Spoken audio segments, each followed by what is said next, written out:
Hey everyone, please subscribe to my podcast so I can reach my goal of 1 billion followers.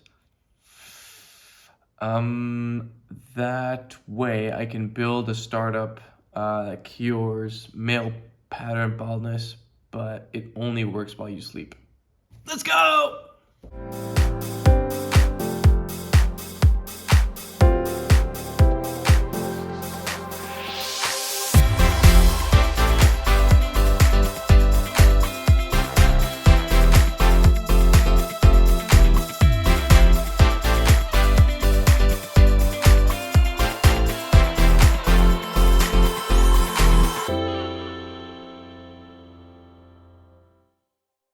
No, hi man.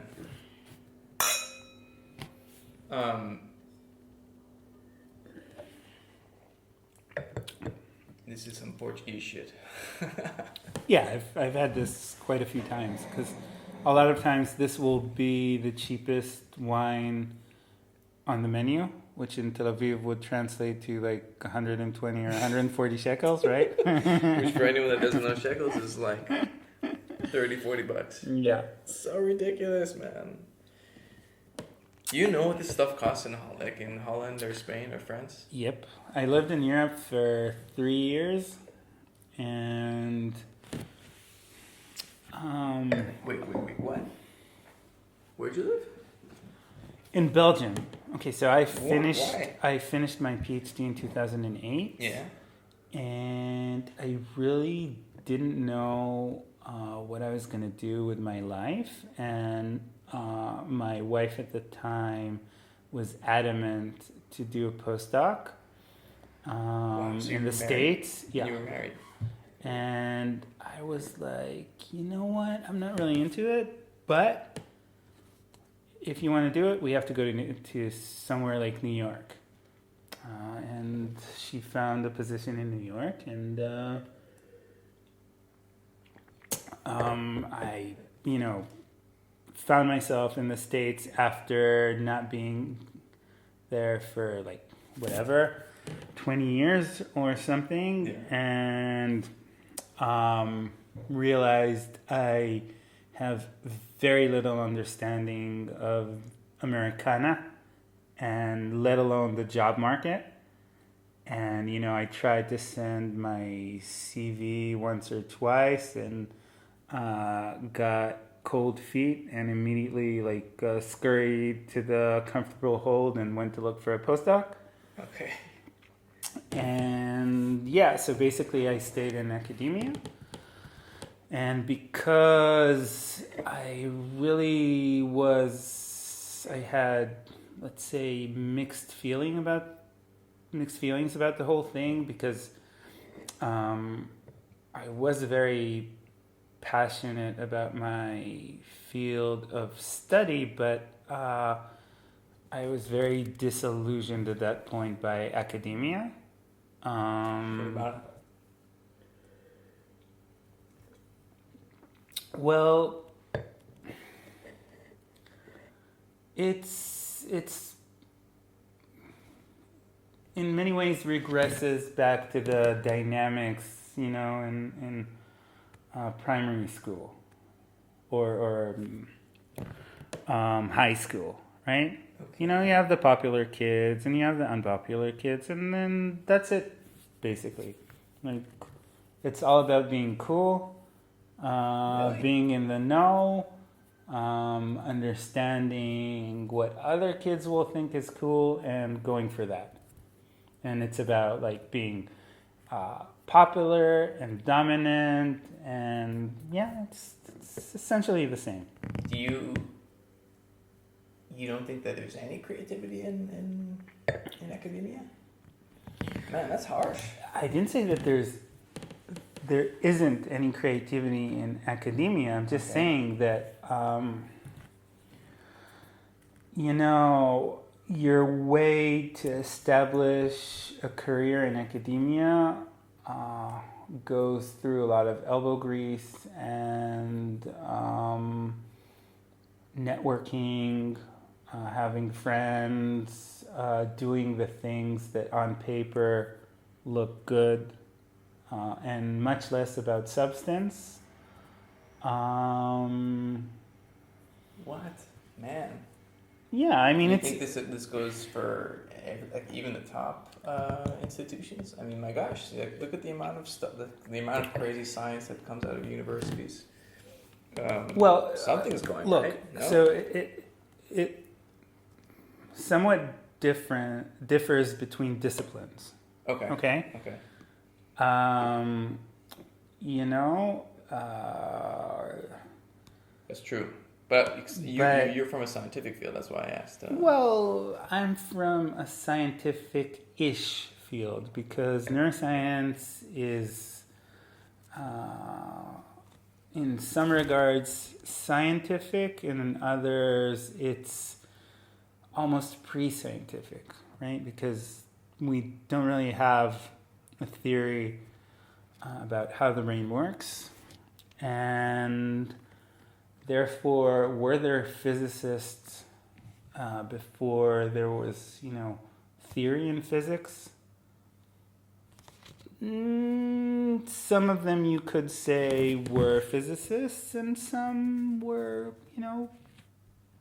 doing, like Aristotle, the objects falling because they're looking for their natural place or whatever. I mean, is that physics? I'm not so sure. Okay, so there was a lot of fumbling, and here and there, sporadically, like these great geniuses that manage to nevertheless achieve great things. But it really became a discipline once Newton developed calculus and just but how do basically established the field yeah. as a No, but discipline. This is though kind of interesting because how do you get to the really good stuff without doing the really stupid stuff first?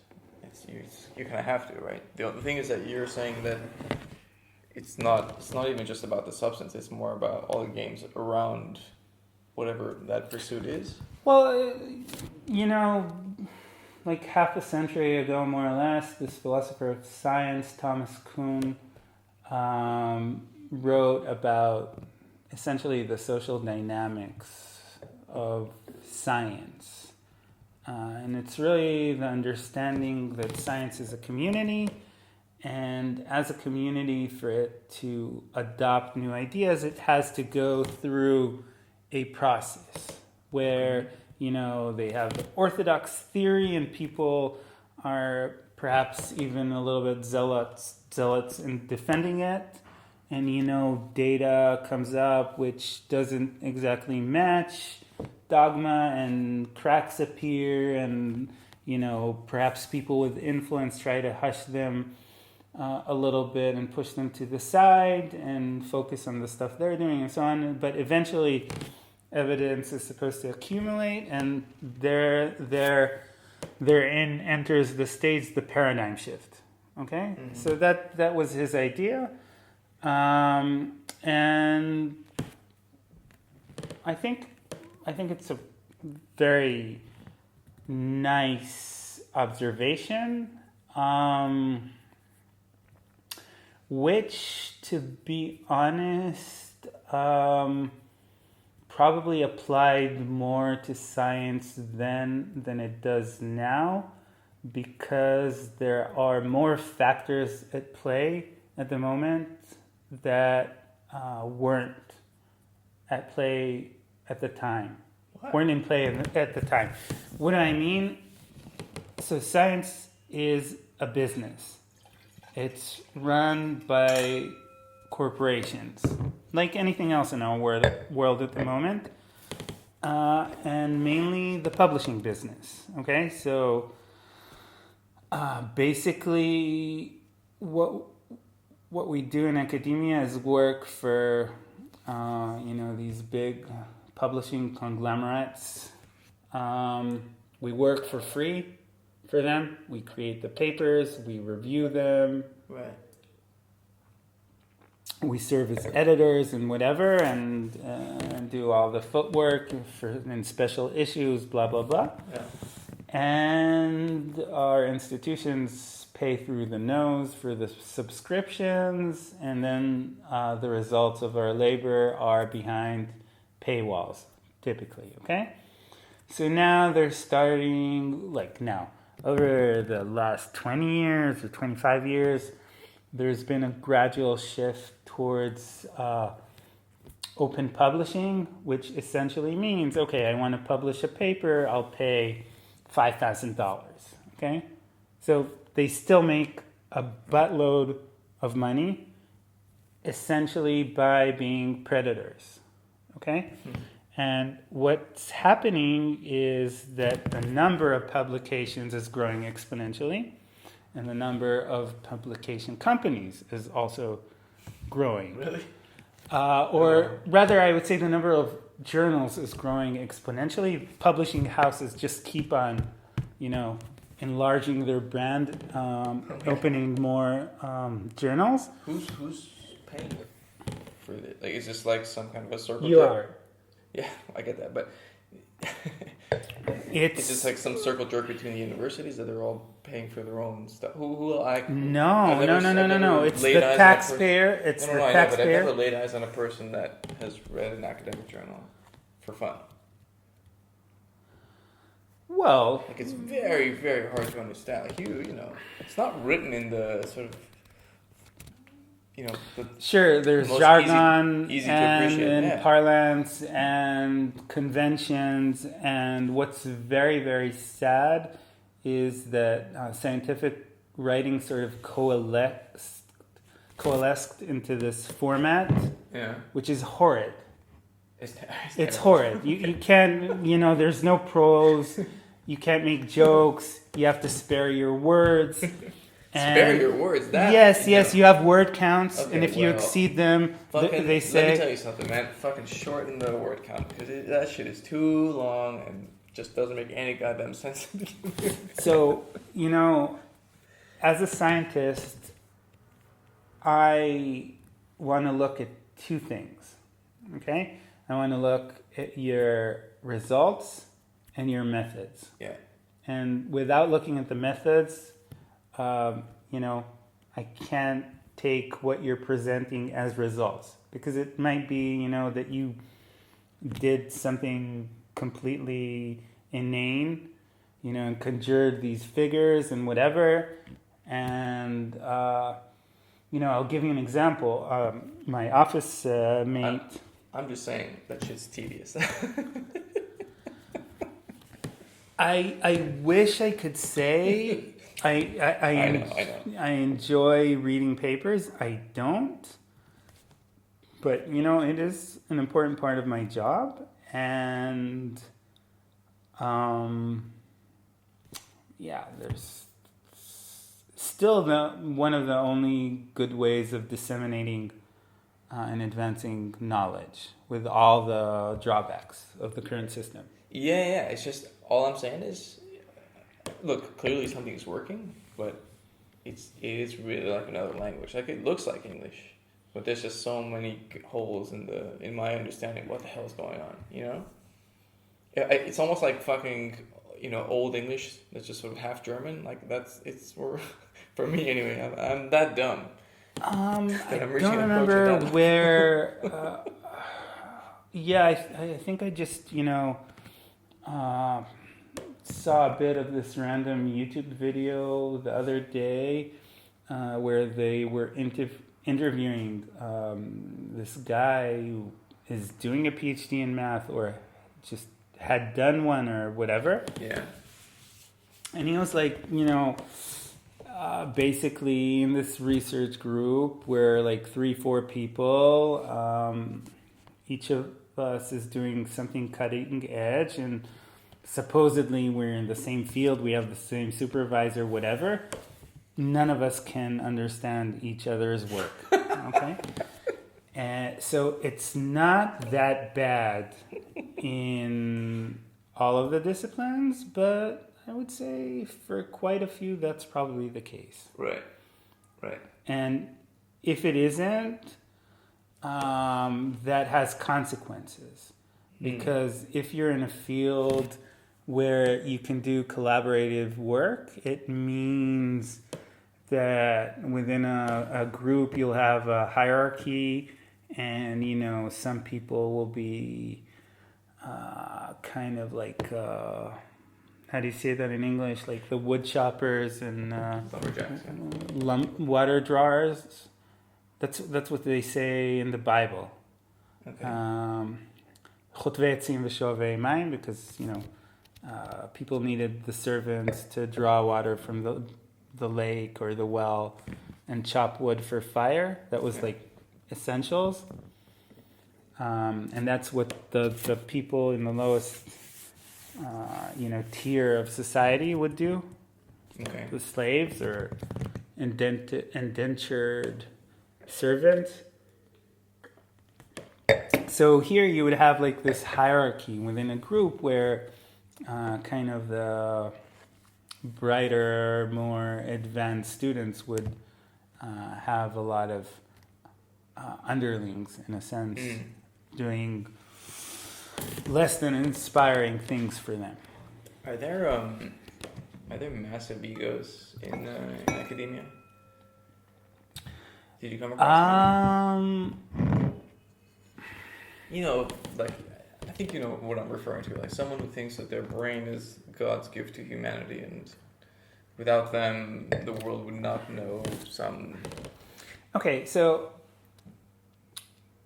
I would say that your chances of being an employed actor and not being a shitbag are kind of slim, because you get so much attention that it brings out the worst in you. Oh no. And perfect analogy here. Really?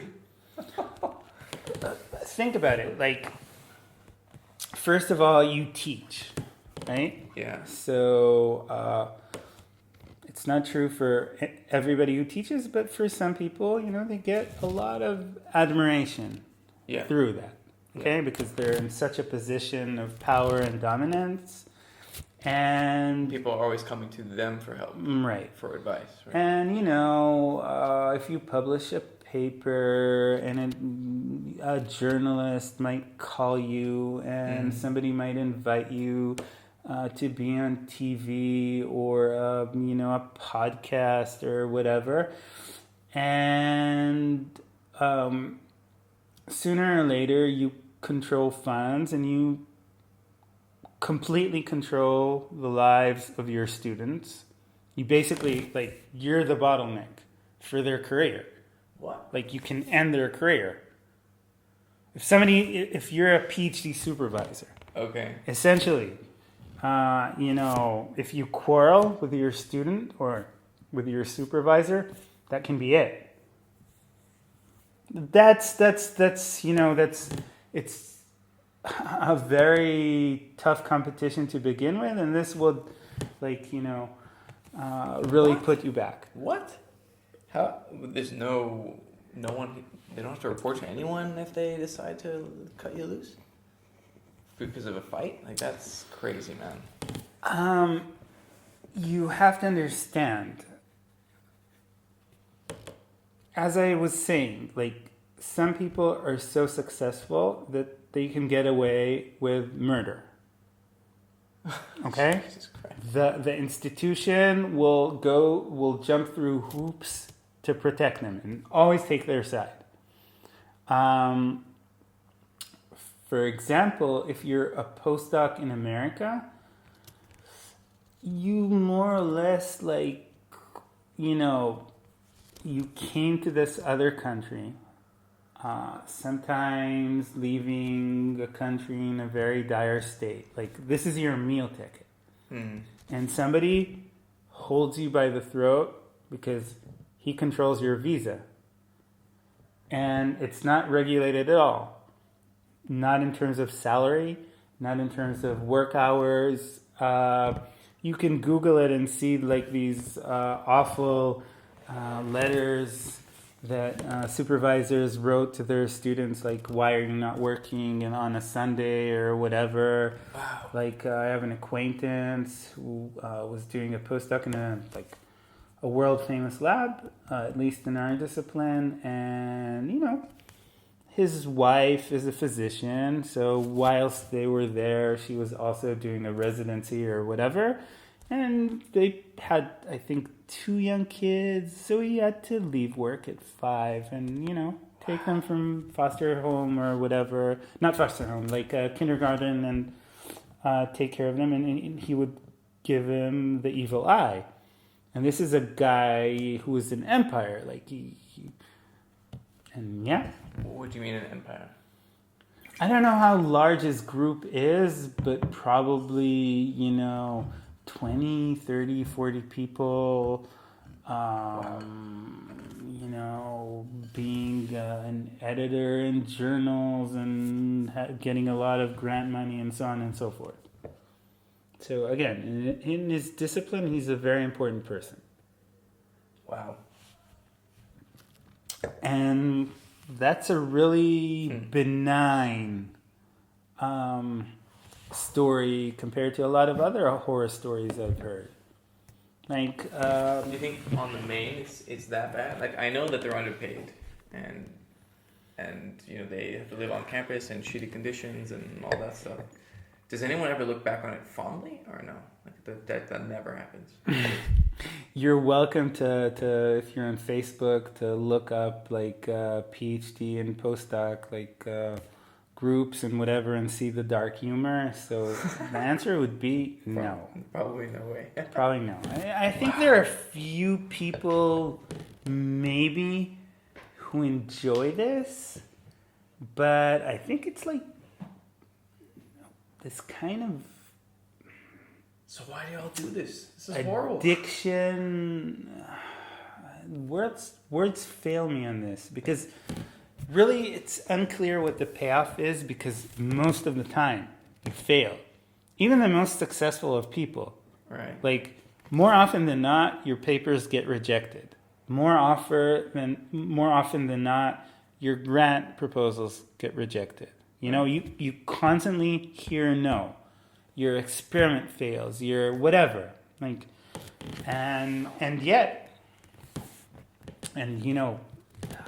Jesus Christ, man. Sounds heartbreaking. When you're in academia, you're always guilty when you're not working. It's, the weekend and you feel shitty that you're not working. You know what the difference is between you and an investment banker? The money. It's like $500,000 a year. Otherwise, well, living the exact same fucking life. Not anymore, thank God, but sure. No, so essentially, one of my problems was that I was never built for this. For what? For actually working so much. I'm not. It's too much for me. So I was mostly doing the guild trip. Every day, all day, but working a little bit less. And actually, now I work more than I've ever worked by far. I probably work 55, 60 hours a week at least. And I think I'm much, much, much less productive. I think this is something wrong about corporate work culture. How do you know you're less productive? So I'm in the business of generating ideas. Okay? And a good idea that, you had an insight. So you could say, essentially it happened in a moment, can be worth more than a year of futile toiling.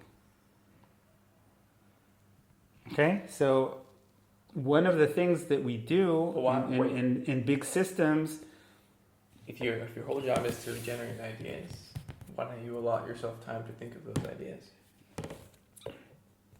If you said yourself that that's how you are measured, ought to be measured, think you're measured. I have no idea, right? Then Okay, so fucking do it. I'm 48, right? Okay. And I've been out of academia for like 3 years now. Meaning since my 20s,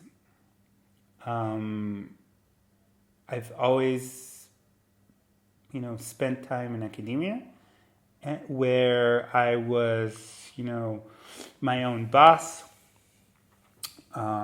doing whatever I decided I should do, whenever I decided I should do it, and, managing myself and making sure I'm self-motivated and whatever, and like... You didn't have deadlines? No, never. What? Why would I have a deadline? Don't you got shit to do? I don't know. Show you're progressing towards something. No. The year passes and no one's checking in on you.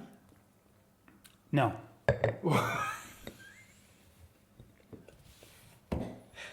No, I freedom. No, not at all, not at all. This is like a mode of working that doesn't suit everybody. But you don't. I mean, come on, man. To set your own schedule, to do your work as you see fit, and no one telling you do this or do that. That's the dream, man. Everyone wants that. I'm just saying, if it can work financially. No. Look, I mean, I'm pretty sure if you would check artists who actually are their own bosses and their propensity for like abusing substances and whatever is probably more than the average person. I would, Okay.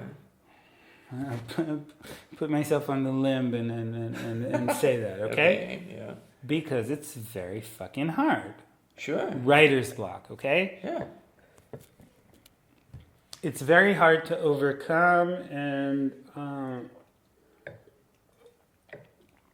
but I don't want to sound conceited, but I dug this hole for myself, so I might as well, put on my thongs and head dive into it. Very few people are comfortable with this. Sorry, very few people can actually produce in such situations because they need like a matrix. They need somebody to direct them, to give them feedback, to tell them. Okay, so obviously as a person, I kind of yearn for that, but I didn't really need it. But it was something that I'm assuming, you correct me if I'm wrong, but it was probably something you were reading about and thinking about and just obsessing about every single day, right? It was constantly reminding you. You said you felt guilty if you weren't even working on the weekends. Right. Perhaps that, and now I'm being super harsh, right? But like perhaps that is what creates the fantastic idea. It's that obsession. But just working it until you just chiseled it down to a diamond.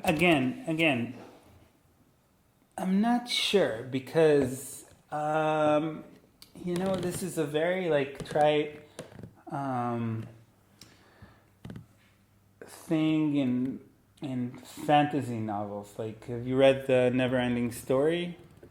Okay, whatever. So, it's like a plot device almost. That there's like a gate that you have to get through, but you can only get through it if you don't want to get through it, or like some sort of like Zen, whatever, little exercise.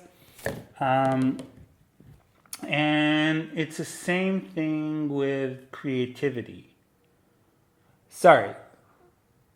They're like two branches or two factions in terms of the what they say about creativity. Some say, okay, wake up at the same hour, have your breakfast like a proper person, sit next to the desk, work, finish. Okay, fine. That worked for some people. That doesn't work for a lot.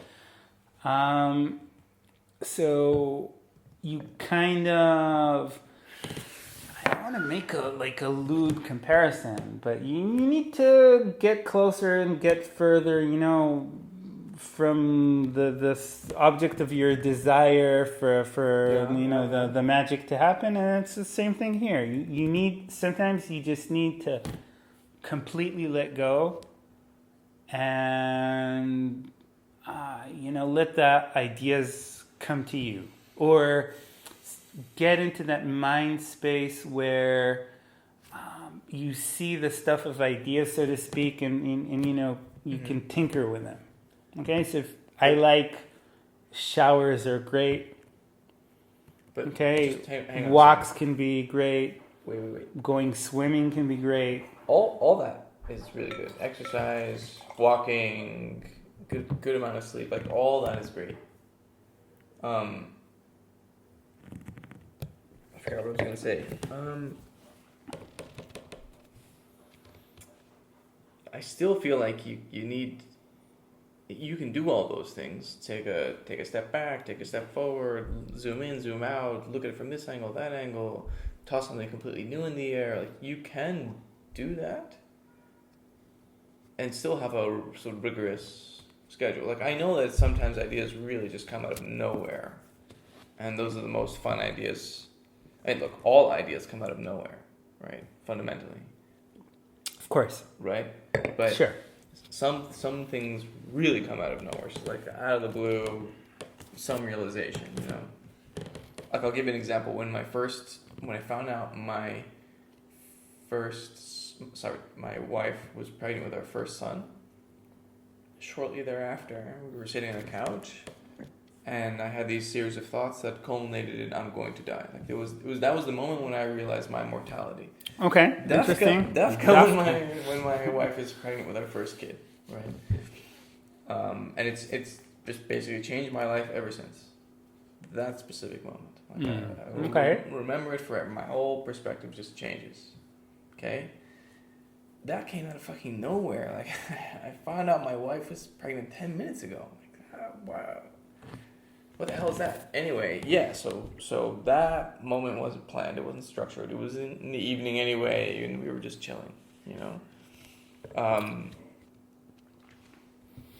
Still, I think you need to work at that thing. No? So, you can take this to a more abstract level and ask yourself, how is it that we do come up with new ideas and go beyond what we presently know? Okay? So, it's not like I have a great answer for that, but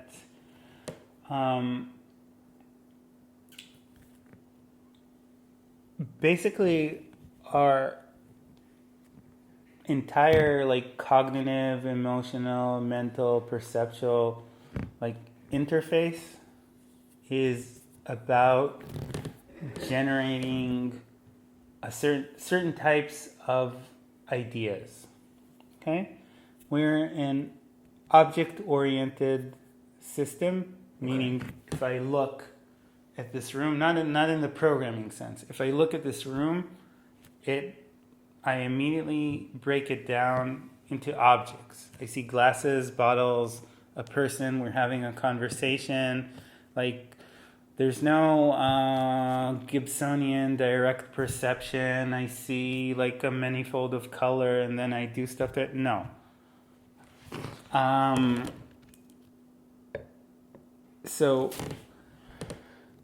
this is our makeup, okay? Now, I think it's an imminent byproduct of being such a thing, having such an interface, that we, try to find these connections between these objects. Because, I fucked up my exposition because I was supposed to say, okay, object-oriented, and then speak about, we're narrative junkies. Okay? Right, exactly. So that's our more cognitive perception side of it, and the emotional, but still cognitive and perceptual side of it is the narrative, right? Right. So you're an the experiment. amalgam of these two things, makes us try to tie it all together as a story, okay?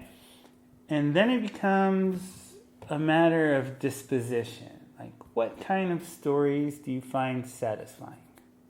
Okay? Okay. Do you like, your feelings, like, how do you pronounce it? Tintillated?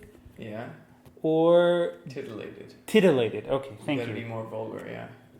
Or do you like, to see patterns? Okay? So, Speak English, motherfucker. Are you talking about emotional people versus rational people? I'm not sure I follow.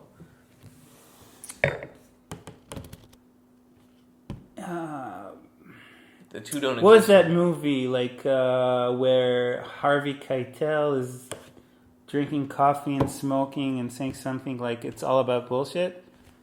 True, it's all about bullshit. It's just that it comes in different shapes, sizes, flavors, whatever. Okay, so Oh man. I think people who are drawn to sciences, like to understand the patterns. They might be, less interested in the level of how it makes me feel, but just, you're not buying that. No, you just painted a fucking jungle scenario in academia. All you smart science-y motherfuckers are also vicious animals like the rest of us, apparently. Like, worse, actually. Fucking indentured servitude? People- Like, chill, man. People are people. Yeah. They click in the same ways, replicate the same structures of power. Let me say, look, More of the same. bro, I don't want to hang out with the people who think the correct pattern is indentured servitude. Okay? No, it's an awful pattern. It's an awful pattern. This is terrible. But, okay, it's a mistake to think of academia as anything but part of our society. The model, what our society is modeled upon is corporations. Okay? So at the moment, labs are sort of like this really fucked up corporation where the PI, the principal investigator, is the CEO, publicist, VP finance, whatever. Really? Yes, because he has to raise money. He has to manage the money. He has to write blurbs for the press or for, the powers that be. He has to do a lot of schmoozing. Okay. He has to understand, what do the other kids like? Where is this going? What will have the most impact? Okay? So I'm assuming you've never written a scientific paper and send it out for publications, right? So then you get the response letter. Okay? Okay. So one would expect that if you sent out a scientific or a scholarly manuscript that, if it were to be rejected from the venue you wanted it to be published in, they would provide great arguments as to flaws in your logic or, whatever. Something to help you. So they would say things about, yeah, okay, but we don't feel that it's important enough for our journal. Okay, something like that. Which is to say, in a sense, a bureaucrat, like somebody who upholds the system's values is screening the content to say, okay, this is what everybody thinks is cool, and you said it, your tone was right, the everything, the format was right. I like that. Okay. Yeah, people will like to read that. Now, you're a reviewer or a fucking editor of a journal. It's not like, you have a vlog on YouTube and you want to get subscriptions, It's not, if that's how it's being handled, something has gone really, really wrong. Oh, man. That is actually funny. Because there have been especially lately, very popular scientists. Like Neil deGrasse Tyson is fucking everywhere, But the guy seems really smart, really competent. And very charming, too, as well. Like, sure. Clearly he's very good on TV, Is he a scientist, though? Oh, now... I mean, how else did he acquire all this knowledge? Okay, Professor, I don't know idea, but... Well, I didn't look it up, but, there's quite a difference between being eloquent, charismatic, a scholar in the sense of being knowledgeable, and actually generating meaningful science. A lot of times, people who are, profound thinkers are very uncharismatic and have, you wouldn't want to hang out with them and, Okay, but hang on a second. Would you really dismiss what someone has to say in that position? If depending on how charming they are, like if they really knew how to tell a joke, or if they really knew how to hold an audience, or if they something, right? I can think of a few people like that, sort of sciencey types. So look, and they have huge audiences. Is it? Do they have nothing of substance to say? Like that. That's the thing that I have to be careful. Yeah, you as well, man. Of being too arrogant about this stuff. Like seriously, when stuff is. So you have to understand. Wait. Time out. Just one. Like, have you ever heard of Mr. Beast? He's this YouTube video creator, and he has 100 million followers. Sure. Something crazy. Okay? Yeah. And every video of his gets between 20 million and 100 sure. million. All over the world, yeah? He's done it in every single language you can think of. And some of these videos are cute, they're kind of heartwarming, but some of them are just ridiculous. Like, I just saw one today, he said, I said Logan Paul's name 100,000 times. I think the video itself is 17 minutes, literally just a camera on a dude and he's saying a name, right? And that I think had 22 million views. Well... So, but again, there are other videos that he does, and he spends several months producing this stuff. Sure. And but we're talking about 20-minute videos, sure. Him and his friends go to Antarctica, and sure. It's or him and his friends donate shoes to a bunch of sure. underserved kids in South Africa. Beautiful, really, really amazing stuff sometimes. And it gets tens of millions of views, and I don't necessarily. I have more misses than I do hits with his stuff. But man, it's one thing really to look at 20 million, 50 million, even 1 million people, and be like, you're all wrong. I know it for certain. All of you are fucking idiots. There must be something there. Really. What are the odds that you're smarter than 20 million people who clicked on that fucking thing? There's got to be something there. Yeah, I mean, by that metric, Coca-Cola would be the divine beverage, and a Big Mac would be elite cuisine. Wait, hang on. Okay, in defense of Coca-Cola now. It's very easy to defend it. Coke is amazing. Caffeine, one of the most addictive drugs known to man, coupled with white sugar. Dude. One of the other most addictive drugs known to man. Absolutely. Sorry, known to person. What are we fucking supposed to say now? Known to man. Known to them. We all know known what to you they. mean. Dude, stop. Yeah, there's nothing on this planet that tastes as good as Coke. Like Coke is its own category. There's beer, there's wine, there's soda, there's water, there's juice, there's smoothies. I probably spent Coke. It's in a class of its 10 own. years fighting against my addiction to Diet Coke. Diet Coke. Oh my god. Whatever. Look, you're very skinny. You can't really relate to how it feels to live on the other walk, the other side of the metaphorical proverbial town. Fair enough. Okay, so now that I've been off that shit for the most part for 15 years or at least 10, it's disgusting. But it's brilliant.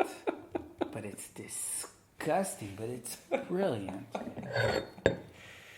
Do you drink regular Coke now? Or still not? No. I'm So look, since the first time I drank caffeine, I immediately got addicted. Okay? Interesting. How old are you? 48. I think it's... No. How old were you when you first had it? Okay, so I was 17, right? In Israel, that's before your baguliyot or matriculation exams, whatever, A-levels, I don't know.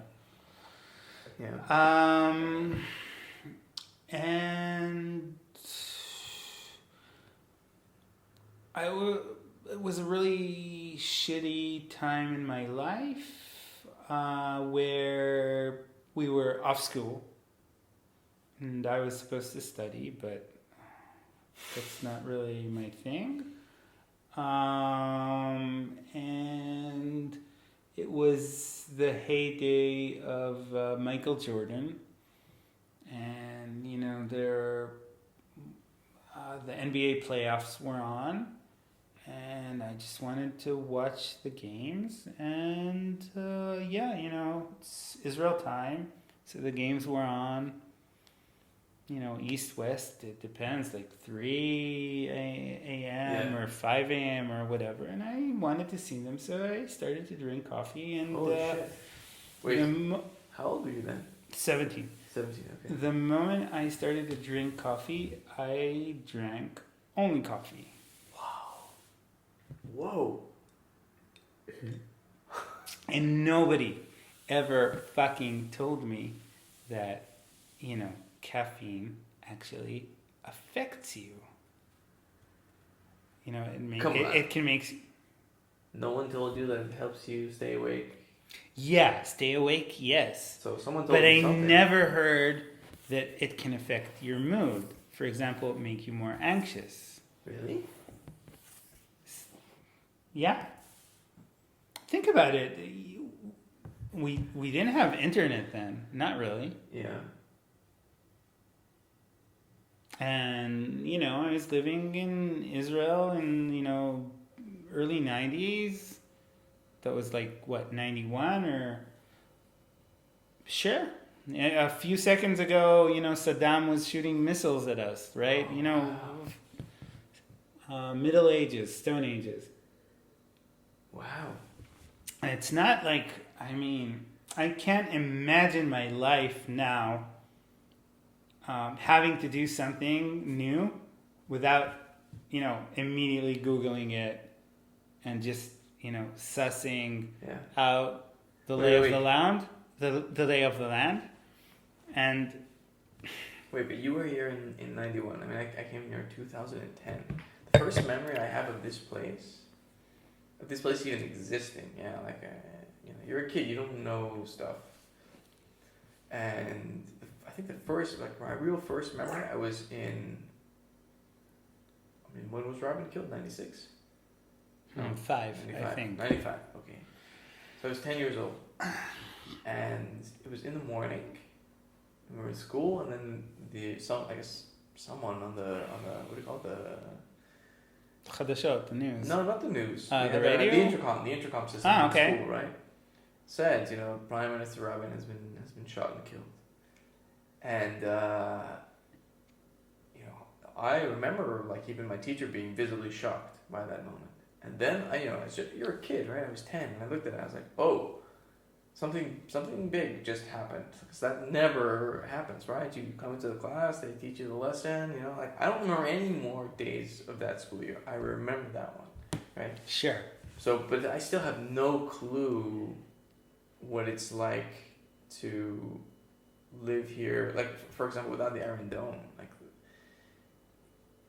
it is scary to hear the siren, and that's etched into my soul until the day I die. First, that sound every time I hear, even an engine revving, just that out of pure quiet, I hear that sort of, and I'm taken back to that sound. It's there.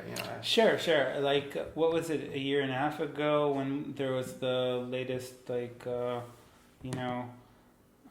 little war with Gaza? Yeah. So there are a few bombs fired at Tel Aviv,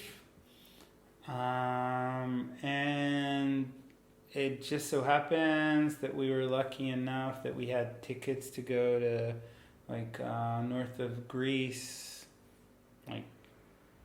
3-4 days after that it started. And initially, when I arrived at Thessaloniki, or however you pronounce that, I was definitely shell-shocked. Every motorcycle, they have they do this engine revving or whatever it is. I was like, even abroad? Yeah, of course. It was a horrible time. Remember, there was almost a civil war. Dude. Between us and... You know what? Fuck you, because I was a journalist, at that moment. And I had to be aware of every horrible micro-development that was going on in that conflict. Every terrible thing that happened, I had to know. And this is not me obviously in the front lines or anything like that, but it is not good for your soul. Yeah, of course. To see those images, to see and just to look at, that's obviously not the worst of us, but it's close, right? To be shooting rockets fucking randomly, with the goal that fucking Iron Dome thing misses, and it really, it kills, I don't know how many people. That is the intention, is it not?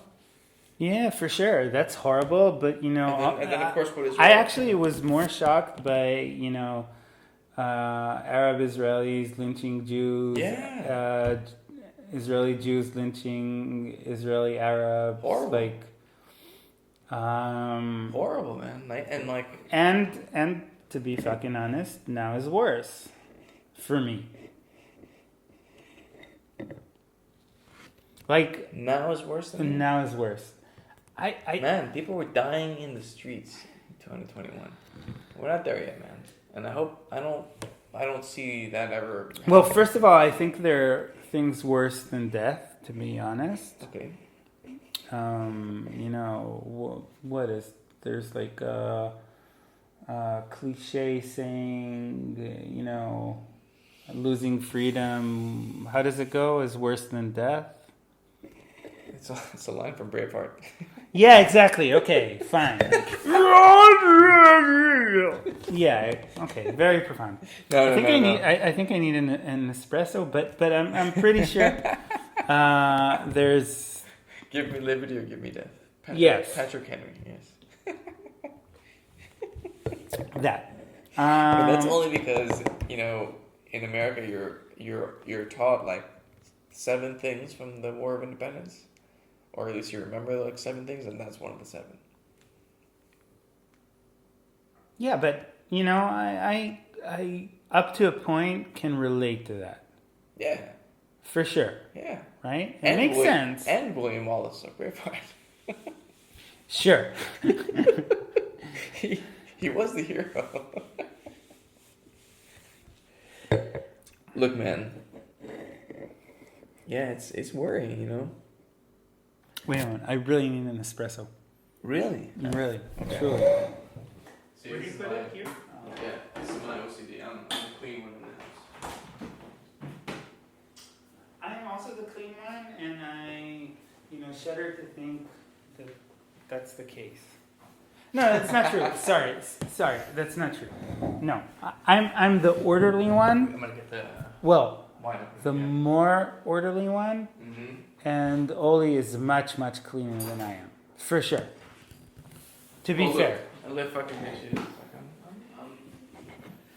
I have a disease, but it's not.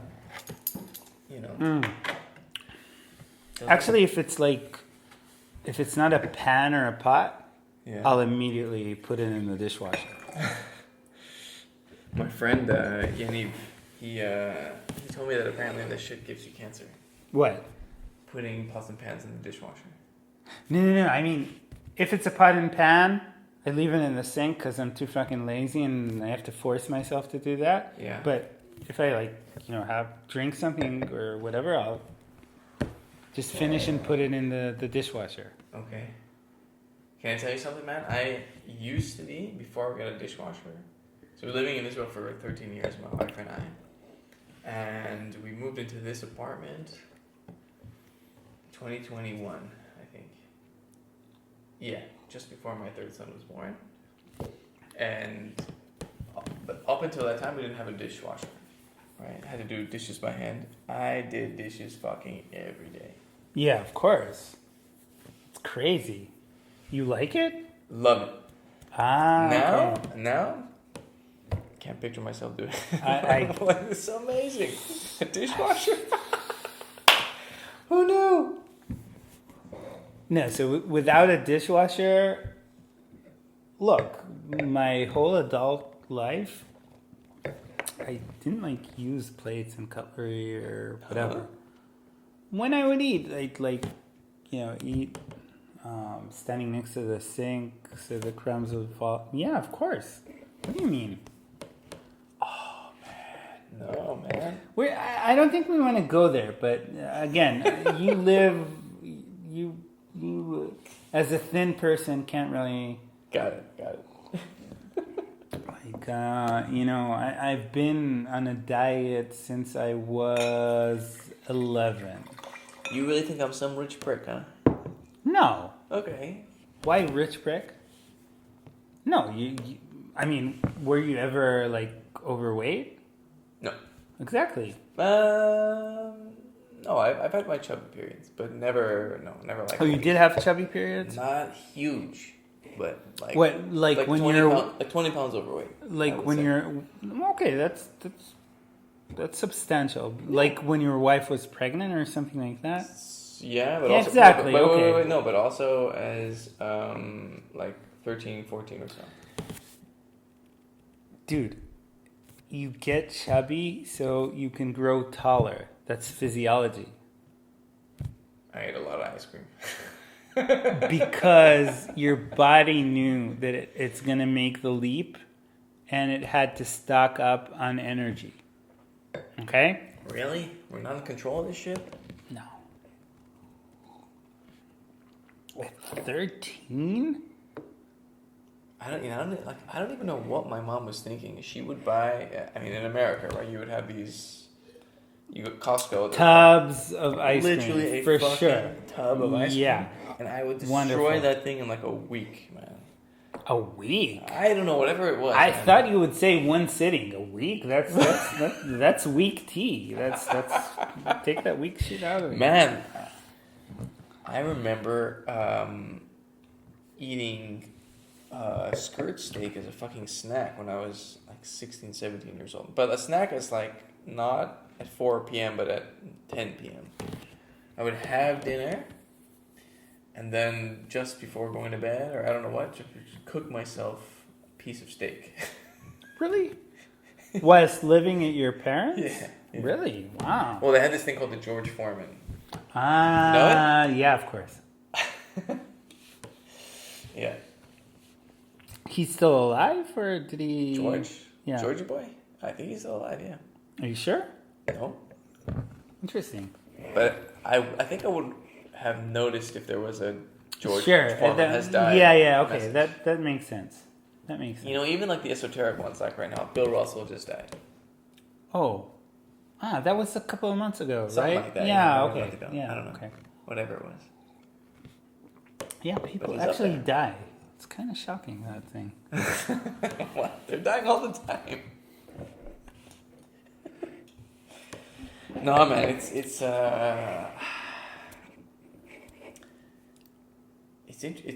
this whole situation is with the judicial reform is it's very, very interesting. It's fascinating. Because I mean, look, all of us have watched these films, like, whatever, Nazi period, blah, blah, blah. yeah, And you're like, yeah, I would do that, I wouldn't do that, blah, blah, blah. right. Okay? Now shit's for real. Actually, some would say it's been for real for decades given the occupation, but if we put that aside, Well, that's not on the menu right now. that's not on the menu.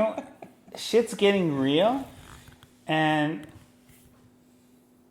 it's a fuck fest, and it's a horror show, and it's fascinating because I feel that I'm learning so much about history and so much about society and about ethics and about where I stand with regards to all those fronts. So I'm not happy to pay, the price, all the white hairs and whatever, not sleeping and being stressed out, but definitely the proverbial Chinese interesting times, right? Okay, so And then some. time out. Because you just told me that one of the reasons that you do sleep terribly is you're going to lose your home. Lose my home? But you said No, I mean my country, not. Yeah. Sure, yeah. that's what I meant. Sorry. Sure. Home in the much broader sense, Sure, yeah. right? Like you For sure. You know what I mean? Like you get the feeling you fly into the airport and like, oh, this fucking place again. I live here. Okay, fine, right? Like you Sure. obviously it has its wonderful moments too, right? But damn, that airport is brutal. Anyway, Coming in, it's fine. coming in? Yeah. No. Going out when you stand in those lines? Going out is great.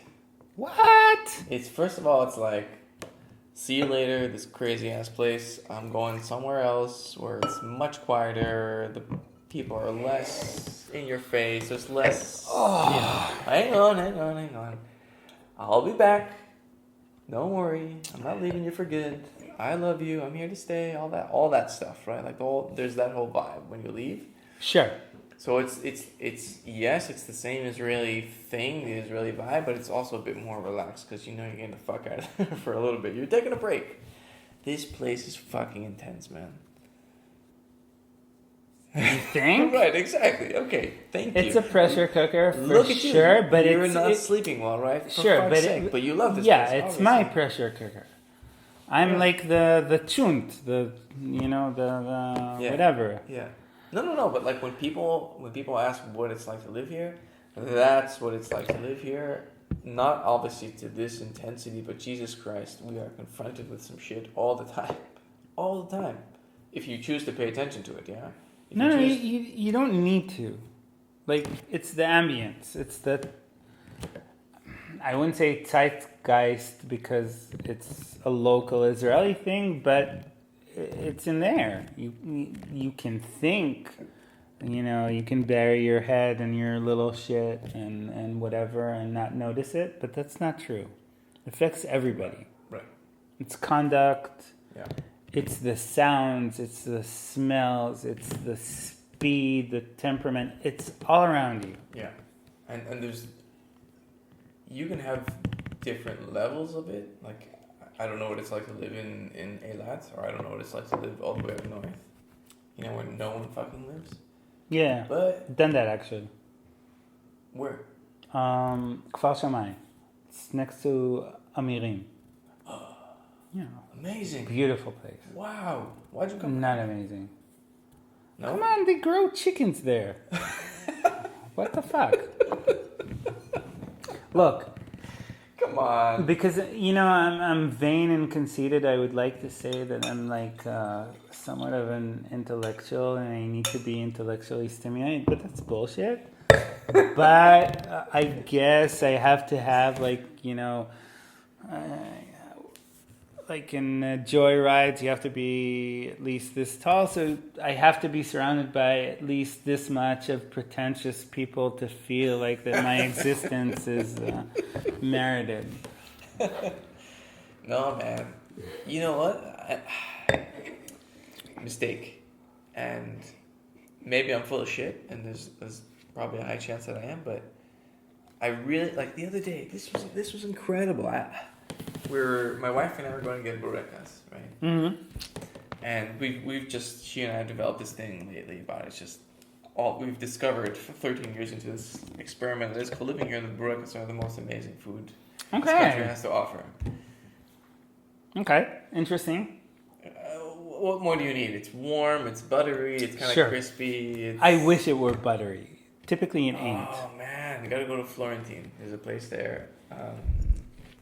And it's got the most Israeli, Jewish Israeli name in the world. Something like Bueka shel Ima, okay? Mom's buekas. No chance there's butter there. Whatever it is, it's fantastic. Sure. Man. It's fantastic. Margarine. And it's like okay, there's the guilt of eating a sort of high calorie thing. What gives a fuck? Okay, fine. I'm privileged if you want to say that.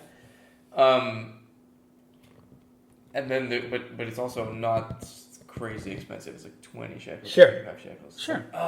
Full meal, and I don't feel bad about spending so much money for something that really should cost 4 shekels. But okay, fine, right?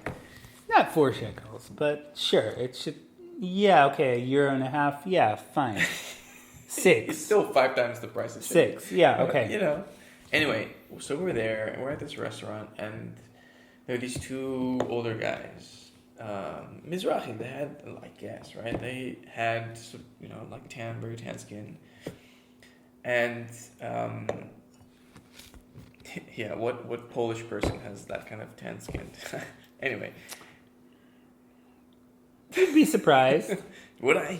Yeah. Anyway, it doesn't matter. And one of the guys was saying something like, here, you want to open the bottle. One of the guys was saying something like, I'm translating, yeah, but it's like, what do I need? God gave me breath. God gave me eyes to see, legs to walk with. And I thought, he has a point.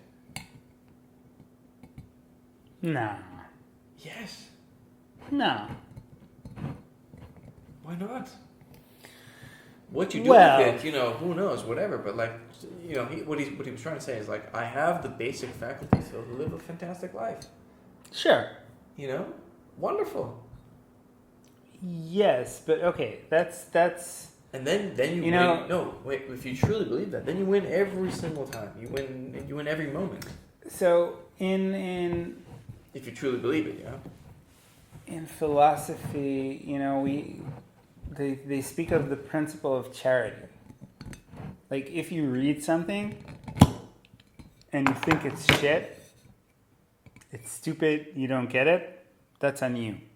Okay. Work hard until you make sense of it. Okay? If you put your all into it and still can't make sense of it, maybe you're right about, disparaging it. And perhaps not. Perhaps you just can't understand it. Okay? So, from all of the great things I've learned studying philosophy, that probably was one of the greatest, if not the greatest. Why am I saying that? Because look at our situation now. Our situation now derives to a great extent from our inability to find a common language and ground with our compatriots. Yeah. No. Wait.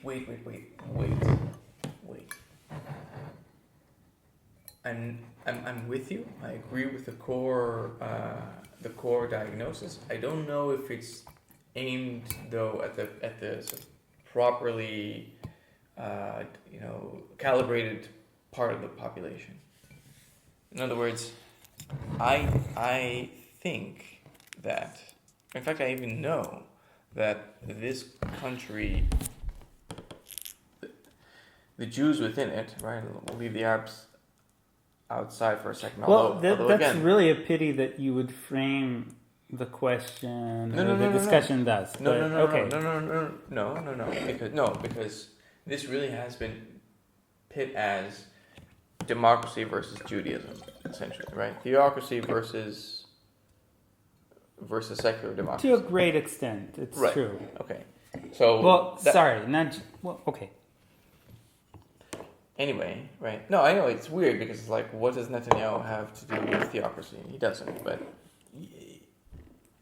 he's allied with them. But like he does not benefit at all. In fact, he stands a lot to lose from living under a theocracy. The guy's been divorced, like.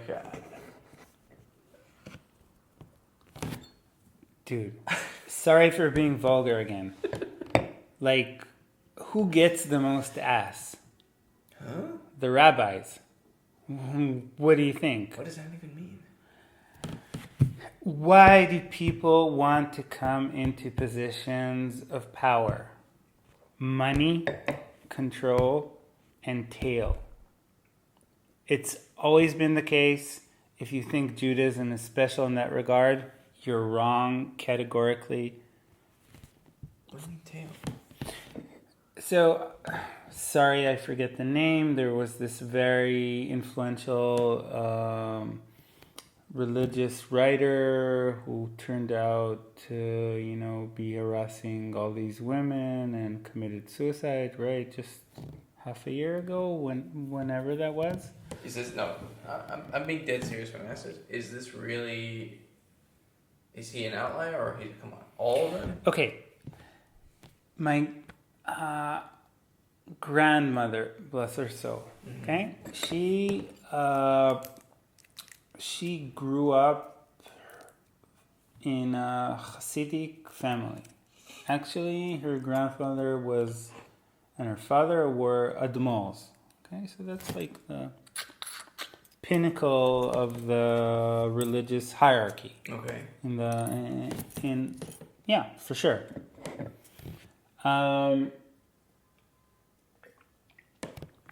And one of her main criticisms of the religious community was that they mess around too much with children. Okay?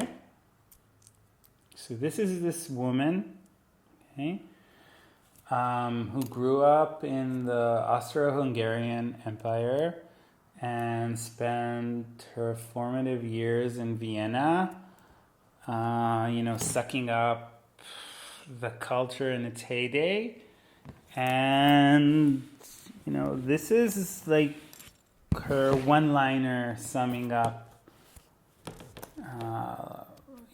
religious Jewish life.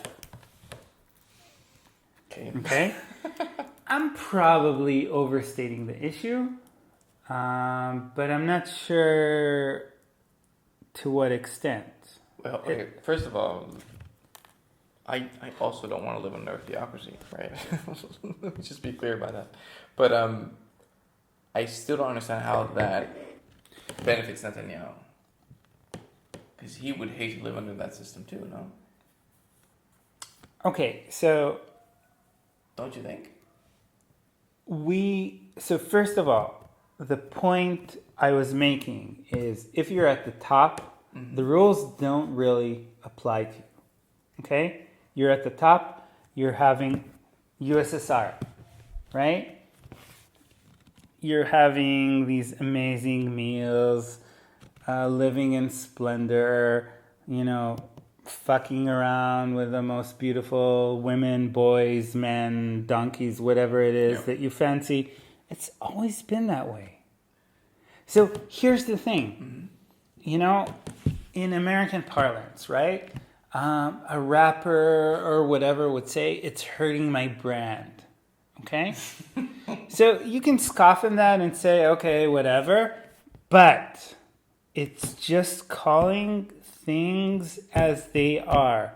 It's about your brand. Not everybody can be prime minister. So if you're not prime minister and you can't be, so you have to vie for something else. So be a rabbi, be a yoga guru. Okay? So, you know, I'm not a National Geographic kind of guy, but if you would put a slow capture camera in the fucking jungle, you know, and snap a shot at whatever rate, essentially what you would see is things eating other things and trying to, you know, grow towards the sun or whatever. It's always been that case.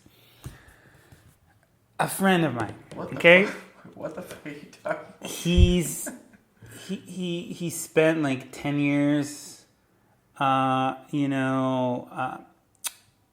trying to be a game developer, like founding a studio. He's actually, after like being out of the business for 10 years, he's doing that again, but never mind. Okay, so at that point, it was exactly the moment where the industry like kind of realized that if you suck somebody into a game and then you offer them to gain advantage in the game by paying, it's a bonanza. Okay? So the fucking game is free. Tens, hundreds of thousands, millions of people are playing it. But there are a few diehard fans who want to gain the edge or like stand out somehow and pull out the credit card and pay. Okay? So he was trying. Are you serious? Some people just like playing the game. What do you mean? Like, no, really? Like, you don't play a game? You haven't paid for a game ever on your phone? Come on, man. You really think that it's not the people who love Angry Birds? I don't even know if you pay for Angry Birds. No. You. The point is not judging people who pay for games. You know, I pay for Apple TV Plus and Netflix and Amazon Prime and Stink TV, which is a local provider, and blah, blah, blah. Okay, whatever. It's not like saying, okay, that's bad, this is good. That's not the point. Okay. It's about structures of power. Okay? It's about opportunist people understanding where there's, a pressure point. On the face of it, it's just like any other point. But if you press it, something major happens. Right. Okay? Right. And you could say that Bibi is a very cynical person. Okay? He has a very grand notion of himself and aesthetic and other sensibilities. So he would like to be seen as a great statesman and, a cultured person and having fine food and whatever. But power. Okay? When push comes to shove, he chooses power. I don't see how the two are, how you can extract one from the other. So, great statesman. Of course you're going to have power. How else are you going to fucking do it? Man, But that's a monumental decision to take a country and say to another country and say, look, we've organized for the big guy across the ocean to say this is a good idea, and now fucking hundreds of thousands of Israelis fly all the fucking time to the United Arab Emirates to go fucking skiing indoors. What are you talking about? This is a huge deal. sure. No. And okay, so In other words, the Romans were no. In other words, like so clever. Of course, he's powerful. The Romans were so clever. They were very cynical. They understood that people, it's like Maslow. They need to have their basic needs provided for. Yeah. And if you do that, they won't care about anything else. Okay. Okay? So, lechem v'shashuim, how do you say that in English? Bread and shashuim, bread and entertainment. Okay. Okay? So, you had the spectacles, gladiators getting killed or trying to kill lions, and actually, guys sent by the Caesar would, hand out bread, hence the term, and they understood religion was very important. So what did the Romans do? They didn't occupy a country and say, okay, now your god is Jupiter. They said, no, your gods, welcome, aloha. We add them to our pantheon. Okay? So they had this amazing, in our terms, business model, which, could fit almost anybody. Okay? And if somebody didn't fit into their business model, what did they do? I'm assuming they killed them. Exactly. Okay. And, it's like a petri dish. You weed out what you don't like, and you're left with, what agrees with the stimulation. Look. Okay? Look. I know you really, really don't like the guy. I voted for the guy, and It's not about Bibi. It's not about Bibi. Wait. Let me just. Sure. State your case. No, it's. I don't even have like a for or against. It's more of just like he has so many flaws. Okay, really, I see them. I get it. I'm not an idiot, but you cannot belittle though what. Of course I can easily. What was achieved under his leadership? Of course I can. Very easy, super easy to destroy. You're really gonna belittle the Abraham Accords? You're really gonna very easy for me. Was on here? Very easy for me. Yeah. Okay, so. A major question or conundrum in our decision making as people: how to weigh immediate versus future. Okay. So Bibi essentially decided to sell our future and drive the country into the ground for immediate gains. I'll break it down. Okay. What you said, prosperity, okay? It's akin to Rudy Giuliani getting credit for fighting crime in New York, okay? So, every internet wanker, like before he says something about Hitler, is gonna say something about correlation is not causation, right? Okay. Exactly that. So, if crime rates are dropping in the US, ergo, they're going to drop in New York. He just happened to be the right person in the right time. And if you want to talk about causality, the very viable hypothesis is the policy as regards to the mentally ill. Like, at some point, the criteria were changed, then you had a lot of people who should have been in an institution under care being homeless people on the street, and obviously crime is going to raise then because they're going to do drugs, and if you do drugs, you need Yeah. And it's a also, cycle. And also, let's, you know, as much as I can credit him for, you know, essentially managing a great economy, it's so expensive in this country. Okay, it's impossible to buy a house. Like, you know. Like So back to the point. yeah. So what you actually need to look at is the discrepancy, if any, between us and the OECD. Okay. On every metric that I'm aware of, the gap has increased under his reign Gap. between us and the OECD. In what regard? Number of doctors per citizen, number of beds in the hospital, public transportation, buying power that you've just mentioned. Whatever you want, name it. So, like, we've been enjoying this economic boom. Not only Israel, the Western world. Yeah. But I would say almost the world at large. I mean, only the poor Africans haven't really received a place at the table. Not true, man. There are places in Africa that are. There are places in Africa. Sure.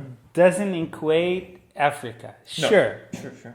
Okay, and No, but- in Asia, you know, is not doing as great as Europe and America. The point I was. But sure. The point though is that, in comparison to, first of all, the fact that Israel joined the OECD not that long ago is already, it already tells you that there was something going on already. I mean, Israel joined the OECD like 2008, 2009, something like that. But the growth rate in Israel was always faster than any other country. Not really, but Yes. Like, no, it was the we top. don't compare it to China, like in the OECD, you mean? Yeah. Okay, so, you know, you're familiar with the term ceiling effect. No.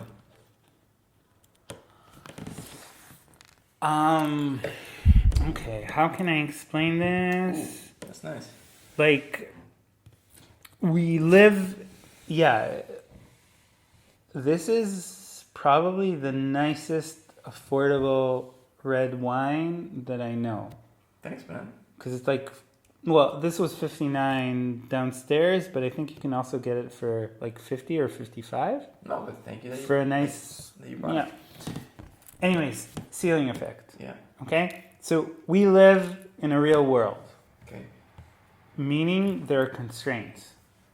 Meaning whatever it is, it can only grow so much. Okay. So, hence the ceiling in this metaphor, or way of looking at things. So, if you reached as much as you can, you're gonna get stuck. Okay. Not because you're not doing well, because it's inherently impossible to do better. Okay? Okay. So, bringing that back to our discussion, sure, you can improve your living conditions, but if you're fucking India, and your children are dying because the water is polluted and the air is polluted, and you're not getting medicine, whatever, so it's relatively easy to improve this much this quickly. But if you're like America or Sure. Northern Europe, you're fighting for more improvement. And also they have, So we closed the gap, but No, sure, but yeah. They also have less incentive to work that hard.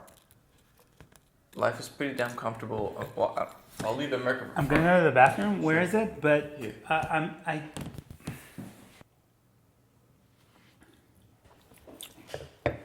Such a weird thing on the tea break. Why? I mean, Life.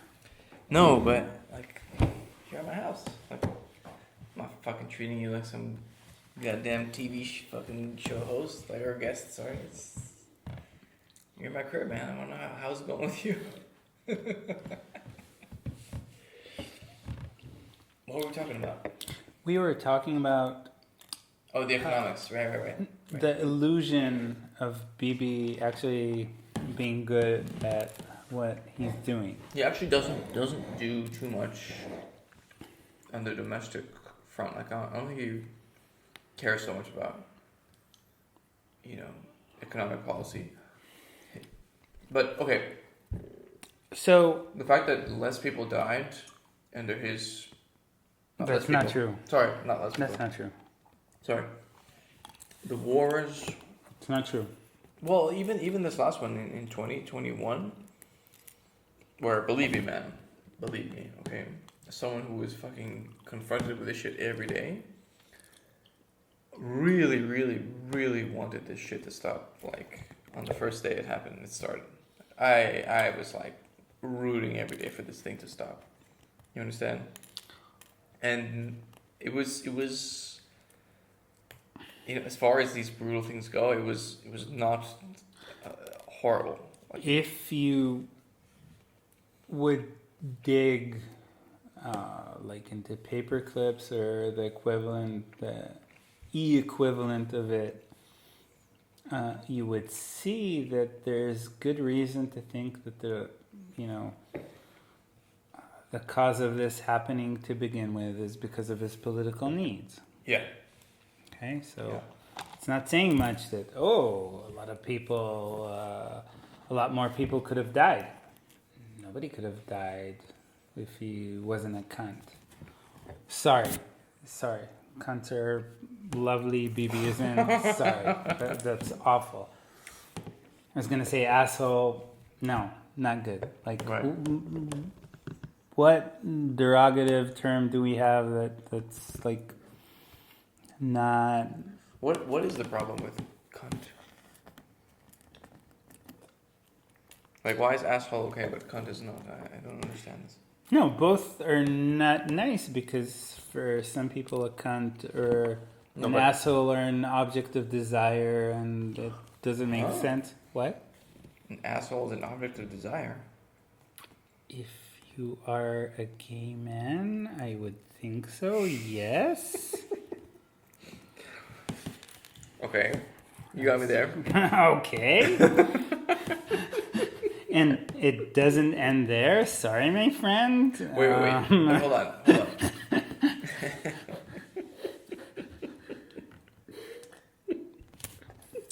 Anyways, back to the subject. I have something to confess to you. Yes. I'm straight. You want to hear something amazing? I'm an idiot straight man. Even okay. I don't want to judge, but supposedly straight people are interested in buttholes. Yes.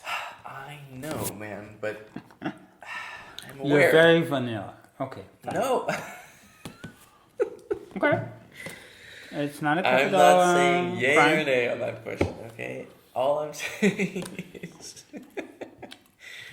when you're growing up, the first thing that you think about is not the asshole, rather the cunt. And especially if you're a woman. Well, sorry, that's not true. But you know what I mean. Like the asshole or the dick. I really, really, really... Unless you're gay. Sorry. Unless you're No, gay. I really don't know. What? I don't know. The world... Come on. You graduate to the asshole. The world is very wide and strange and bubbling and confusing and No doubt. you know, we're pigeonholed into so many things. What? What do you mean? You don't think What? we're most of us are programmed to want either dick Okay. or cunt? Okay. Actually, no. What? You think most of us are gay?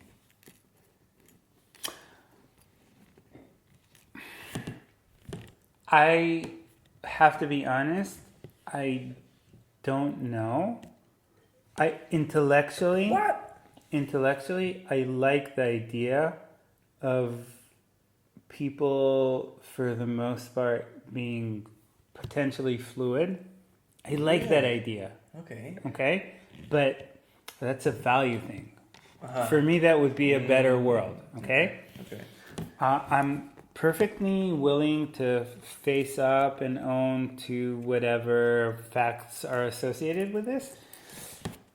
Look, in my sort of like field or whatever, there's the great question of nature and nurture. Mm-hmm. And the fact of the matter is that you can't really tease those two factors apart with all due respect to twin studies or whatever. Okay? So we have, I'm not even sure if it's a meaningful utterance to say that we, have inclinations or want something apart from, the societal matrix or family or whatever. I honestly don't know.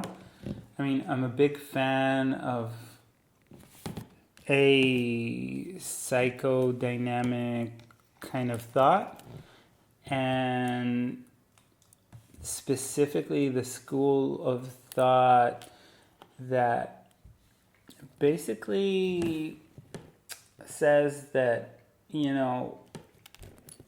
you don't really exist in and of yourself.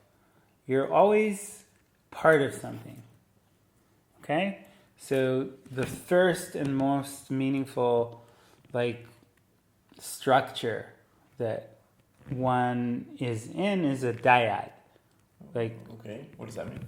You and your mom. The first meaningful relationship a person is bound to have, until we start growing people in vats or whatever. That's an absolute truth. Okay? And I really subscribe to that. I think it's very conceited of us to see ourselves as having an essence, having a personality, having a fiber that is blah or blah or blah. Whereas you're familiar with the term cognitive dissonance? Yeah. Exactly. So, the situation pressures us into do whatever, and then we, tweak our narrative to make it jive, if to use 60s slang or whatever, 70s slang. Come on, man. Who chose your interests? My interests were definitely shaped by my parents. And growing up in the 70s in rural Haifa, I have no idea what that means. What does rural Haifa fucking say? Well, it's not as bad as small town America, okay? No. Fucking cows or whatever. But the cows, the fucking cows, but no one's actually having sex with cows. Yeah. Both, actually. Both. It's a city, sort of. Well, if there are no cows there... Well, I'm not sure we even have a city in Israel, but if there are no cows Haifa wasn't a city at that point. You're not going to have the cunts of the cows to fuck in the video. Exactly. Just the ass. I know. Go on. Right. But very different times. Okay? So,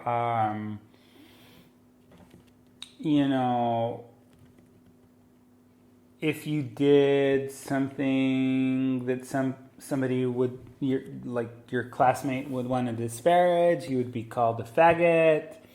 And if somebody would say, okay, I don't really like you that much, you would say, I want to fuck you, I'm going to fuck you in the ass. That was that. Okay? That was Do you think they meant it? Did anyone ever get fucked in the ass in your school? No. I'm pretty sure there were some buggery going on. Buggering going on. Man, you went to But school. no. You went to school in prison then. What the fuck? You would say that, and you never understood actually what the term means, where it came from, and it's actually not that complicated, it's just dominance. No, I know. I get that. But Jesus Christ, man. What a weird thing to say to someone. Oh, it's not, I'm saying rural Haifa, but that was everywhere at the time in Israel. It still is, by the way. By the way, Like, if you're really mad, you would say to somebody, no, but it's interesting. Like, I'll fuck you in the ass for the non-Hebrew speakers. No, right. But what's interesting about your story is you started off by saying that if you do something stupid, they call you a faggot. Yeah, for sure. And if they want to intimidate you, they say, "I'm gonna fuck you in the ass."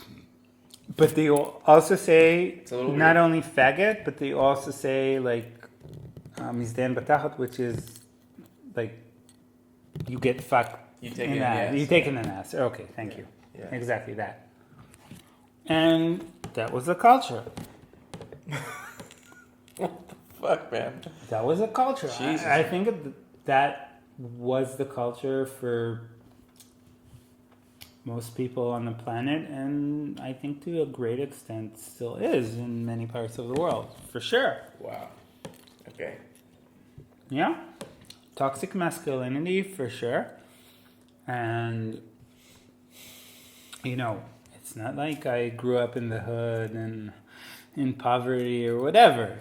Yeah, so obviously one would assume that it was much worse in bad neighborhoods, not in affluent neighborhoods on the top of the mountain in Mount Carmel in Haifa, Right. where the white, somewhat affluent populace lives. Mm-hmm. And that was that. But wait, why do you say though that your parents shaped your interests, or the environment that you grew up in shaped your interests? Look,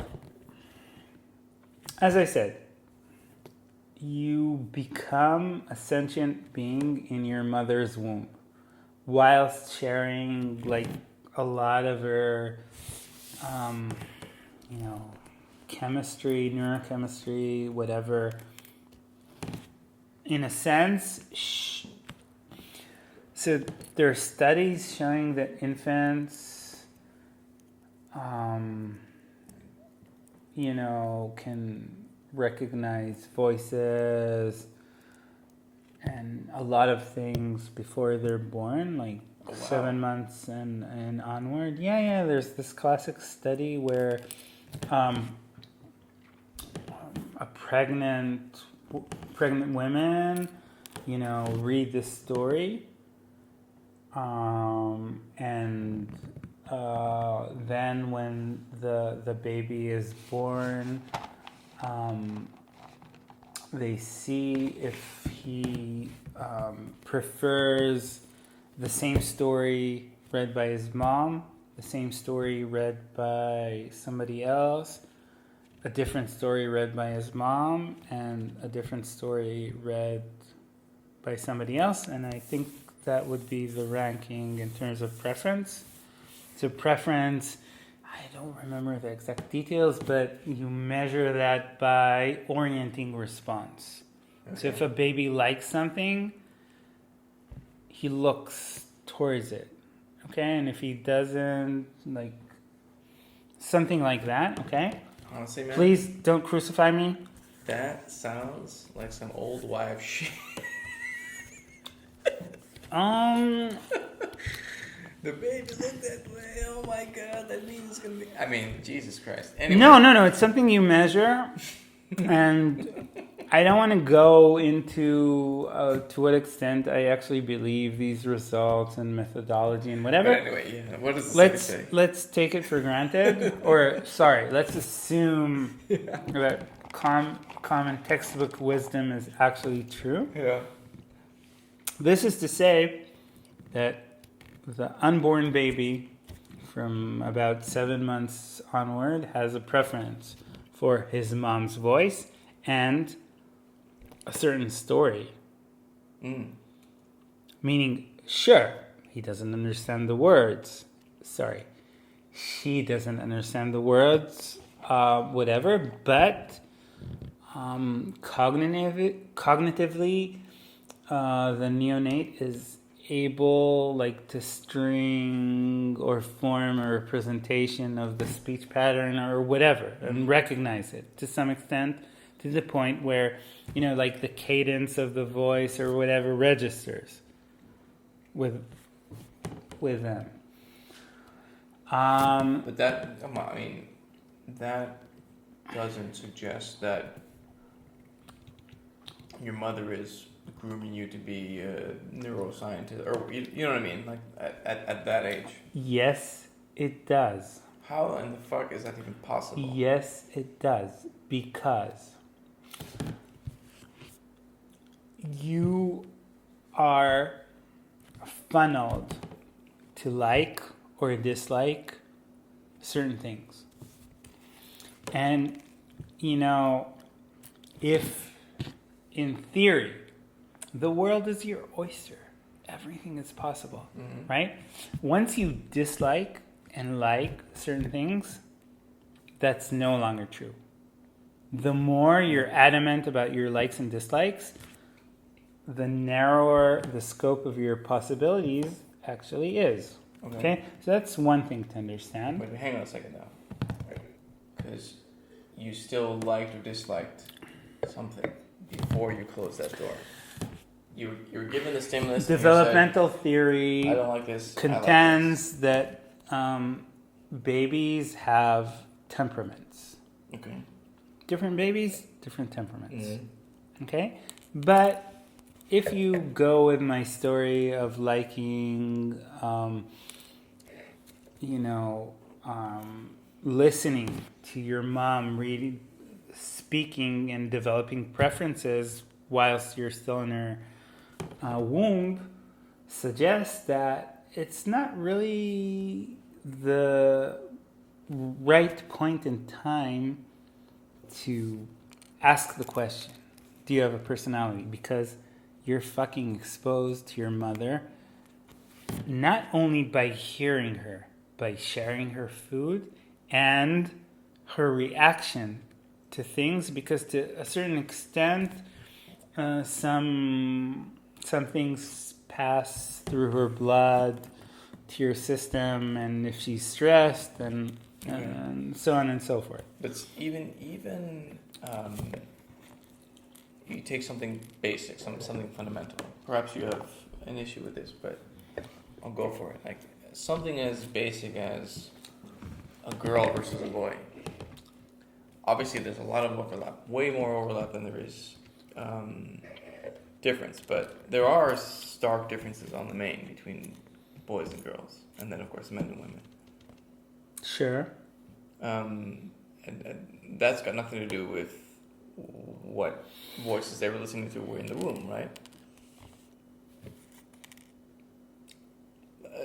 Okay, so even before the age where you could find out what sex you were having as a baby. The complementary point to what I was saying is that,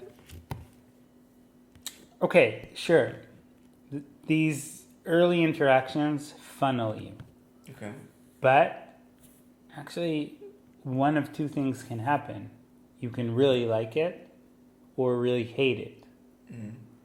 And if you'll be honest and try to think about your relationship with your parents and growing up and whatever, you'll see that some things around you really like and you stuck to, and others you're like, no, get this disgusting shit away from me. Okay? And different people have different proportions. Some of them are like, no, I'm not having any of this, and some of them are like, yeah, all of this is mine. I'm going to do that forever. And it's a sad thing, but if you were abused as a child, that's probably the best predictor predictor for you being an abusive parent. Right. And you have to understand, like, what's behind that. You're this growing organism. This is what we are. We're not like, gazelles. Mom spews you out and you can run whatever. We're born half-cooked at best, and we need all this time to, like, just basically form basic capacities to deal with the world. As a parent, you know that much better than I do. Mm-hmm. Okay? So the thing is that you can think about this in terms of plasticity of your brain and body or whatever. You are born as something somewhat like a sponge. Okay? You can be twisted this way or funneled that way or shaped like this or like that. But eventually you need to reach the point where, exploration, exploitation is the blah, blah, blah. Catechism. So you have to reach the point where you're all in. Okay? I'm having children. I'm a broker. I live in Panama. Okay? So you have to go through all of that. And in each and every stage, there's some part of you where you commit. Yeah. And some of that is way before you have any sort of say or leeway in the process. And parenting or caretaking is what, institutes your basic interface with the world.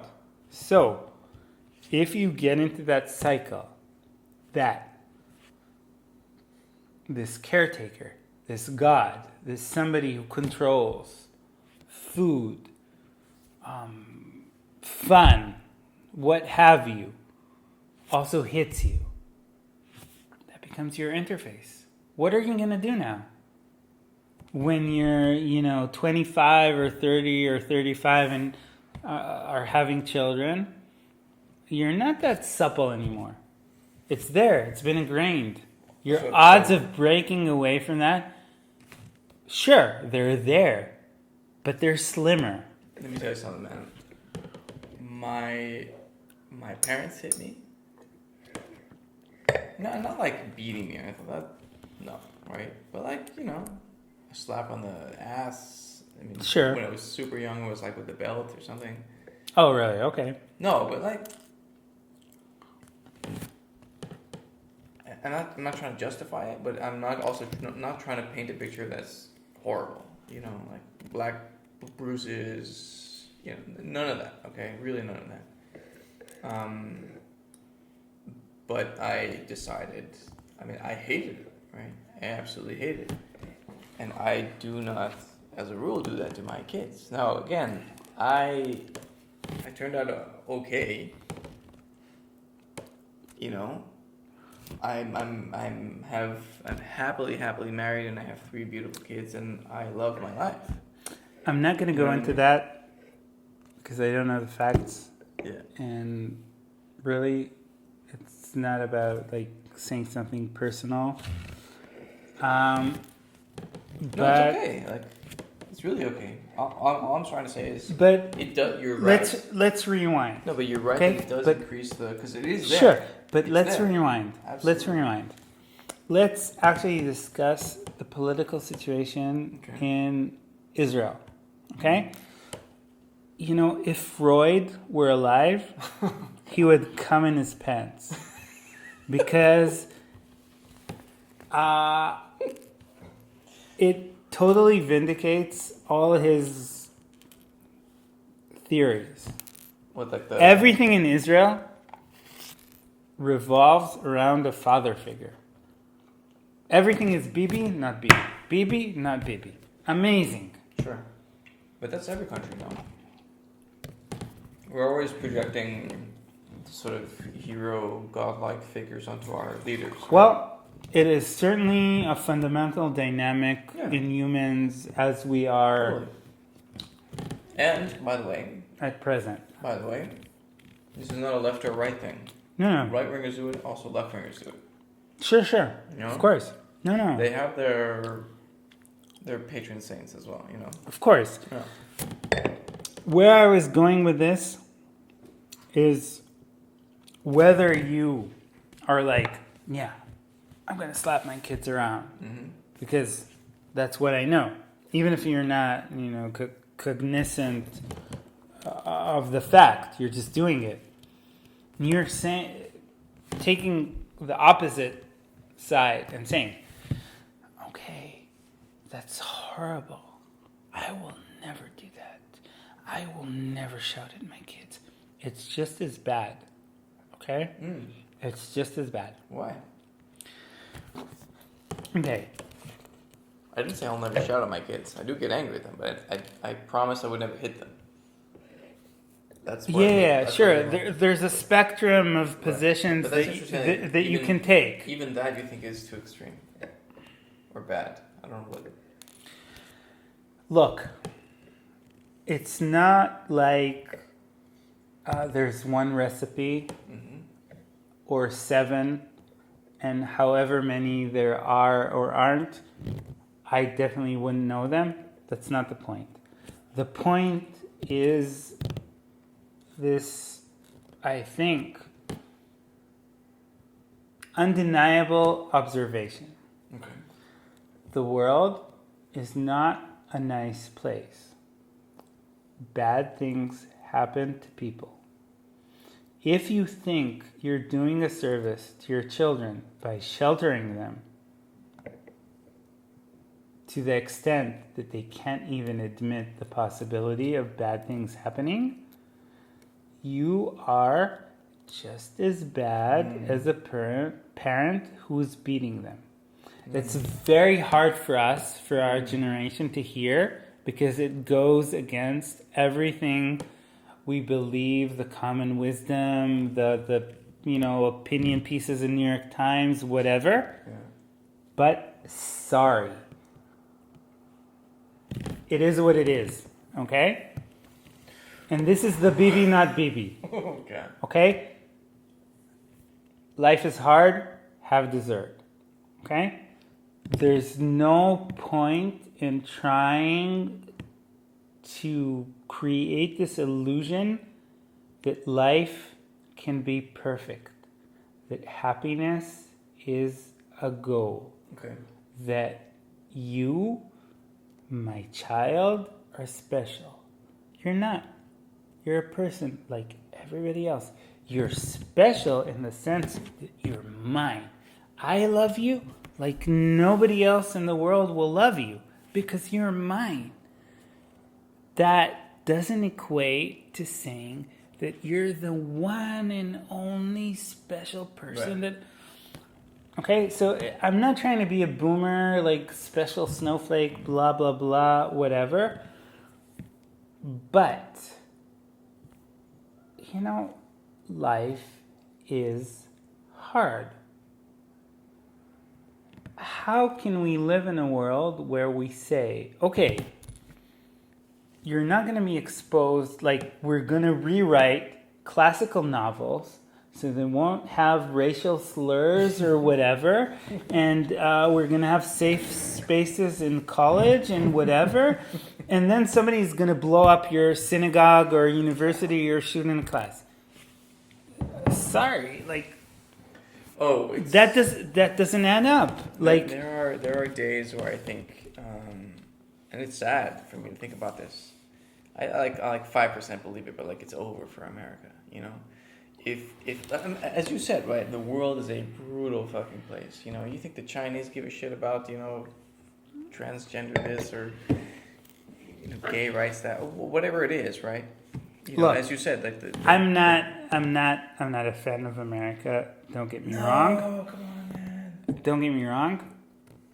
And yet, as I see it, at the moment, there's no other alternative. As much as I hate it, it's true. In some regards, America has been dismantling for 20, 30, 40 years, whatever. Like the bipartisan politics means that you can't even fucking like pave a road or fix a bridge or a dam. It's ridiculous. And yet, when has America been more culturally dominant? Not sure. No. Economically dominant? It's not about being the most rich. Business models are American. Mm-hmm. Like, I'm fucking Israeli, you know? We don't fucking dress up. We don't have like, we don't speak politely, whatever. And yet, corporate America is like, you know? Like, half of the things we say at work are in English. Yeah. And sure, when I was a scientist, I get that. Because lingua franca in science is English. Yeah. Fine. But obviously it isn't tech and business. Yeah? That's not waning. The Chinese are not like competing for that. The Chinese, like, if you would have asked me like 10, 15 years ago, I would have said, okay, Chinese are like the next China, like Japan, Korea, whatever. Okay, fine, they make cheap stuff, whatever. Okay, so that was, I was way off there. And yet, please, TikTok aside, what is the new idea, concept, whatever that China came up with? Nothing. Okay? Not crazy. Not crazy. How many billion brains? Look, it's very, very sad. What the fuck, man? That's a lot of brain power, man. It's very sad. Look, you know, sorry, I don't want to say it's very sad because it's very judgmental and probably super ignorant because I really don't know what's going on and happening in China. And I would like to placate myself into thinking that I'm privy to, like, you know, congruent information and whatever, but bullshit. I fucking Google stuff, like whatever, and it's controlled by American mass media. So I don't know. Maybe amazing things are happening in China. Perhaps there are, but okay, the point is still taken. Innovation is driven in the West and primarily by America. Yes, it's not even an innovation. America hasn't been innovative in a deep sense for a while. Bro, Elon Musk moved to the US. He didn't move to China. Okay, so I've brought up Rome once, this discussion, and I always end up bringing up Rome because, you know, there's this... seminal treatise, like the fall of the Roman Empire, okay? And one day they'll write the fall of the American Empire, okay? So, where are we? Are we apex? Are we decline? Is it going to end like in 20 years? The barbarians are going to, you know, storm over the walls? I'm not sure, okay?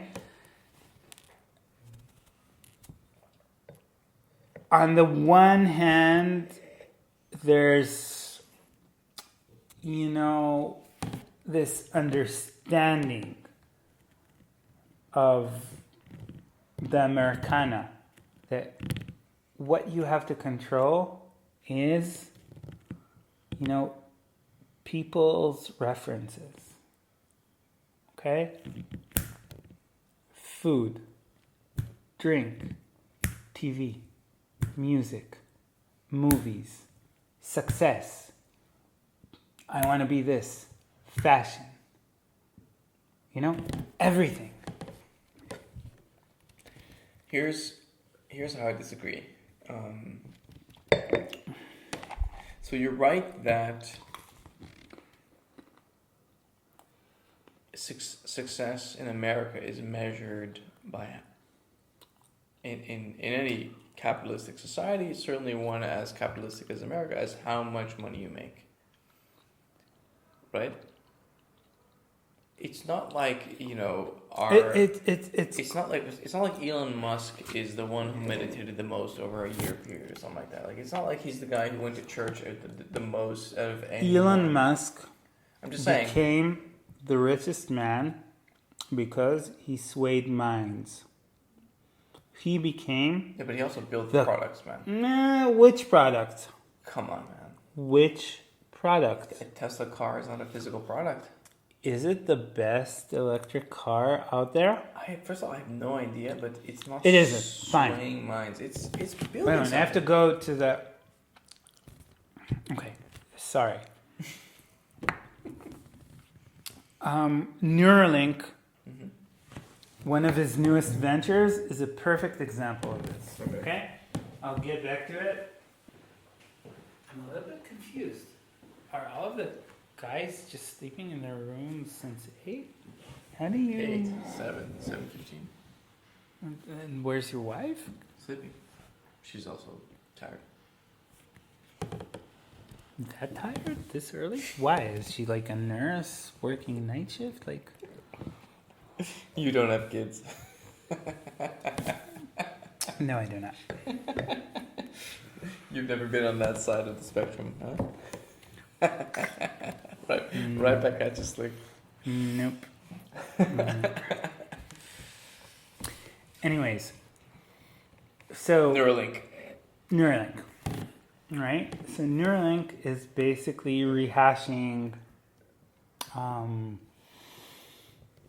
late 90s neurotech. Late 90s, beginning of 2000s, they were starting to develop brain-computer interfaces, meaning they would take monkeys, implant chips inside their brains, and try to do stuff. I have no idea about that stuff, but I really have to come back to that Tesla point and challenge you there, man. Like, come on. Come on, man. These are apparently the best electric car there is on the market. I've never driven one. I have no clue, but everyone raves about how crazy please. What is the novel thing introduced by Tesla? Name one. I don't know. Exactly, because there's nothing. No. I just haven't looked into... No, because there's nothing.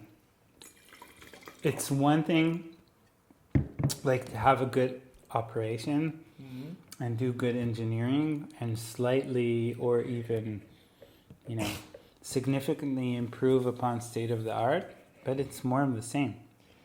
You throw money, manpower, and time at something, it's going to happen. As far as I'm aware, it's, again, I've never driven one. I have no clue what it's like, but it's apparently just like a really fast car, but it's electric. Whatever. So... No, but that's a big deal. Whatever. I love this story about Marconi. Who? Okay? He's like the inventor of radio. Okay. He's a physicist, and, he came up with this idea. And he was sure that, it's like a thought experiment. It's like nobody could do it. Okay? So that's innovation.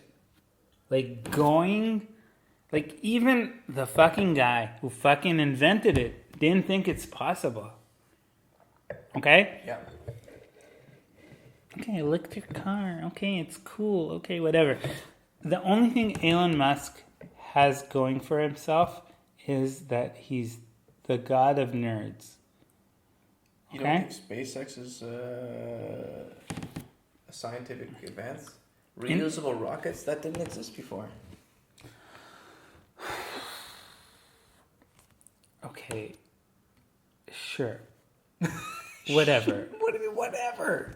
That's a huge deal. Do you understand this month? Apparently, the story goes is that, maybe I have this wrong, but I learned this from a guy who was in that industry. It was actually on one of my podcasts, and he told me that he was on a plane flying terrestrially, and he said, Jesus Christ, like, I land in a city, and the same plane flies to a different destination.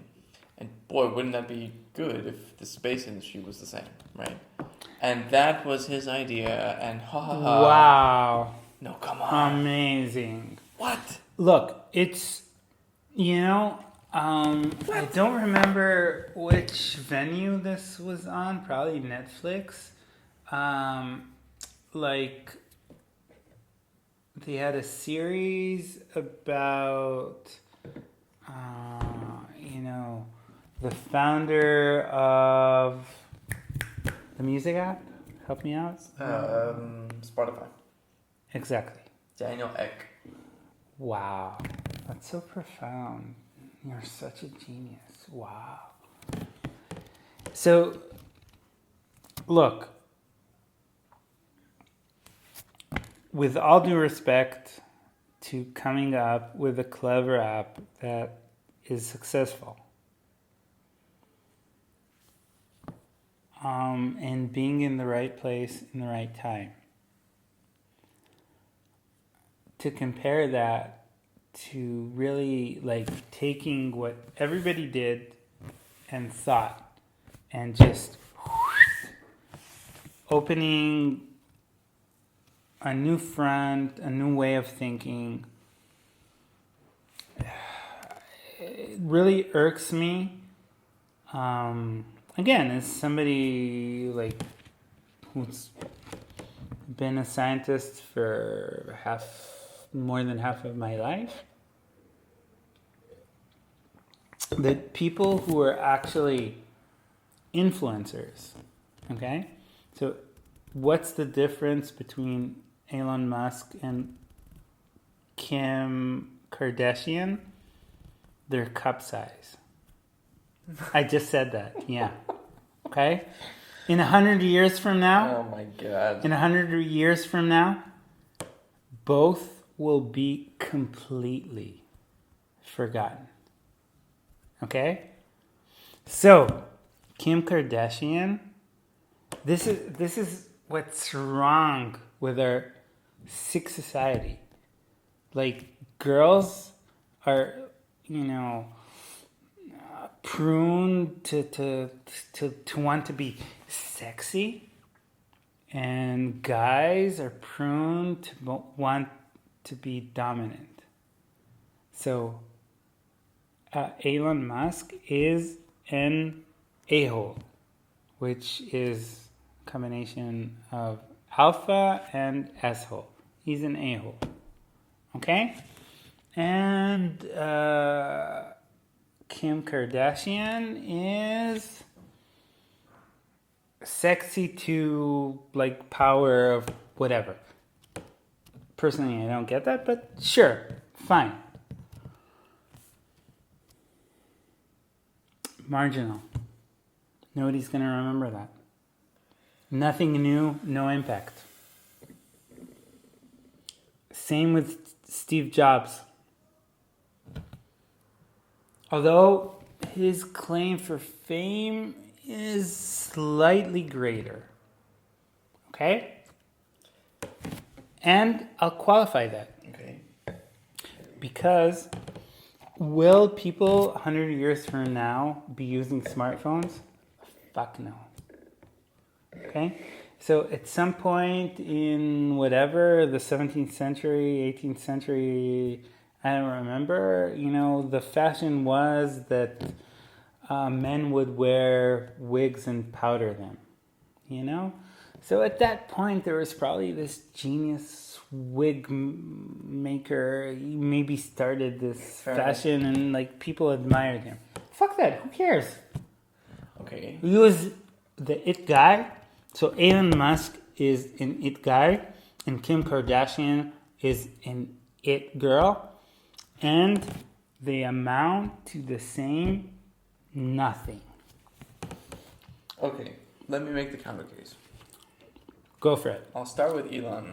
I have no Sure, idea. I have go for it. no idea how I would do this with Kim, but let me try to. Let me start with Elon. I mean, that man works exceptionally hard. Yeah. Don't go there. Yeah, okay, so the indentured slaves in India who were like chained by the foot with irons in this yard and have to do whatever, work harder, okay? Fuck that. And look. He would take sleeping pills. Look. Wait, hold on a second. Sorry. Wait, time out. Because yes, obviously, physical labor is physical labor and cognitive labor is something completely different. Absolutely. But the amount of pressure and responsibility that this guy has, he owns like 6 or 7 different companies. I have lost track at this point. And they're all huge businesses that generate headlines all the time, that generate interest from investors, from analysts, from journalists. Like, there is so much scrutiny that this guy is under. Exactly. Wait, yeah, I get it. Okay, that's part of the ambition, absolutely. But I don't think that's a pleasant life.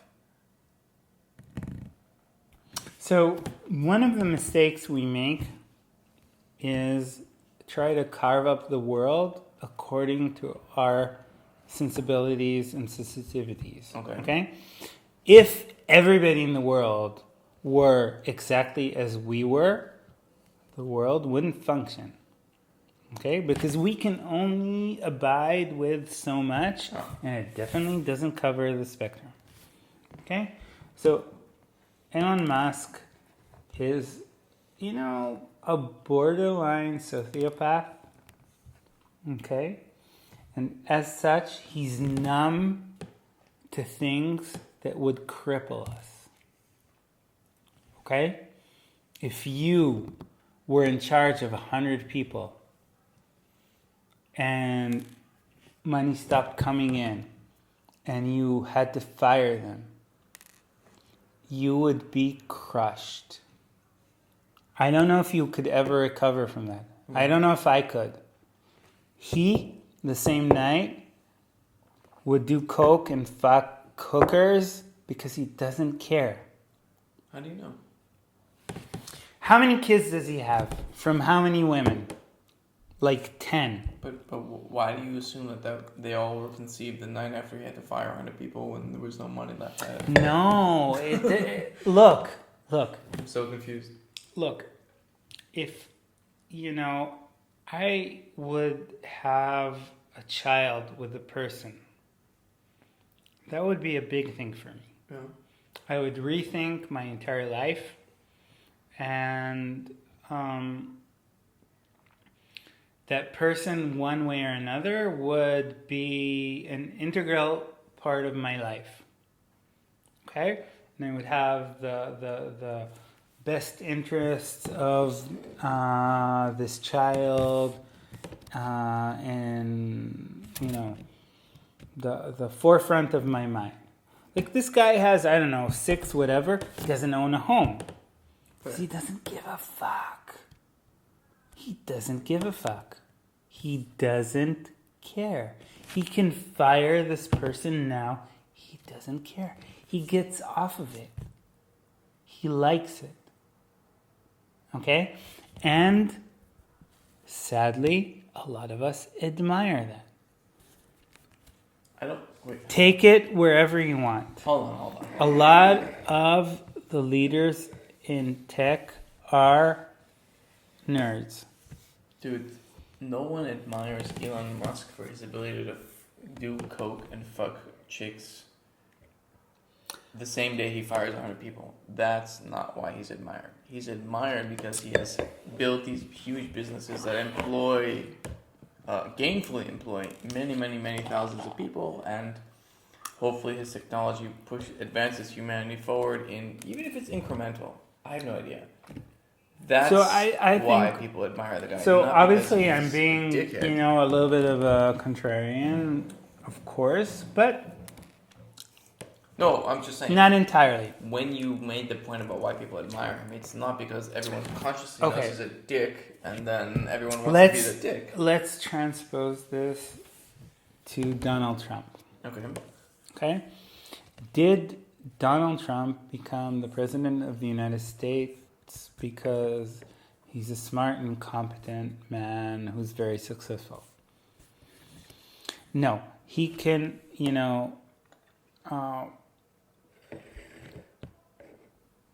understands, knows how to cater to something very basic in the hearts of men, people.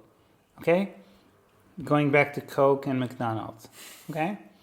So Elon Musk is the Big Mac or Coke of tech nerds. That's it. And Kim Kardashian, and this is harder for me to say because, I'm not exactly a tech nerd, but I'm pretty damn close, right? Okay. And I'm far removed from the world of Kim Kardashian, but she's like this, ho-hum woman, not that beautiful, not that thin, not that anything, who nevertheless, through sheer dominance, manages to rise to be, what everybody else wants to be. Yeah, she's Women have actually died because of having butt transplants. If I were her, and I'm pretty sure she had a butt transplant, right? Really? I don't know. If I were her, I would be like, כמו מנחם בגין במלחמת העולם, במלחמת לבנון. Like Menachem Begin, the Prime Minister of Israel, when Ariel Sharon sucked him into the First Lebanon War, when he realized what is happening, he famously said, "Eneni yachol od," which means I can't take it anymore, and just retired from public life. If having a butt transplant and becoming very famous, I would hear that a woman had a butt transplant and died,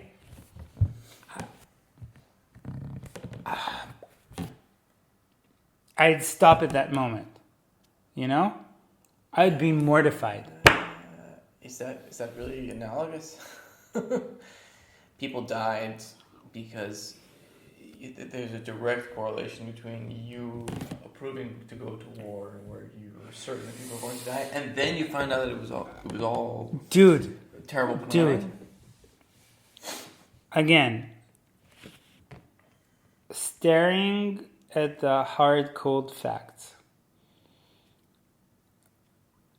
As the CEO of Tesla, he approved of the semi-automatic driving in Tesla, which has killed a few people. Okay? So which again is one of the reasons I would never work on autonomous driving or surgery devices or whatever, because if you fucking can't take the heat, stay out of the kitchen. And most of us can't take the fucking heat, and very few of us can, and they reap the glory and the benefits of that, and Elon Musk is one of them. And Kim Kardashian apparently is also one of those. Because, you know, look at her success. The success of her family. Like, what does she have? Right, and she's just famous for being famous. Well, sorry, she had a sex tape and then... I don't know. That's whatever. She has no... It doesn't matter what were the instigating circumstances. No, but you can't really explain. Obviously, whatever it is, you can't explain it. Right, sorry, because you're a man's man interested in what's cool to men.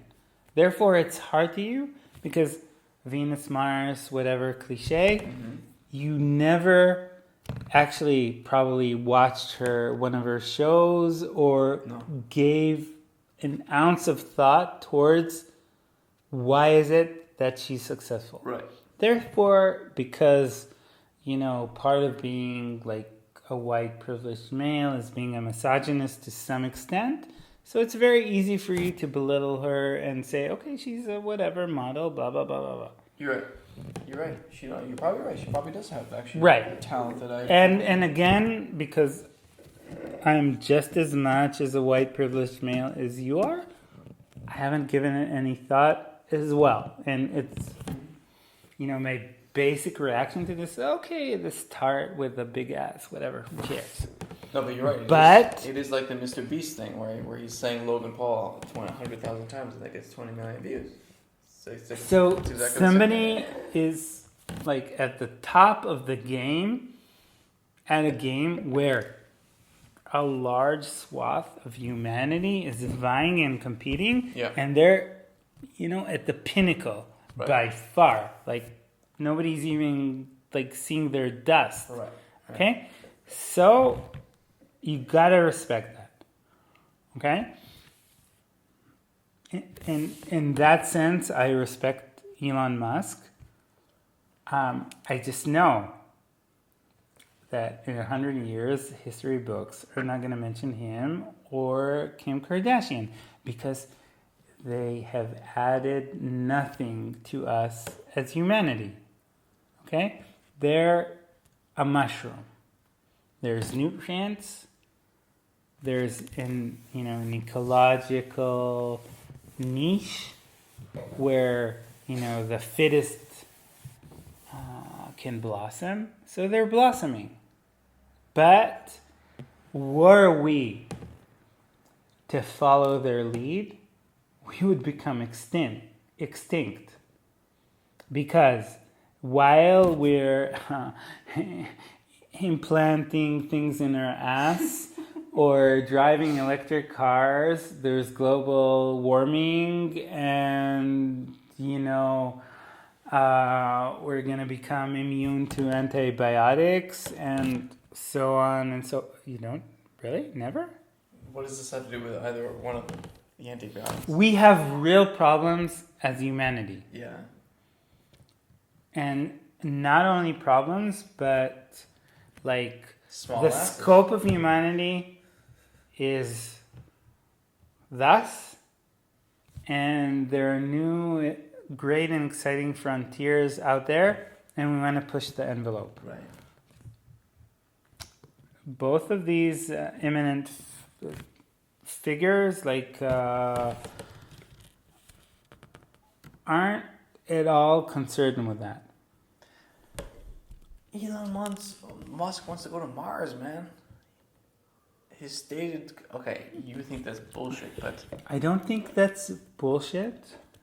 He wants us to be an interstellar species. Jesus Christ. Please. The ideas have been out there since at least the 50s of the last century. Okay? And the question is, why do we want that? Okay? Yes. Fine. So, I'm not really that much of a science fiction buff, but, I am a child of the 70s, so yes, I did dabble in 50s and 60s and 70s and even 80s science fiction. And the premise was always, we fucked up the planet, we had to escape. Okay? Now, I hate that idea. I hate that idea. Because basically, it's essentially saying that, your parents beat you up, so you're gonna beat up your kids. Okay? You fucked up the planet, so you're gonna escape to a new planet, you're gonna fuck that up, and then, okay? I hate that. I hate that. I really and truly adore, an amalgam of ideas of the Enlightenment. And so we have our European Enlightenment, right? But we also have the Eastern Enlightenment. Okay. And I really think that in terms of possibility, we live in this amazing time where we're at the cusp of having the technological wherewithal to do practically anything. Okay. What are we doing with it, though? Wank. Okay? So, I don't want to leave this planet to Mars. I want to say, okay, let's take this planet and use all the science and engineering knowledge and make it into something heavenly. The problem Sure. is that no matter how heavenly and utopian you make this place, it will still be blown to bits a billion years from now, or whatever the hell it is. Right? Once the sun explodes, we're done. Doesn't matter how great the party is over here, it's finished. So, Wait. Now, that's all fine, I suppose. Who cares what happens a billion years from now? But it matters. It matters a lot, because that is the difference between a meaningless, nothing existence, or you open the door to something else. I'm going to have to respectfully disagree. I think... You should disagree even disrespectfully. No, not at all. Not at all. Look, I think one of our problems is that we don't embrace the cycle of life enough. Go on. Okay? We're born, we age, we die. It's fine. It's not a lacuna of the system. It is what it is. If you love life, embrace that. If you can't, you're doing yourself and the world, to some extent, a small extent, of course, a disservice. Yeah. Okay? So, yes, the world is going to end. Yes, humanity is going to end. It's fine. Perhaps humanity is going to end by being transcended by something better, and perhaps the next better great thing is not going to be the spawn of humanity, but the spawn of, I don't know, clams, cockroaches. Who cares? Okay?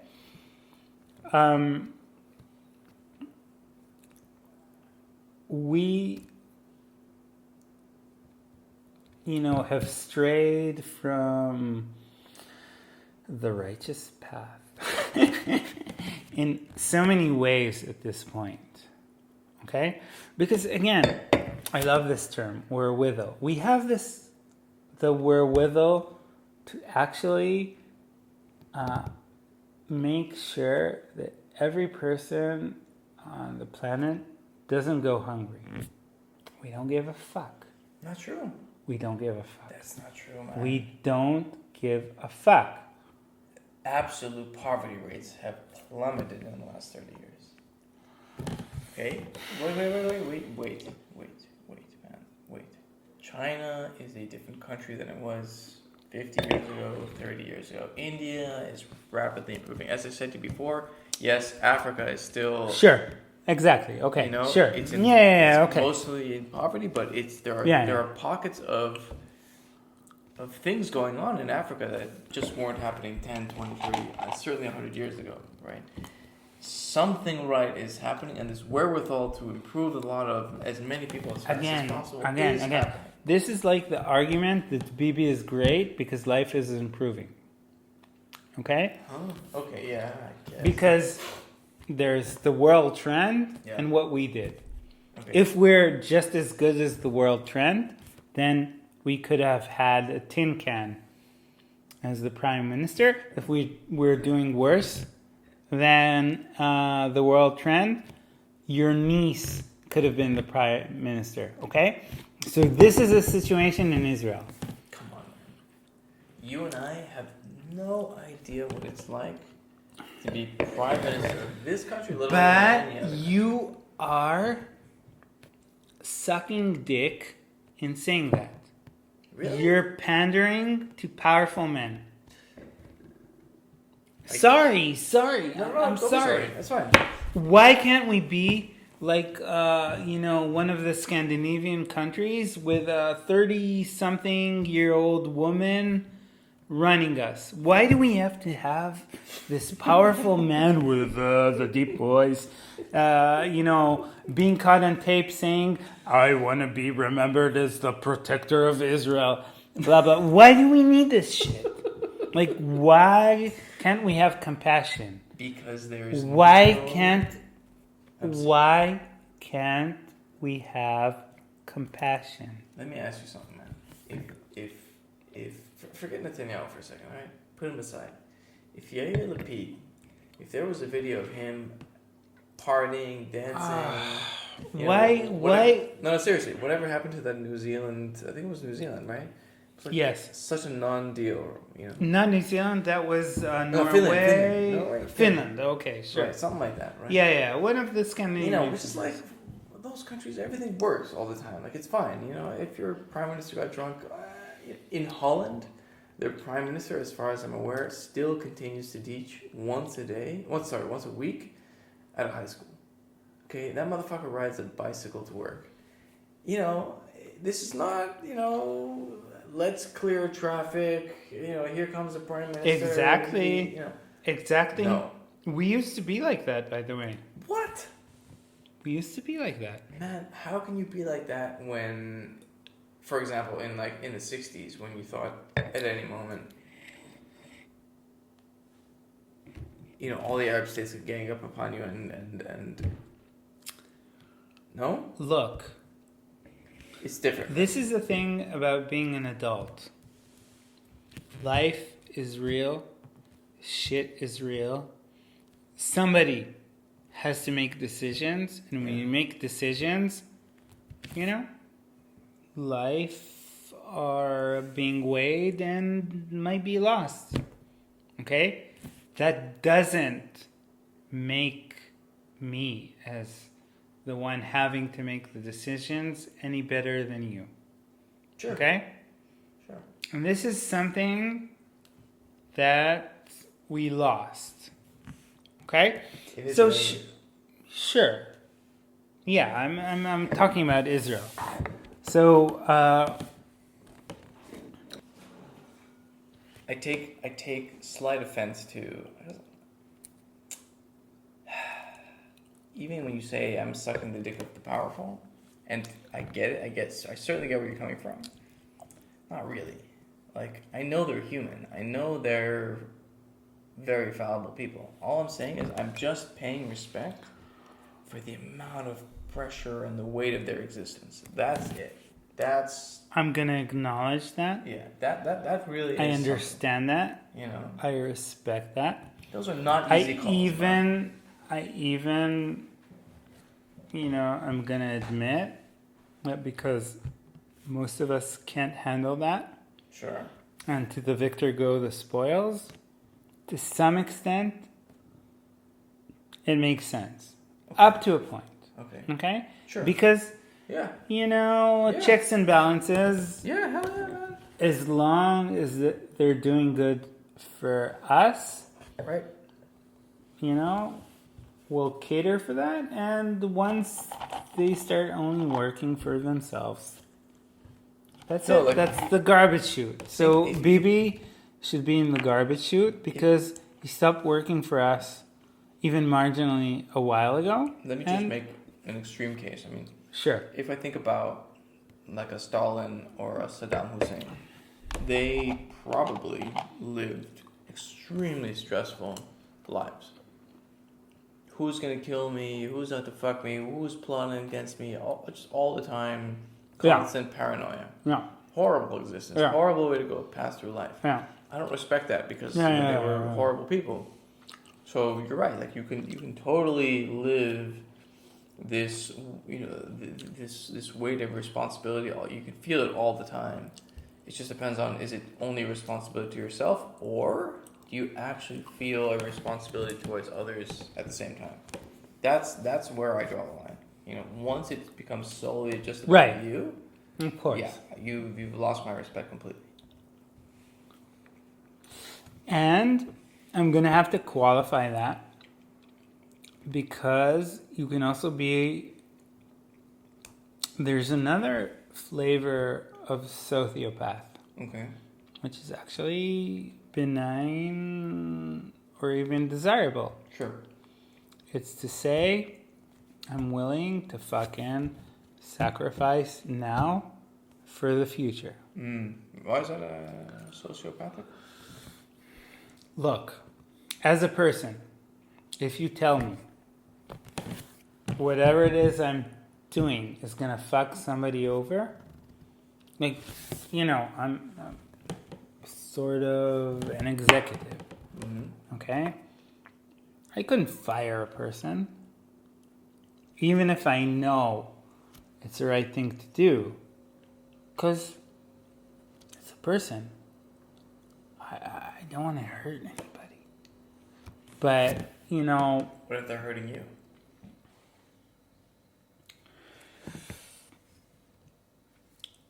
on the face of it, it makes it easier. But still, why then is why are they hurting me? Why is my hurt more important than... I will make this super easy on you. I work for you. I work for your company. I show up to work every single day, and I just start jerking off. I take off my clothes. I'm jerking off in the office. You don't think that person should be fired? Yes, Yeah, they clearly have problems. There's something going on, but but why does the entire workforce need to be subjected to this? Sure, that's a ridiculous scenario. Okay, I should hope so. So, and actually, I've had many discussions about this with my colleagues. I think of myself as at least a reasonably productive person. Okay. And I guess because I'm a little bit of a narcissist, I kind of tend to chalk myself up as super productive or whatever. But again, let's put my vanity aside. Okay? Let's just give me the benefit of the doubt that I'm somewhat productive. Okay. And if I truthfully analyze my productivity, I would say that it has ebb and flow. Yeah. And in short spans can be amazing and super productive, and then meander for even months. And because I think of myself as an asset for any organization I work in, because I'm not saying I'm the best or whatever, but I do think I generate more value than the cost of my salary or whatever the fuck.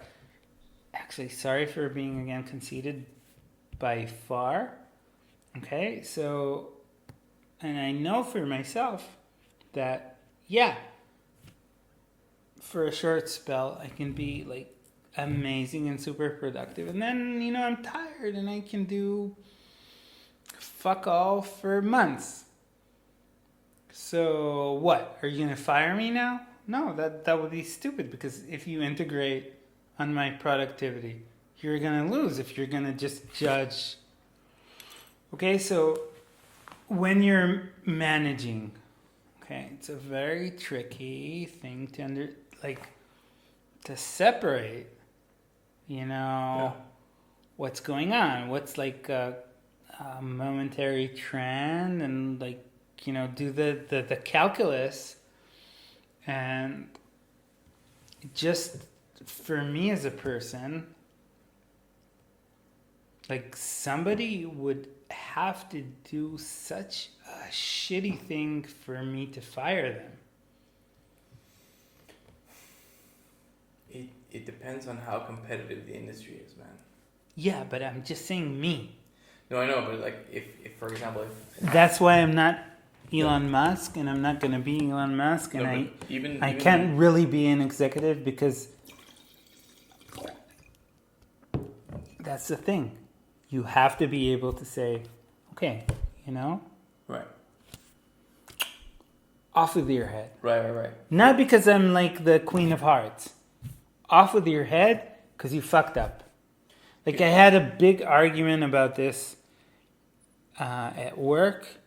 Like, if somebody comes and says, in a tense moment, I quit. So I was like, yeah, okay, a person was stressed and whatever, but I like them and they're this and they're that. Okay, fine, let's work it out. And my colleague was saying, what? Like, if somebody was quitting when the stakes were this low, for sure you won't be able to trust them when shit gets real. Boom. That's it. It's over. Doesn't matter if it's your friend, you like them, whatever. That's it. You shouldn't work with them. And I'm like, damn, you might be right. Yeah. So that's why I acknowledge, as a very arrogant person who speaks as if like the sun shines from my ass, I readily acknowledge that, okay, as far as this goes, I can't say anything. I can't take the heat. I'm staying out of the kitchen. Like, anything I say is insubstantial because I'm just driven by my emotions. So fine. Okay.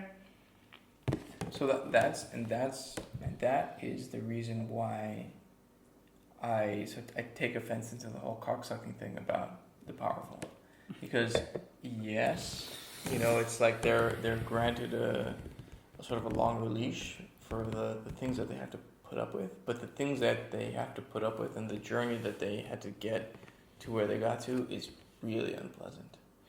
And they have to. And I'm not going to argue. I would just say that. Okay, so I just want to qualify. Hold on. Just one last thing, because even if you take someone like Netanyahu, again, I'm not ignoring his corruption trials. I'm not ignoring his alliance with the Orthodox. Like, all those things I take on board, and they trouble me. And believe me, I have thought like you. Oh my God, this guy who's been indicted for corruption. He's facing a criminal trial. All of a sudden, his government that he is at the head of wants to change the rules in the judicial system. Believe me, I have, and of course, his best leverage, right, to guarantee his freedom for the rest of his life is if he stays in power, right? Sure. All of these things I completely take on board, okay? he has been, and this is the thing that he likes to bring up, and his supporters bring up as well, he has been under attack since day one. I mean, they have been after his ass and just... Sorry. And they hate him. He has been after everybody's ass from day one. What does that mean? He is one of the foremost people responsible for Rabin's murder. And he was instigating violence from day one. And look, this person has been in our life for almost 30 years, if not more. Mm-hmm.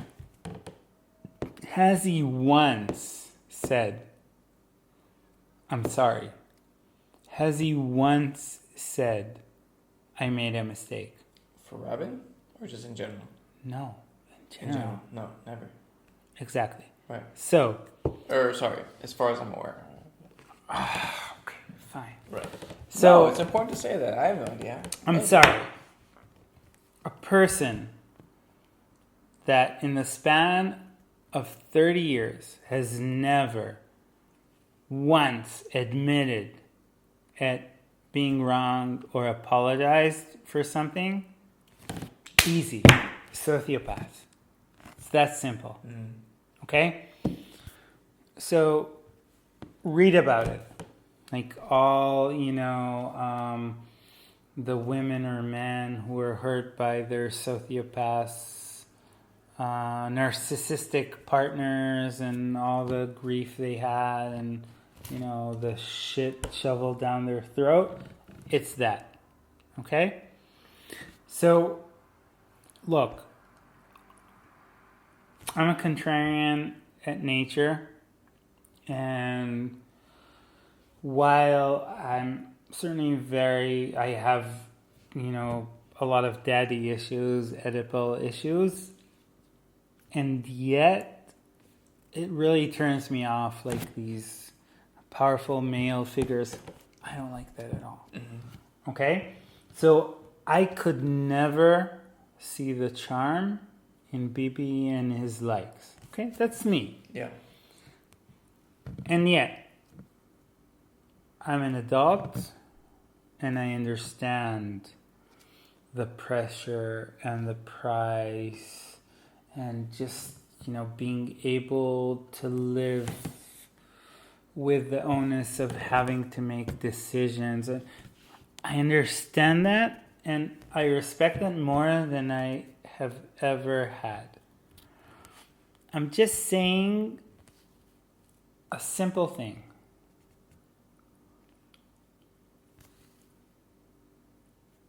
You have to be able to ask, is this person, this entity, this brand doing something for me or taking something from me? Okay? And I think it's a non-issue in the sense that it's not even a question. This person is just sucking our blood. Mm-hmm. And I'm saying this, look, these last months have been the ground has crumbled underneath my feet. Everything I upheld, I had to put under a scrutiny. Because what am I? Am I a privileged white man that I believe this because of that? Why are these people, where are they coming from? What do they want? What is it? And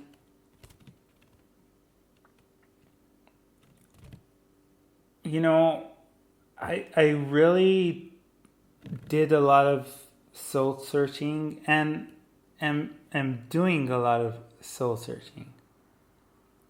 But, and, you know, part of that is acknowledging that the sun doesn't shine out of my amazing butthole that's so unique and privileged and whatever. And yet,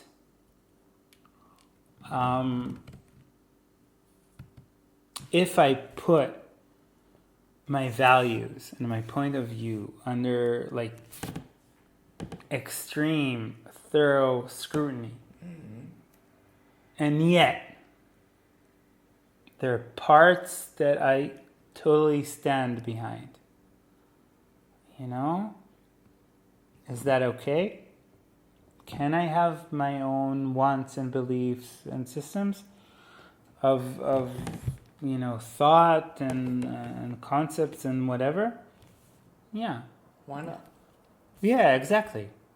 Okay, so for me, like everything I believe in, I'm willing to discuss, and I think I have a good answer, at least up to a point. Okay. And some of the things I feel like it might reach, you know, the stage where you'll say, sure, but I think I want, okay. And when I analyze the situation now, it really, did you watch the remake of Bergman's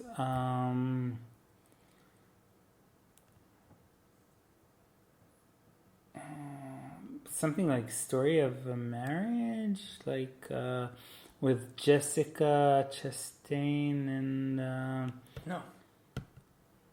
was it like an HBO miniseries about like a marriage falling apart? No. Sure, this wasn't a Netflix movie with Scarlett Johansson and no, Marriage Story. Great movie, by the way. Yeah, it's also a great movie, but Something else. yeah, it's something else. Okay. And so basically, this is about the two halves of the Jewish populace of Israel. Mm-hmm. So we were married because this was an arranged marriage. Like, we didn't actually choose it. And it's not working anymore. We're not having sex. We don't believe the same things. Our lives are, you know, diverging, and we can't even fucking sit in the same room and have a civil conversation. So what the fuck are we gonna do now? Yeah? Are we gonna fight for our marriage? And if so, why? Okay. Okay. A few things. One, just to... Well, the thought, PP? Yeah.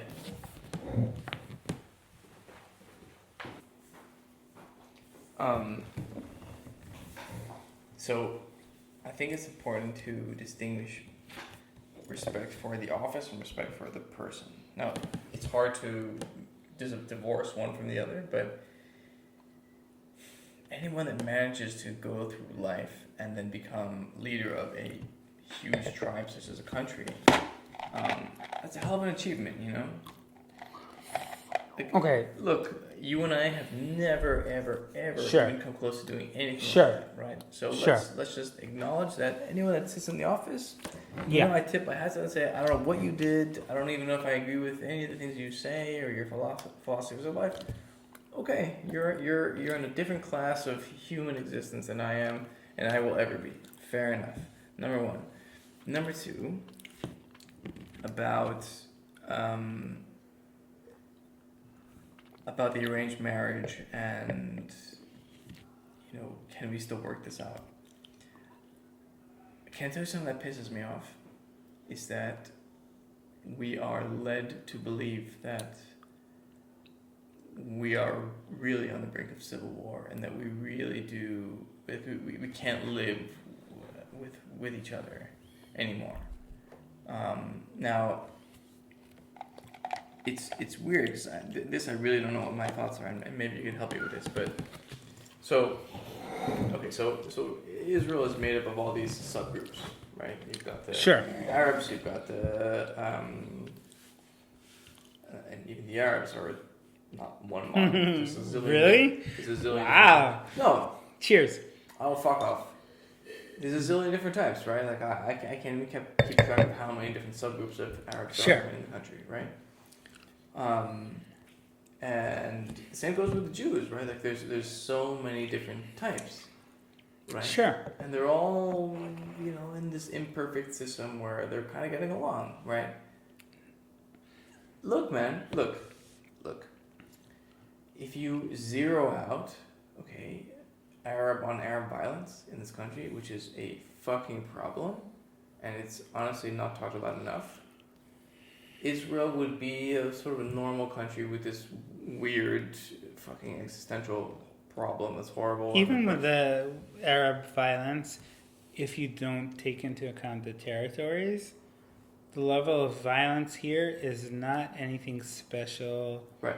In the Western world, it's less than average. Right. As far as I know, maybe I'm wrong. I don't think I'm Right. wrong. Right. Again, I'm not denying any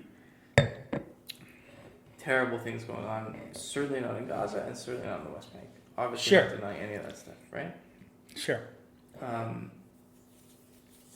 The Jews and the Arabs that live in Israel, what most of the world defines as Israel, have gotten along. Again, it's not perfect. Again, there's tension. I get all that, but there's been some sort of coexistence that's been going on here, right? Okay. Clearly, right? You step out of your house and the world isn't on fire. Like, things work. People are getting to and from work. Look. Wait. And I resent the fact that people like Benny Gantz and Yair Lapid and Isaac Herzog and these types, who are, for their own reasons, and I'm not really quite sure what those are opposed to the reforms. I think some of it is absolutely legitimate. I'm also worried about this stuff. Really, truly am. I don't know what rules of fighting they're playing by, and it varies by character. But anyway, the fact that they can implant the idea of civil war into your mind, my mind, all these other people's minds, like, I don't know why. I don't want to kill anyone. I don't want to kill anyone in this country. Okay. So, why is it reasonable to you that only half of the country has to enlist into the army and by and large is paying taxes? It's not. It's not. So, this is the major part of the issue. So, for me, I'm part of the populace who serves in the army. Although, personally, I'm not, it's not my thing, but like my group, okay? My in-group, we serve in the army. We pay the brunt of the taxes, okay? We uphold the basic positions needed for, like, not living in a hovel, like medicine, whatever. Mm-hmm. And yet, what's happening is that somebody is telling us how we should get married, in which plot we can get buried, whether or not the fucking bus or railway we fucking paid for can run and when, and so on and so forth. And moreover, these fucking people. Sorry. Okay. I have to make this clear. I have no anger or resentment towards religious people. Okay? My resentment and anger is towards their leadership. Okay? Okay. The fact of the matter is... I will do you one worse. I get a little weirded out around religious people. Okay? It kind of unnerves me. Yeah. But that still doesn't mean that I reached the point. I reached the point where I realize that this is counterproductive, and if I want to own up to the situation, I want to pinpoint who's at blame and what's at fault and try to counter that. Okay? The specific person who's molded and funneled by his community and leaders and whatever, it's just, doing what he can do. Okay? He's not the problem. The problem is fucking Moshe Gafni and his ilk, who are power drunk and trying to maintain their control as politicians. Oh man. So wait. I'm curious now because this is what I've been struggling with. So you say you want to point the finger, you want to make it, you want to hit a specific target and point the blame at that one or so group, right? No. The litmus paper for me is like Silman. Fuck her, just I hate her, like she should be put in prison for taking bribe, whatever. Nevertheless, she's a minister, and she's saying now that in parks we should like divvy up the time in springs and pools and lakes and whatever for men and women. Okay? So there's this basic ethical question whether saying, okay, this lake is everybody's, so everybody should be able to share it, and somebody saying my religious belief is that men and women can share it together. Are these two things equivalent or not? And if yes or no, what are the arguments? And I have to say, like, I've been bashing my brain against questions like these for the last few weeks, and I'm at a loss because I realize that my best argument for, like, if this is everybody should have an equal share to it, and personal rights can't like assume something from other people,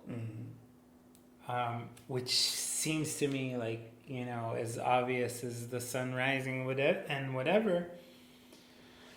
I understand that ultimately another person will say, yeah, but I think this.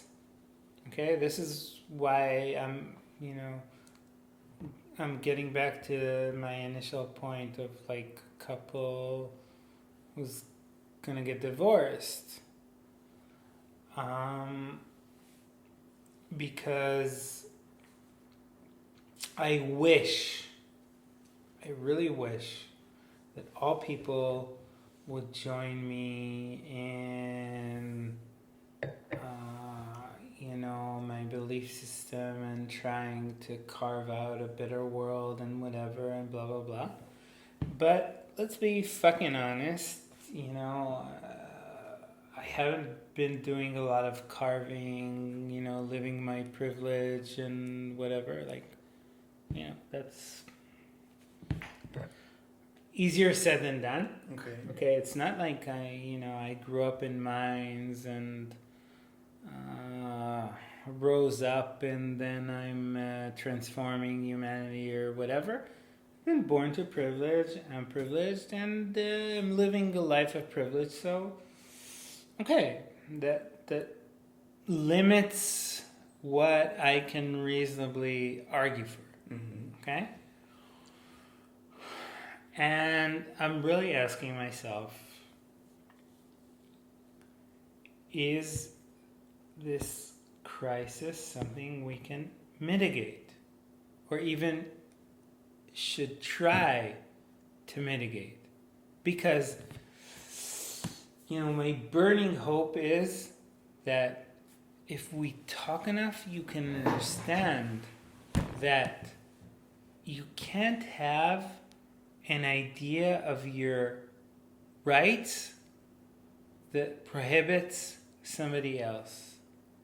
Okay? Sometimes there are conflict of interests, but then you have to acknowledge, okay, who's giving up what? And can I reasonably argue that the other side is giving up more than I am? Okay? Look. And it reaches the point where if you believe X, you surmise A, and if you believe Y, you surmise B. And we're not going to agree on that. So, fuck you. Here's the divorce papers. Okay? I'm going to be very reasonable. I'm going to pay my alimony and whatever. But fuck you. Here's the alimony. Okay. I'm going to be nice to the kids, but I don't want to see you anymore. The problem, I think, with that analogy is that it supposes that there's one man and one woman, or one husband and one husband, or one husband and another wife, whatever. And in this country, as I already mentioned to you before, there's a far broader range of people who are part of this pact with the state. And if let's say the fear is that it's the ultra-Orthodox attempting their long, slow-moving coup, right? That means that 90% of the country, more or less, because that's what it is, will say, whoa, that's going way too far for us. And then even within that 11 or so percent of the country, it's not exactly, that's true. It's not even clear, for sure. What the rules they sure. implement, they're going to be happy with either. Yeah, for sure. It's such a moving target of what people mean by this fear of theocracy, right? So it's what is, I think, for me comforting, and this is the source of my optimism, is that we already live in a country with so many different, this wide spectrum of. Every country has a wide spectrum. Yeah. No, well, hold on. But I'm talking about in a democratic country.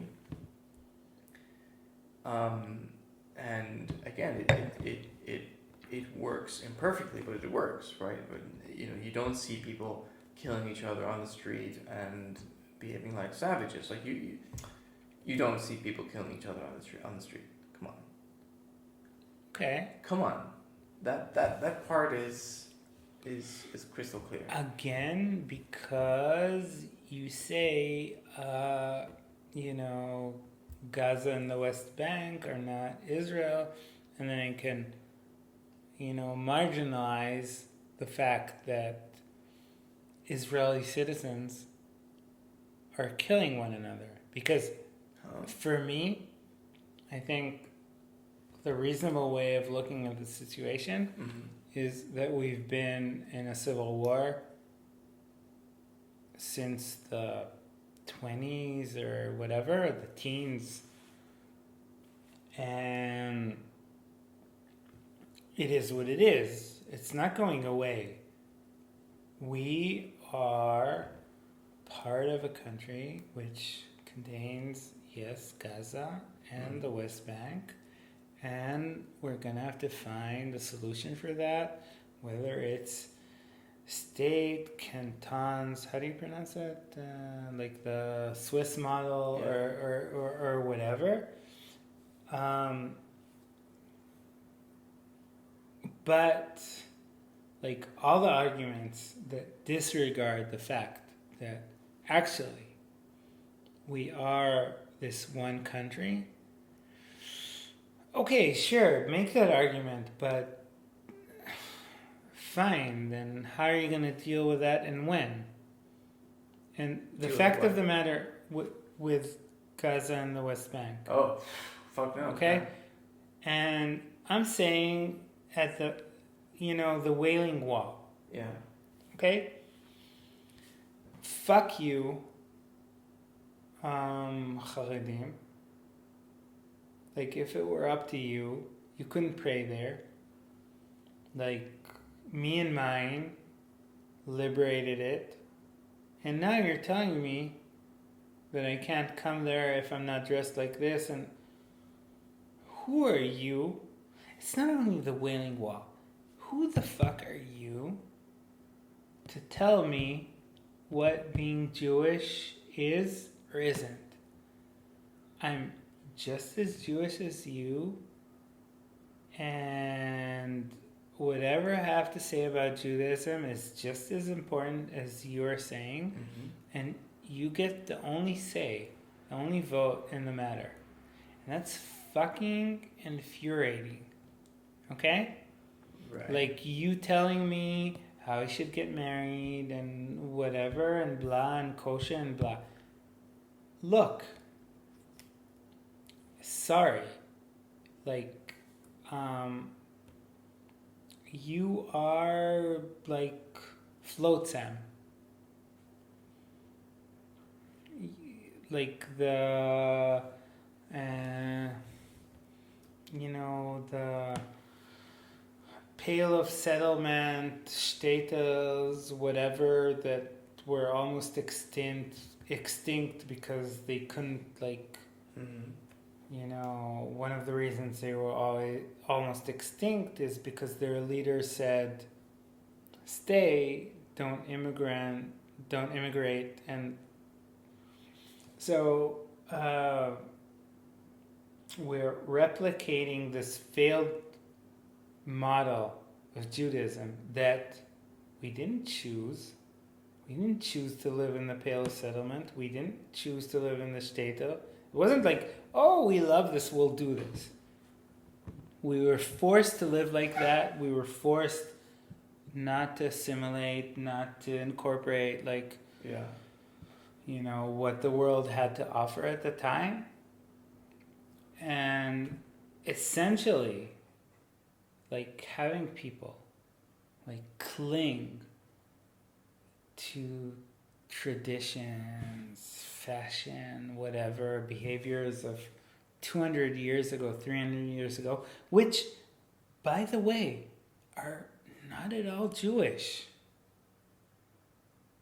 Like, the whole Hasidic movement is essentially assimilation of Christian practices and values. It's the least Jewish thing you can imagine, like worshipping a figure, whatever. It's like Jesus. And they kind of proselytize a little bit too now. Yeah. And so that's the most ugly and discrepant part of Judaism that has taken control, Sure, a chokehold But you what the definition of Judaism is. you keep focusing on the Haredim, and they really are still 11 or 12% of the population. You know, and then there's the settlers. I don't know how many that is. But I think it's 500,000 people. What is that? It's about 5% of the population. Like, Yeah. it's still a moving target as to who the boogeyman is. You know. Yeah, but it's not about the numbers. It's about the impact. No, Elon Musk is one wanker, but his impact goes beyond, not a million, but tens or hundreds of millions of wankers. No problem. But again, if you ask, So, look, like we had a good thing going on here. Not a great thing, but a good thing. Mhm. Like, we founded Israel. Sorry for saying we, but sue me, okay? We were like going to establish the new Jew, Yeah. okay? Straight back, flowing hair, like exposed limbs, suntanned, whatever dynamic. Who calls you a faggot in high school? Yeah. Exactly. That Exactly. pinnacle of humanity. Yes. So, we were trying to do that.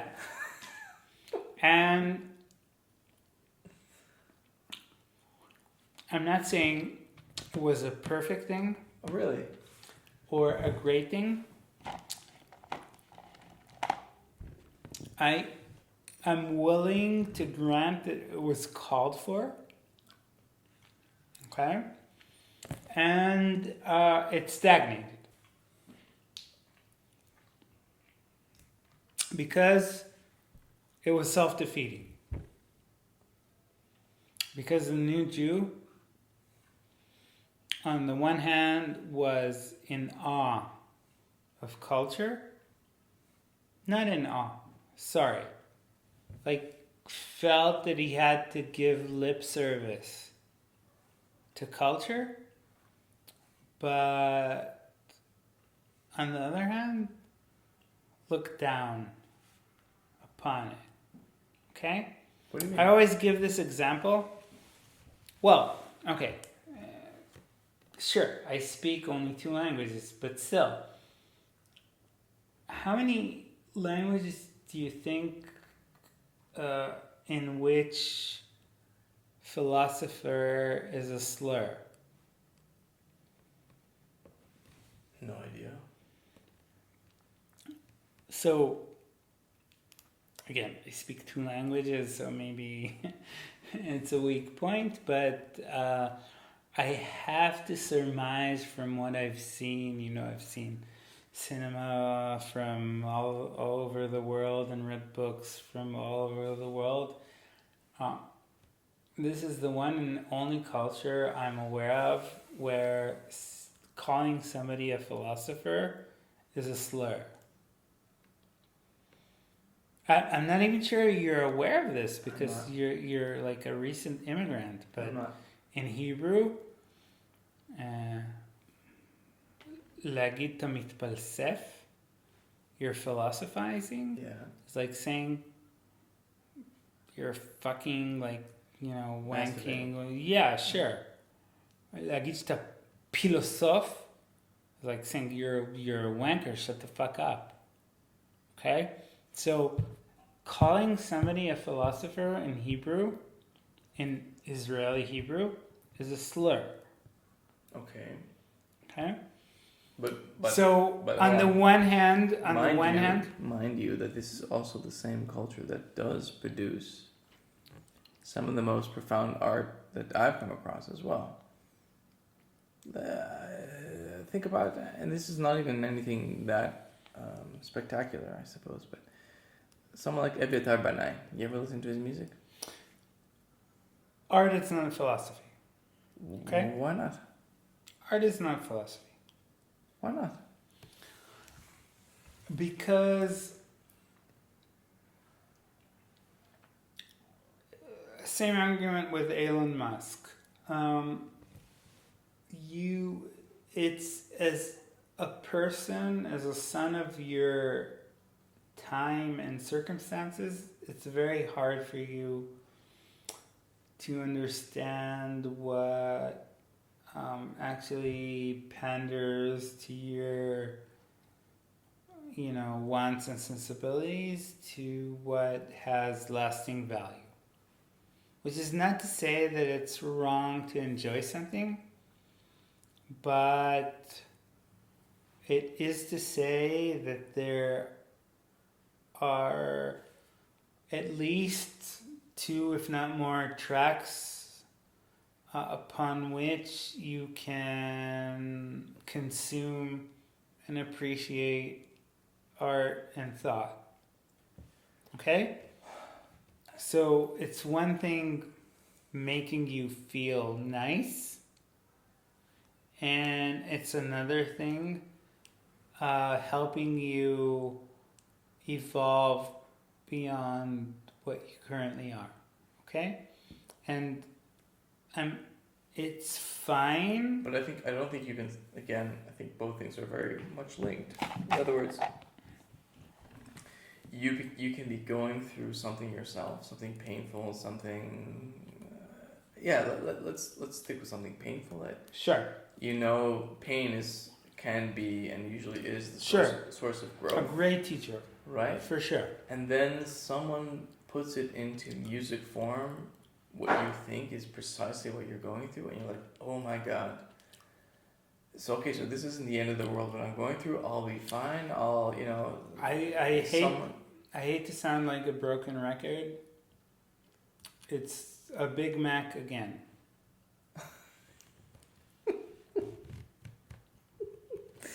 Come on, man. Look, it's cruel, and it's kind of my school of thought, sure, which is not a great thing to admit. Yeah. But the fact of the matter is that I really think that the real profound things in life are fragile and hard to uphold. Which means if you had a shitty day and you're like broken, it will be very hard for you to connect with those aesthetics and messages. Which is exactly the reason why you have the idea of retreat, why you have a yoga retreat or whatever. Because it understands that under the duress of everyday life, you won't be able to open yourself to something more than daily existence. And the great things in life are the ones, here is the older and more accommodating me, that bridge between here and now and there in infinity. Sure. Okay? But just to come back to the point about art for a second. I mean, I remember getting my heart broken when I was 16 by a girl. Okay? In that moment where I didn't How can you forget? And I didn't feel like talking to anyone, and yet I would listen to an Eminem song, Superman to be precise. And the message of the song was like, fuck these chicks, like there'll be more, it's fine, And that, or at least that's how I interpreted it, and it got me over it. It was like, oh, here's a guy who's telling me how he's just been treated like shit by these other chicks, and he's gonna treat them like shit. Okay, that wasn't the right lesson, but you know what I'm saying. And he got over it, right? No, but and that was like there's a way out of this pain. But that's exactly what you're saying. I'm sorry. You're saying your 16-year-old could relate to this awful misogynistic message. Sure, it gave you comfort, but why are you holding on to that? No. Not Not in the sense of you should treat all women like shit. saying, if a girl breaks your heart, it's not the end of the world. Don't worry, there's others. There are others out there. That was how I took it. So look, You know, don't beat yourself up because a girl broke your heart. I'm not sure if I subscribe to that message, because something about that message is treating other people as a commodity. You can't downplay that. Sure. It's there. Okay. Okay? Mhm. I don't think that's a good approach to life or a state of mind. Okay? So I think, if you want to deal with pain, fucking own it. It's not there's a lot of fish there in the sea. I don't know. Maybe nobody's going to love me ever again. I wanted that more than anything else, and it didn't work out. And yet, I can go on living without belittling the scenario and saying, okay, sure, I went to the supermarket and I wanted the cereal and it ran out and then there's more cereal. No, fuck that. No. Fuck Americanism and Americana in that regard. No. I got my heart broken. Maybe. It's just possible that I'll never love anybody like I loved him or her. If you're 16. I don't know. It might be the case. That's tough, man. That's fine. It's... People are not commodities. Because if they are, so are you. Sure. Well, hold on a second. In almost every interaction, we treat each other that way, right? We're incentivizing each other that way, and that's Look, each and every sentient being is a unique, singular mind that has come into being. And by that I mean not only people, but the steaks we eat, which... So we have to own up to that, and we have to make peace with that. And it's very hard, okay? Because, what are the consequences? You're a unique, singular person. Mm. Is it okay for me to say no to you when you want something? Because you're a unique, singular person. Right. Can I frustrate your want, growth, or whatever? I don't know. But, that's exactly like the BB dick sucking. Okay, these are the stakes. Wait, you lost me for a second. What do you mean? These are the stakes. We deal, more or less everybody we deal with are unique, singular minds that have never been and will never be, and their existence is like a fucking miracle, whatever, and we should respect that. And yet, we have to act, we have to decide, and sometimes we're going to frustrate them, and sometimes, if they try to kill us or whatever, that's life. We have to deal with that. Right. So we have to respect that, and we have to embrace that, Right. and it can't castrate us. Sorry for the masculine metaphor, and yet it can't turn us, make us jaded. Okay?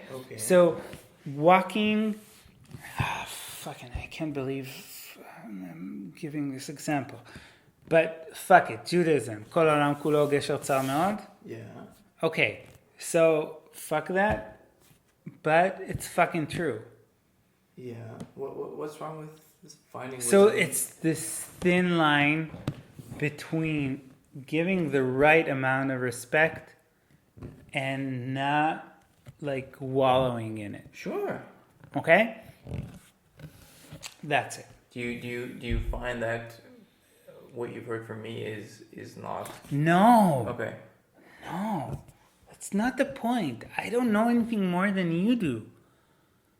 It's not like, I have a recipe or a prescription. Right. It's like every moment in time, it's like this infinitely profound and rooted dilemma. Yeah. Me interacting with these other entities, which are singular and just as important as me, and yet decisions have to be made. Sure. Not only because I want and need decisions, because the other entities want and need decisions, Yeah. and the pie is this big at the moment. We maybe grow it, but we have to carve it up, and that's life. So And it's fine. That's why I think, and I wonder actually what you think about this. But if you put a gun to my head, I side with democracy over Judaism, right? For sure, yeah. Hang on a second though, because this actually I was thinking about this earlier, and this gave me pause. So imagine that tomorrow the Jewish state doesn't exist anymore. It's just another democracy. Fair enough, right? Great, hooray! We've solved that issue. What then? I mean, what do you think happens then? Okay, so That's a world I don't even know what that looks like. fine. It's quite a sea change. Fair enough. But let's be honest and ask ourselves this question. What are we trying to protect? There being Jews or somebody pushing Jews into a furnace? Okay? It's very important to make that distinction. Okay. Israel was not founded to make sure that there will continue to be Jews. That is completely false. It's a bogus idea. I'm not sure I agree, but go on. What the founders had in mind, that being a Jew is a precarious kind of prospect. So we want to have, this enclosure of safety where every Jew, when in doubt, can default to. Okay? That was the idea, and I love that idea. And not just any enclosure of safety, but one where their myths more or less originated from, and they can trace their lineage. Sure. No, not just any enclosure. It's important to realize that as well. But yeah, go on. Okay. Look what is in fact happening. Chok HaShavut allows us to bring people from Ukraine in the war. Mm-hmm. And they come here, and the establishment doesn't consider them as Jews. I have people in my family who, lived in parts of the former USSR. Mm-hmm. And people were calling them Jid. And they were like, let's escape that, go to Israel and whatever. And then they come here. They're not Jewish. Mm-hmm. They were allowed to come here because they're Jewish. They identify as Jewish, right? I'm not saying all of them, but whatever, it doesn't matter. But a large swath of them think of themselves as Jewish, mm-hmm. were persecuted as Jewish. Mm-hmm. Yet they come here and then suddenly they're not Jewish enough. Okay. And these fucking wankers, get to decide. You said that the founders didn't found the state with the goal of continuing the Jewish people. I don't understand how you can separate one from the other. No. So, Israel was founded based on the ethos Yeah. of the new Jew. Yeah. Okay? Strong, hale, suntanned, short sleeves, shorts, sandals.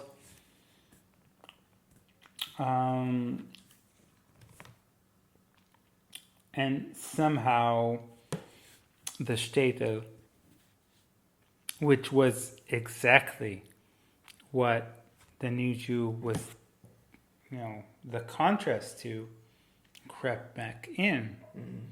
And we're going to become a shtetl again. And we know how the previous shtetl ended? In Nazi furnaces. And for many reasons. Right. And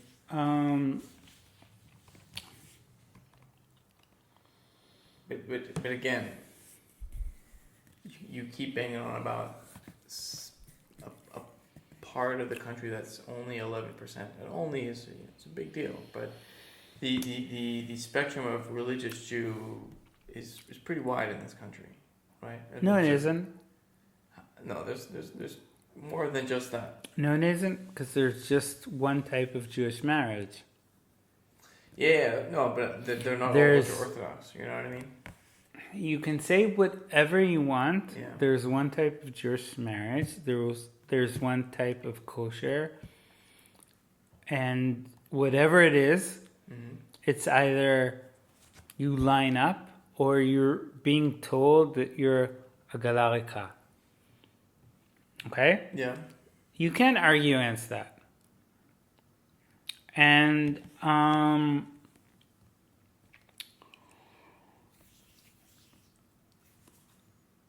so But after the Second World War, but even okay, after the trauma wait, we wait. suffered as a people. Wait. You're only making the case for a law that is backed by force, right?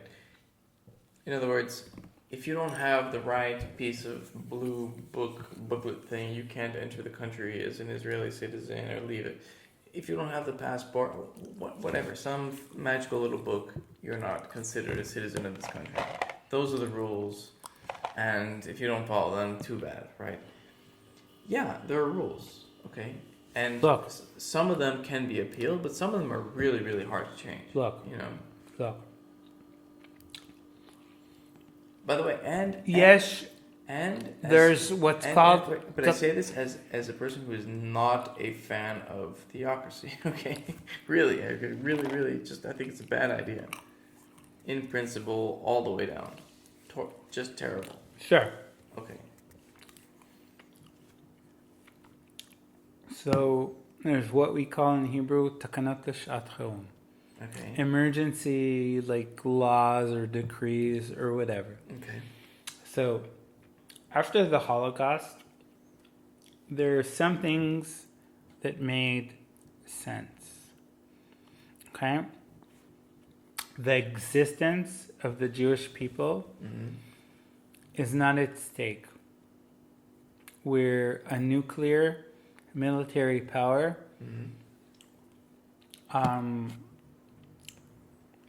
All our potential enemies are essentially eviscerated, like Syria, Jordan, Lebanon, Egypt. All of them are failing countries. One could say that maybe Iran is not a failing country. I could argue against that. In many regards, they are. And to be honest, I'm pretty sure that if we really wanted, we could have wonderful relationships with them, but it serves both our crazies and their crazies agenda to be at strife. Okay? Right. So, the existence of the Jewish populace is not at stake. Okay? So now, for the first time in 2,000 years, we have our own country, which we are governing, and we have to understand what we're doing with that. Okay. And the right thing to do is to understand, as long as the Jewish existence is not at stake, there's no reason for the definition of the country to be Jewish. Because not only is it not helping us to persevere, actually it's putting our existence at risk, and it's driving a lot of potentially, members of the Jewish tribe from being Jewish. So what would you have instead?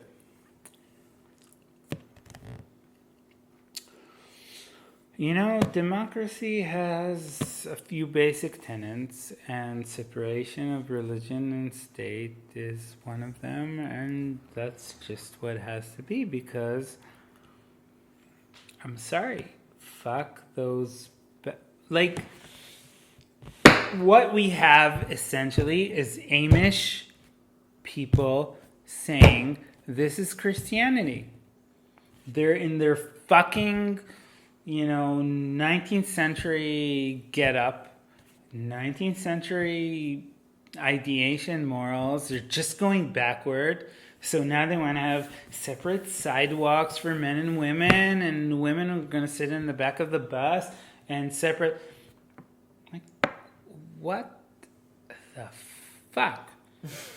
That has nothing to do with Judaism.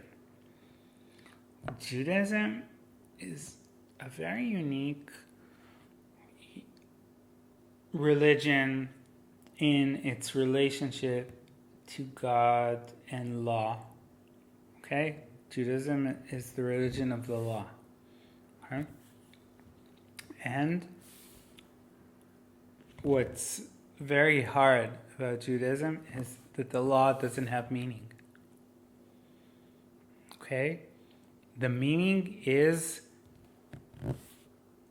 prescribing to the law. Not because the law makes sense, not because there's anything inherently good about it. It's not even because God decreed the law, because we can't fucking understand what God decreed. Okay, so we constantly have to try to interpret it. It's like, being a triathlonist. It's about trying to put on as much weight and hardship as you can. Now, essentially, that was supposed to be a way to, free your psyche and ascend. Okay, and it became something that's a little bit too conventional. It's like, yeah, I'm more devout than you. But that's not what Judaism was and has to be. So actually, we're living in the Kardashian version of Judaism, which is driving our country and, our nationality and our existence into the ground. Let me try to be charitable to the Harim. And again, as someone that doesn't like the idea of living in their worldview, I still try to see things from their point of view. So imagine you think that not only do you know that there's a creator of the universe, but the creator of the universe. spoke to several prophets who then wrote down this book for you, and and prescribed a certain way of living. Like, and it, like, it's not, when I say creator of the universe, that's just mere words, but it's everything. It's the thing that gave you life. It's the thing, as you said, right? We're all this unique blip on the radar that is consciousness, but it's an absolute miracle. And yet, where the hell did we get this from? Oh, look, it's from that fellow Elohim in the book, right? And that Elohim guy spoke to some normal humans, and they passed down some laws to us. And are you going to say no to the creator of the universe? Like, no, of course you're not going to do that. That would be insane. That would be completely arrogant.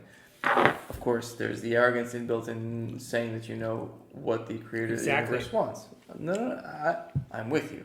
I'm with you on that point. But I'm just saying, from their point of view, it's also, you have to be constantly reminded, because it's so easy to forget how incredible life is, that you have that you have to ritualize these moments of gratitude towards the creator of the universe. So you pray 3 times a day, you do all these, you say these blessings on every time you eat and every time you take a shit and whatever the hell it is that they do, right? It's OCD, and it's how obsessive they are about thanking God for every fucking moment of existence. But I really don't, like, as a quasi anti-Semite, nevertheless, I don't think it's fair to say that it's OCD. Sure, it can manifest as that. Like, often, riding on a bus, seeing like a young person. Sure. But that's not the point, and that's not the philosophy. Maybe I'm giving them too much, leeway, grace, whatever. But I really believe that they were striving for, sorry for the grand term, ascendance, like beauty, music of the spheres, whatever, and it's a common theme. It's also prevalent in Eastern thought that you tie your daily existence in ritual practice or whatever to free your mind. Okay? That's a possible interpretation. I'm not saying that everybody practicing Judaism would agree.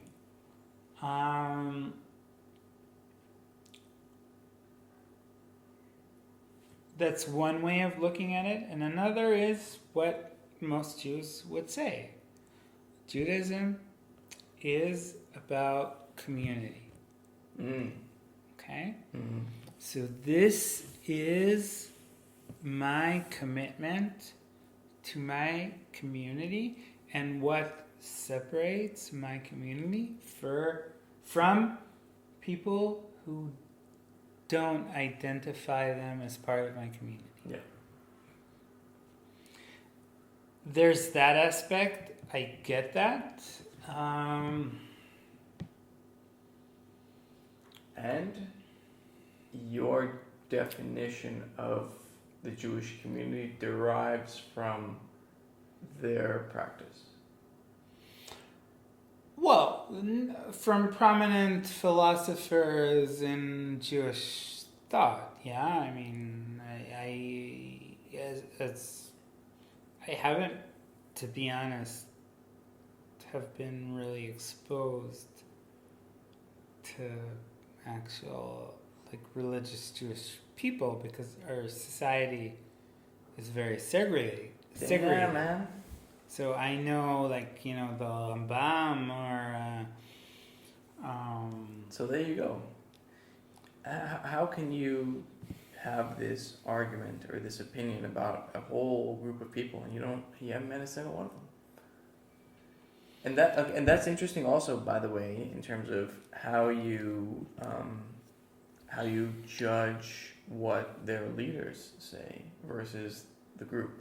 Now it's really weird to separate someone who grows up within that community and imbibes their values, but then rises up the hierarchy as a child and to a teenager and then to a young adult, and then they lead that group.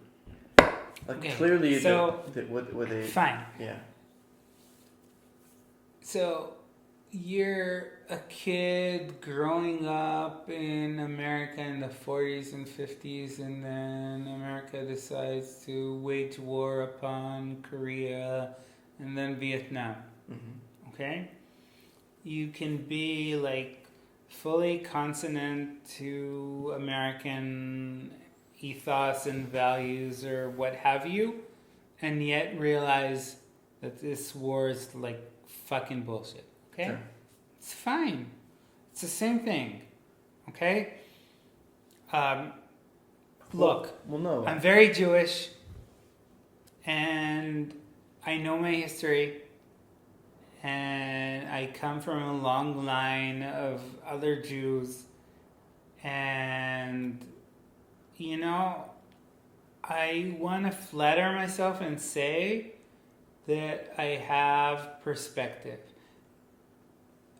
which is not to argue that I see everything in my point of view is amazing and whatever, but let's think about it in like realistic terms, like engineering, psychology, whatever. Judaism, as envisioned, where we were forced to live in ghettos or the Pale of Settlement, which is a glorified ghetto or whatever, it doesn't make sense to uphold the same values and practices and whatever that were, somewhat reasonable in the Pale of Settlement or in a ghetto in whatever in Israel. It doesn't make sense. And actually, with the Haredi world, like, they were almost wiped out in the Holocaust because their stupid fucking leaders said, stay in Europe. Okay? And they're gonna fucking get wiped out again because their leaders are, and we have, I hate this because, arguments of historic determinism are like weak tea. And yet, every time there was a Jewish sovereign state, it imploded because there's something toxic about thinking that you are the chosen people. Okay? That's not something that you can establish a system of government upon because it is gonna backfire. I mean, every state implodes. It's not unique to Jews. Well, okay, so let's judge, political systems by their longevity, and by that account, the Jewish states don't, garner high marks, okay? We've managed, like last time it was 50 years, 70 years? This time, perhaps at this rate, we'll reach 100, I'm not sure. First of all,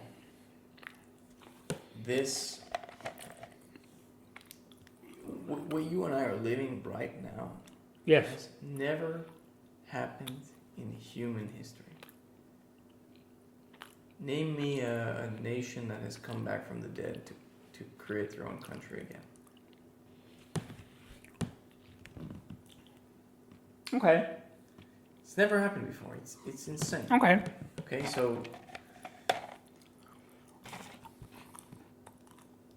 I I don't know how you explain that other than there's something clearly deep that people need to hang on to this story, right? You know,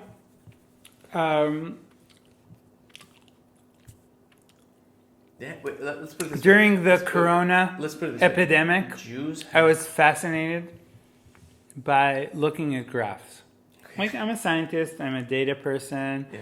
I try to find like order and patterns and data, whatever. Yeah. Like every moment I was like, yeah, okay, I see what's going on here, like winter, summer, yeah, okay. I got this. The same could be said about Judaism. It's a disease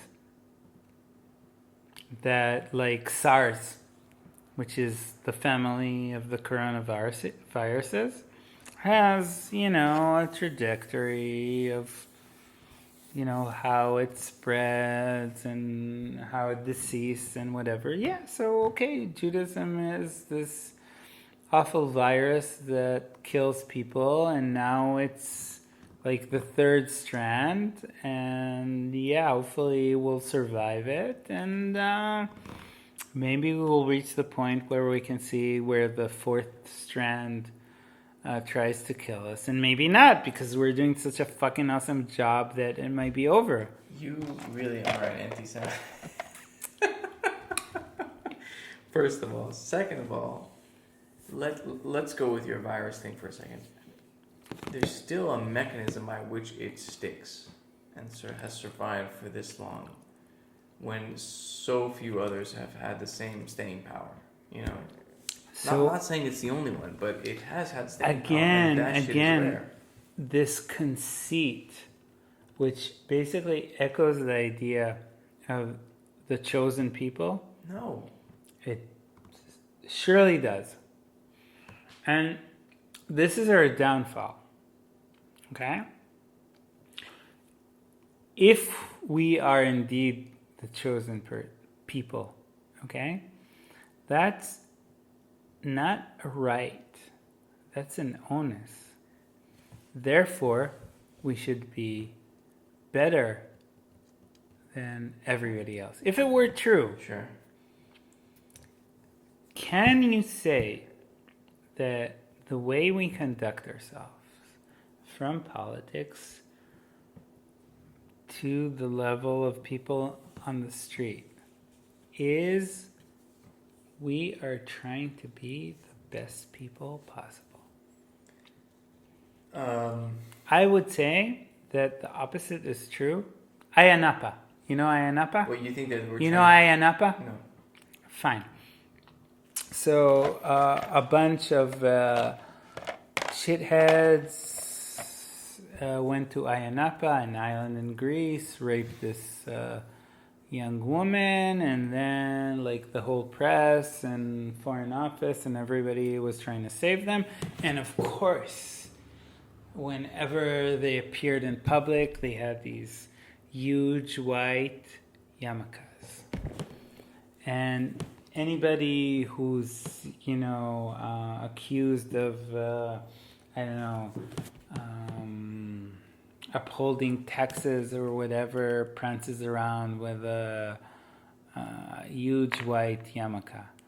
So, and just the other week, I can show you the video, like people were blocking a junction and a guy came out of his car with a glowing white yarmulke and sprayed them with tear gas. Okay. Tear gas. Because that's Ayanapa. Okay? On the one hand, I fucking rape. And on the other hand, I'm devout. I believe in God.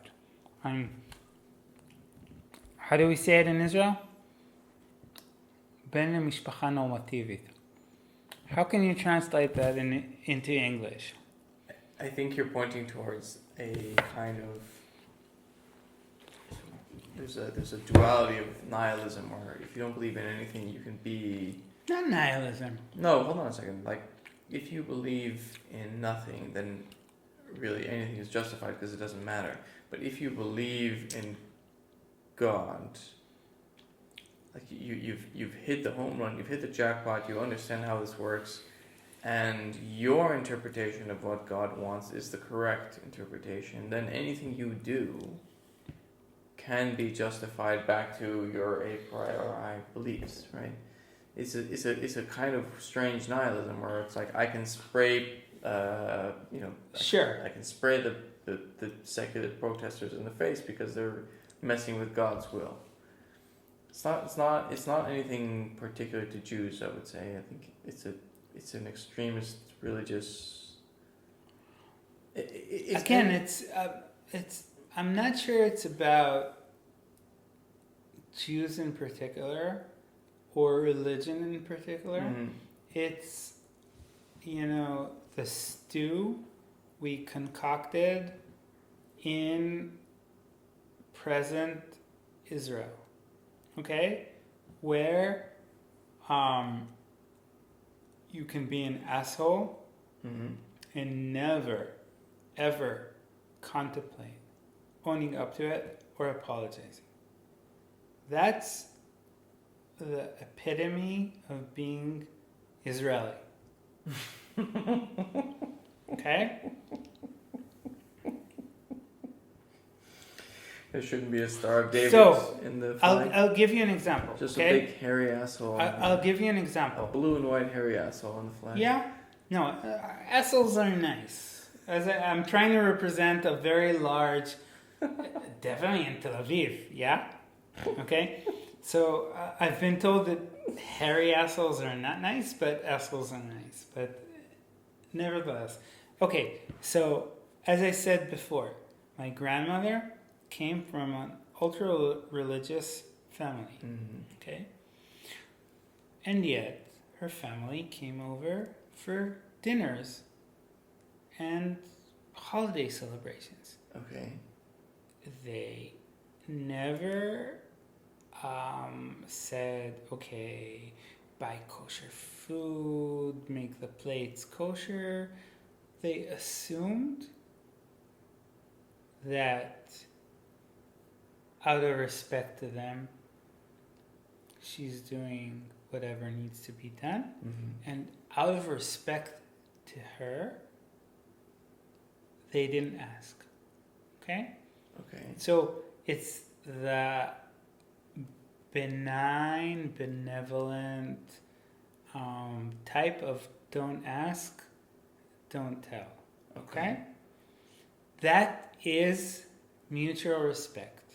Okay. Okay? You assume you respect me. Mm-hmm.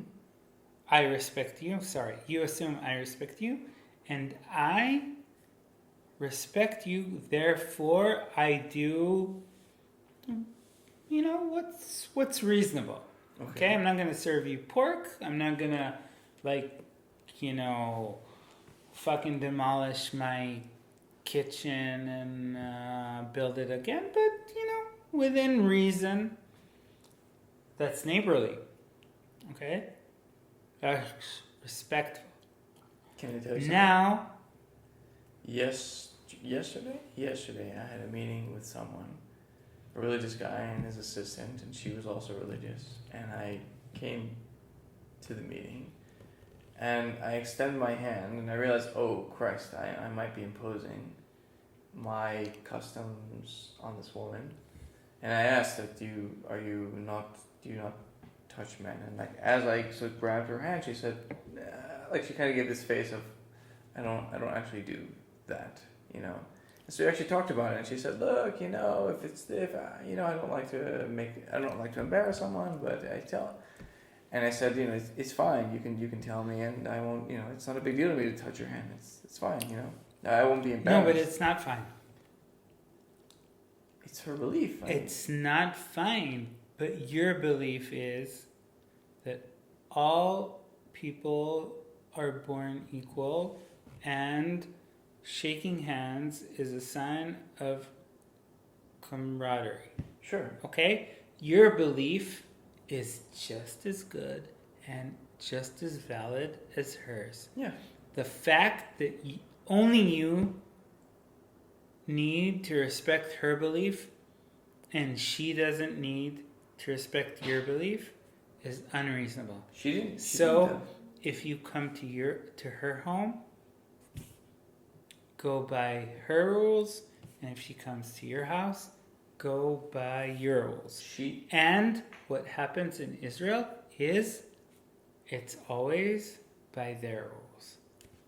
So what I'm trying to say is no, because in this case, she actually did take my hand and explain to me that it's okay, and I make exceptions for it if it's, the social situation kind of calls for whatever. The point is, she also has some flexibility. What I'm trying to stress to you is, don't be so sure that everything is as rigid and as black and white as. It's not about being so sure. Again, my point would be that all people are the same, and essentially they want the same things, and a lot of the conflict between people is stirred up by their leadership who are vying for power. Yes. And that's definitely true in Israel. And it's just, for my Haredic compatriots. Sorry, my friends. I don't want to fucking pay for your, meals and streets and lights. Okay? Yeah. I fucking work hard. I essentially, if you factor all things out, I'm left with 30% of my initial salary. If you factor all the indirect taxation or whatever, because only taxes are almost 50%, and then there's ma'am and meches. Okay, so essentially, maybe I'm left with 30% of my salary, and fuck you. Do your share. Right. Okay? I'm not saying. Okay? You think it's very important to learn Gemara? Fine. I think it's very important to learn, Greek philosophy and whatever. And we decide there's a quota of how many people we're going to subsidize as a country. Right. And whereas in academia we subsidize whatever, a few thousand scholars, you subsidize almost 1 million scholars. So fuck you. By the way, I don't think that Greek philosophy is the right counter argument, because ethics, whatever. No. It would be like physics. No. Biology. No. Something practical. No, not at all. Sorry, my friend. That's a stupid argument. Go on. Because when you pay for physics, that's what irks me. That's such a libertarian argument. You're not subsidizing it. Penny for penny, it's one of the best investments, if not the best investment a government can make. Because the return is so much bigger. What are we talking about? Sorry. Investing in science. Science, okay. For every cent you spend, the return is dollars. Okay. Okay, it's just a fact. So why am I wrong? Okay. You could argue about Greek philosophy that there's no return. No, sorry. So there, just like in studying Gemara or Talmud, you can say, okay, there's societal value, there's beliefs, there's whatever. So sure, as a people, we should decide how much we're willing to spend for that. To talk about, expenditure on science, that's fucking nuts. The more we can spend, right. I haven't seen yet proof of diminishing returns. Right. You know what I'm saying? Right. Here's the thing, what's so interesting is to come back to how we started this conversation, is that this, in some ways, it's precisely counter to what you started as saying, in the sense that, so why should you only study what's, so-called popular, right? So let's say Greek philosophy, which applies to a much, much larger swath of the human population than esoteric Jewish, Gemara shit, right? Or whatever the hell they're studying over there, Talmud. Number one. And number two,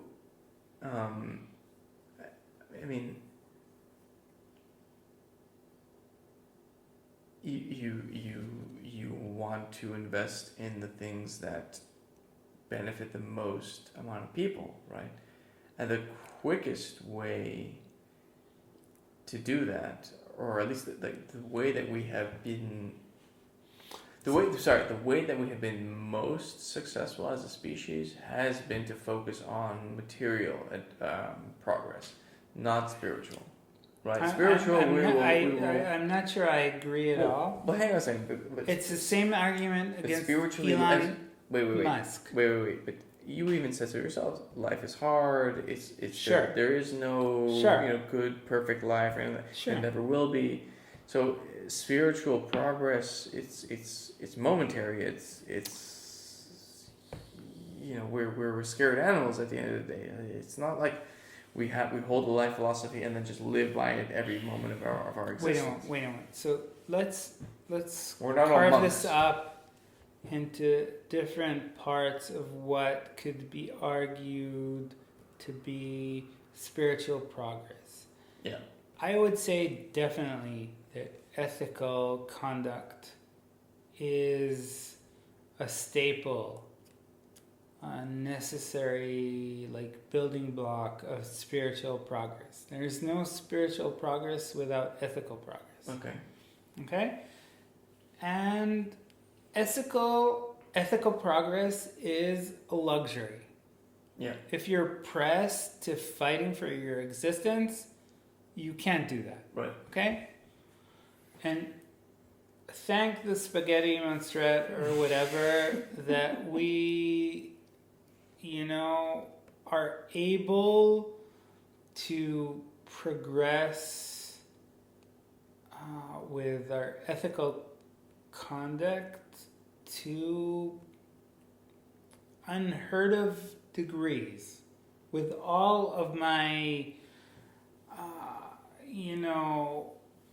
all the bad things I can say about our society, the fact that you can just fucking drop with a heart attack in the middle of the street and an ambulance will come and take you to the hospital and save your life, that's fucking amazing. That's unprecedented. That's never happened. And you can have several heart attacks. There was just this piece about this young woman who had 4 kidney transplants. Wow. And she's seeking the 5th. And I'm not a fucking asshole, but I'm okay, my love, you live, you die, give some other people a chance, So I'm being a little bit flippant, but sure, you see the point. Mm-hmm. So finally, our technology is enabling us to have the chance at making ethical strides. Yeah. Okay? And in doing that, we can be very generous. Yeah.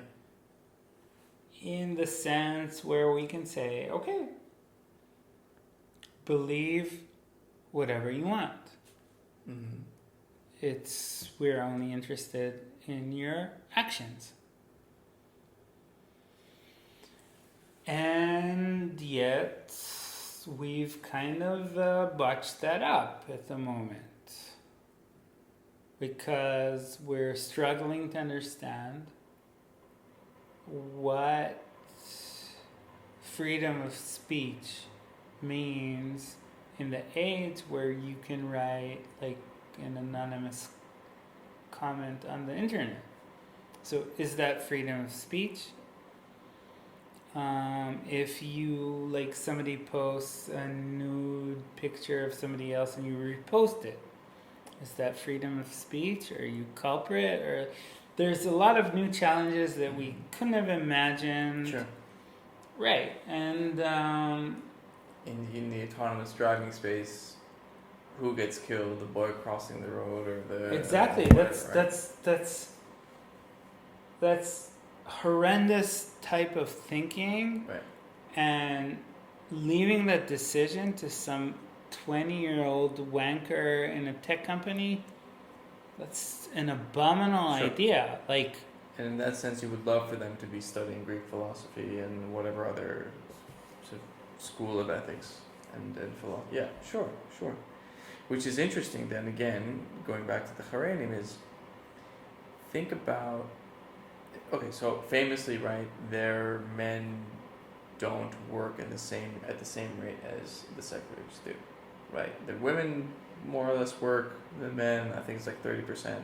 It's been kind of growing, but 30% of men, it's pretty low, right, compared to the rest of the population.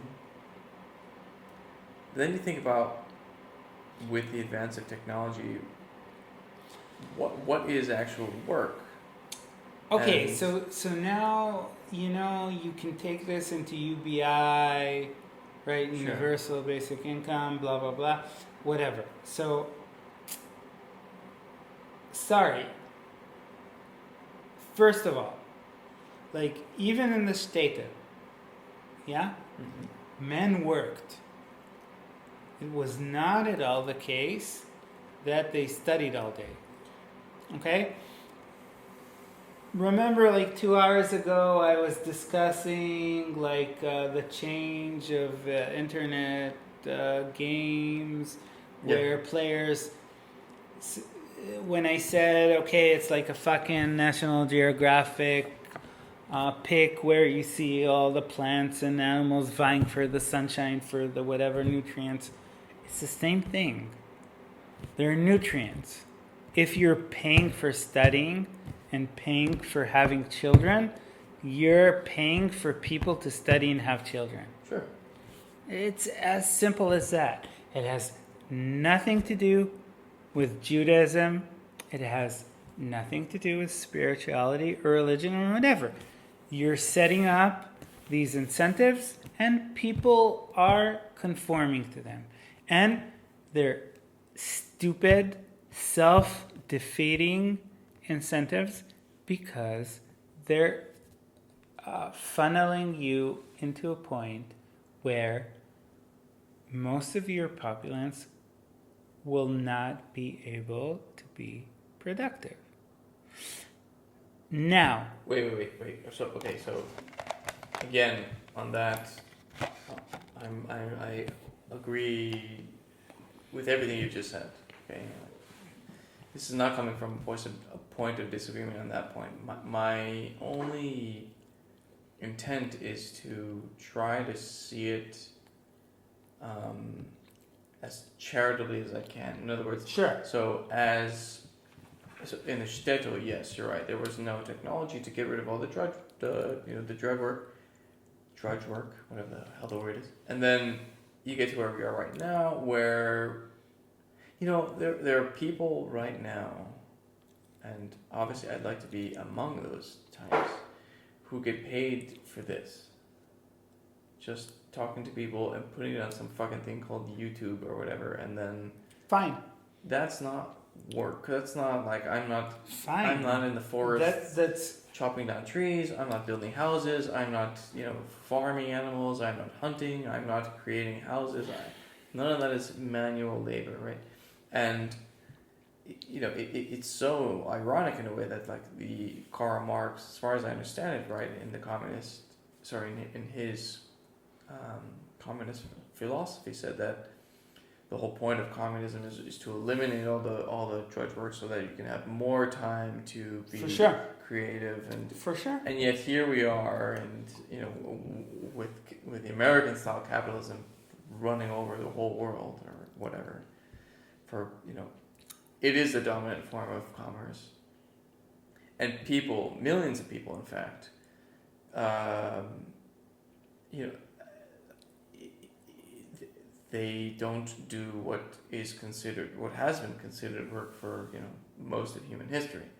If you just look at them in terms of just strip out all the cultural overlay onto what they do, they're just hitting out a plastic. Yeah, okay, tin-covered whatever. box. So, like, look, the world changed.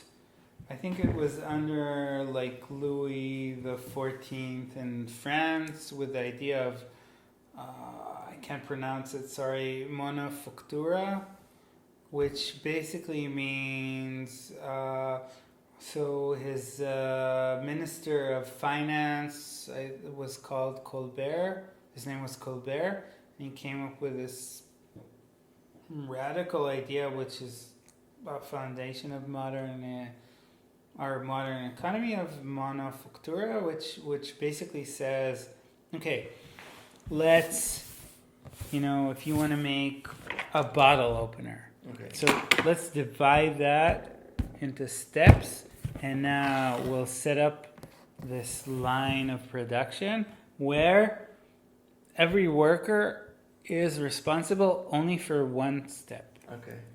Okay? So this is how we do it now, Yes. right? And you can generalize from that. You can say, okay, as a society, we need A, B, C, X, Y, Z, and you'll do X, and X might be very small, and once it might not have been considered as work, but, people need that. Sure. And that's fine. Okay? And if I'll be a tech optimist, which I'm not, but let's play with ideas and look at all, the AI hype, blah, blah, blah, and say, okay, in essence, a lot of things that make people toil, like in a call center or whatever, like filling out forms or blah, blah, blah. This can be taken care by a machine, and that can free people to, do something creative. And I think the only thing that will preclude that is restrictive societies. Okay. Okay? So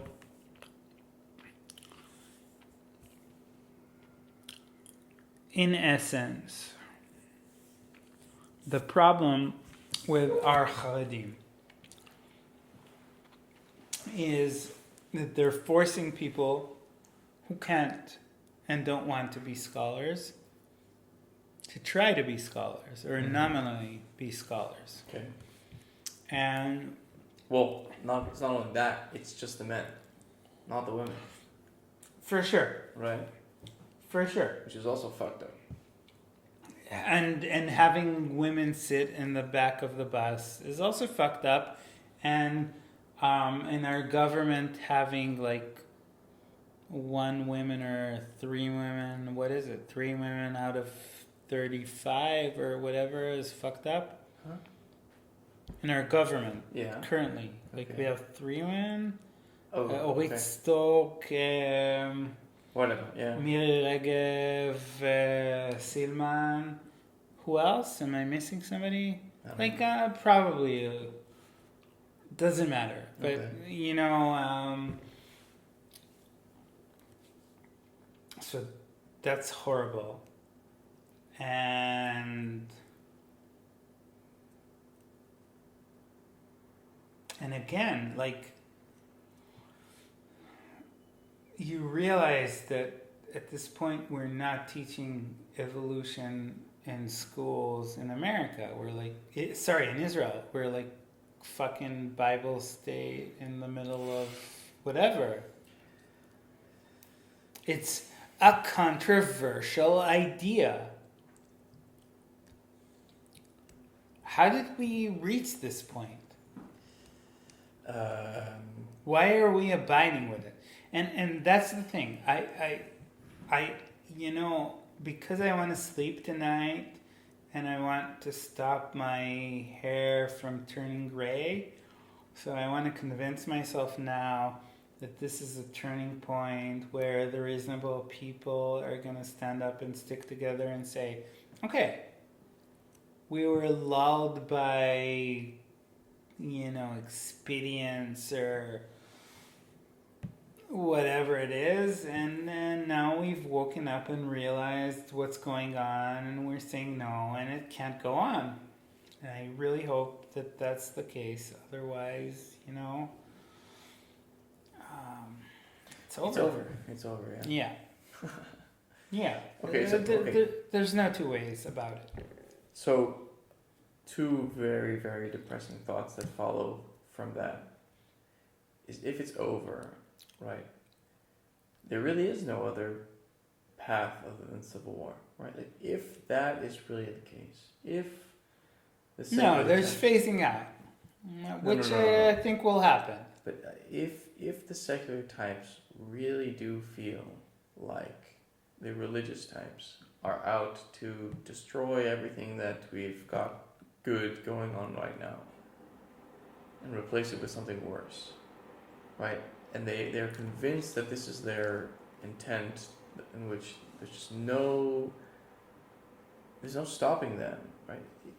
What other choice do you have? Look, right? I hear all that you're saying, and I'm gonna discredit myself for being able to give a viable answer, because I would have never have imagined or been able to have imagined our current state. Mm-hmm. And by induction it follows that I wouldn't be able to imagine us being in a civil war. So I don't know what to say. Right. I feel as if there might be some blood shed. Well, sorry. At this point, there is going to be some bloodshed, okay? But I think it's going to be little and sporadic, like protesters being attacked and whatever. I can imagine some skirmishes breaking out. I can't see full-fledged combat flaring and sustaining itself. Call me naive. I don't see it. Right. Right. Me too. But I'll be honest. We're in an impasse, and it's not clear to me what now, because again, I'm going back to the the estranged couple metaphor, analogy, simile, whatever you want to call it. How are we gonna agree on the basics? The second point I was trying to make that follows from this, to get this catastrophic view of things, is that, let's say the marriage ends in divorce. The divorce is the obliteration not of the marriage, but it's also the participants as well. It can be. Imagine. In this case. Imagine this summary of events, right? The Jews have a nice little run of it, 2,500 years ago, maybe a little bit more, and then they're banished from their little plot of earth, where they make a name for themselves. And then, more or less, they just get the shit kicked out of them for 2,000 years. blamed for all sorts of things. It's just a nightmare, a fucking nightmare, right? I mean, really, just everywhere they go, they're treated as, Sure. vermin, a virus, as you call it. Right? Sure. And then they make it back, and it's like not that they just make it back. It's like a triumphant return, Yes, obviously complicated, bloody. There's oppression. Not about that. Occupation, but it is we're sovereign again, right? In this country. Yeah, but that's the point. That's not the triumph. The triumph would have been if, we were oppressed for so long and driven away from country to country and having had to fled and whatever. What did we learn from that? How are we better than our oppressors? That's what's sad. And what's sad is tragic, actually, is all these Bible wielders who are saying, whoa, blah, blah, blah, blah, blah, blah. Where in the Bible you have, straight up, no bullshit quotes. תחמול על הגר ועל האלמנה ועל... Okay, think about immigrants and the weak and the widows and the poor and,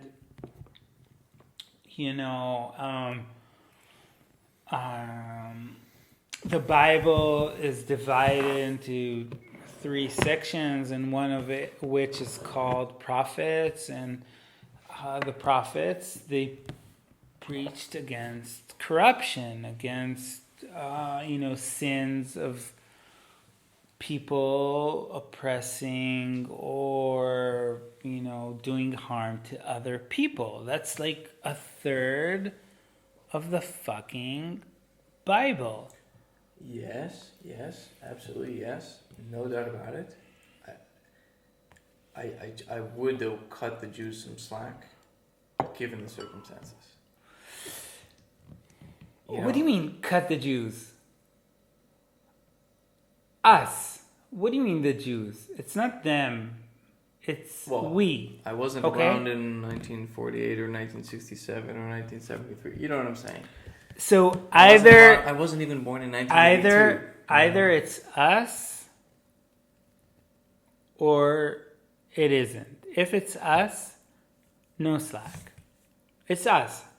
We're doing this to ourselves. We've gone crazy. Yes. We've lost sight of what's important, which is us. It's our children. It's our future. Sure. It's making, let's be Trumpists. Make Israel great again, Mega. So,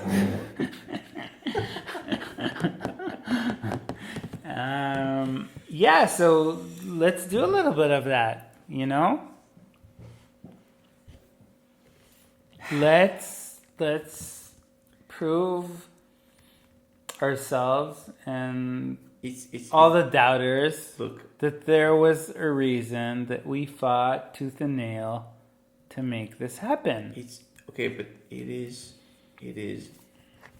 I don't want to call it an impossible standard, because I think you're right. That is the standard that we want to hold ourselves to. But damn, it's really, really hard to do, especially when the people who get called on to defend this country are, in a stage of life where they don't know anything, right? Sure. No, but that's important. But that's not unique to us. That's how the system works. You take kids to fight wars because a sensible adult wouldn't abide with it. No, hold on. But what we lost as a culture, a community, a nation, is to aspire for better things. I'm not even saying greatness. For better things. We're all about they're trying to kill us. They're doing that. They're Yeah. whatever. Yeah. You did this to me. You did. It's like, look. Oh, wait, hold on. I would turn that. So wait a moment. I really want to make this point. Okay. We had a lot of discussions about, why that's your point, yeah? Why we should lend respect to people who can make decisions and, deal with the onus of being under pressure and whatever. Mm-hmm. But we didn't discuss about the respect we should give to people who can generate inspiration, ideas that pave the way for us, that break the bubble and set us free a little bit. Okay, this is something we fucking lost as a culture. We have no respect to ideas, visionaries, or scholars, or whatever brand of, opening new vistas, hope that you want to argue for. So We've lost that. We're very grubby. We're very here and now. what do you call the Abraham Accords, if not that? So I would say that the Palestinians are our brothers. Mm-hmm. We hate them. We're trying to kill each other. We're trying to gouge each other eyes, fighting for, dad's inheritance or whatever. But they're our brothers.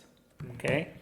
Now, these fucking people in the Emirates and whatever, they're the fucking horrible people who build the stadiums for the World Cup and let thousands of people die in the desert That's Qatar. It's the same thing. No. Yeah, well, it definitely is. No. Yeah, it definitely is. Two different ideologies. They hate each other. As far as I understand it. Okay, so you're saying that in Dubai there's social justice, women Of course have not. rights. No, of course Yeah, not. exactly. It's the same thing. Shia, Sunna, whatever, that's fine. Same shit, different day. Okay. So we chose to have a pact with oil barons. Okay? Mm-hmm. Think about that. Religious oil barons. So this is what you're arguing as a good thing that we did. So we're propagating use of oil, and we're propagating religious male-centric society. Have you been to? I have not been to Bahrain. I've not been to Sudan. I've been to Morocco and I've been to the UAE. Morocco is a different issue. Well, whatever. But these are four countries that made normalization agreements with Israel, right? No, it's yes. They're Morocco. Let's just take the UAE and Bahrain as sort of isolated cases, right? Yes, they are petrostates or petrostate adjacent, right? And yes, there is a sort of there is a patriarchal element to both of those societies. Sure. No doubt about it. I think the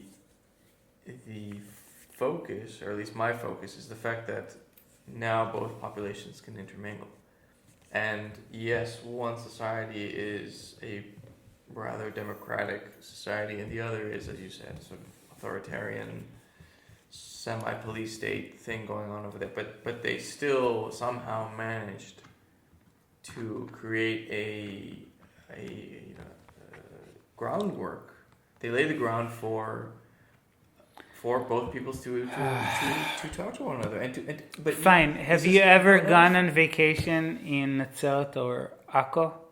I've visited those places, yes. Have you ever I stayed slept one there night in a hotel? in Nazareth, yes. Okay. So, do you feel that going to Nazareth and doing whatever brought you closer to the populace in Nazareth? Okay, so I'll answer that for you. Do you feel that going to the zoo and looking at monkeys grew closer to the monkeys? Look, Man. I'm a tourist. I like going to other countries. It's great.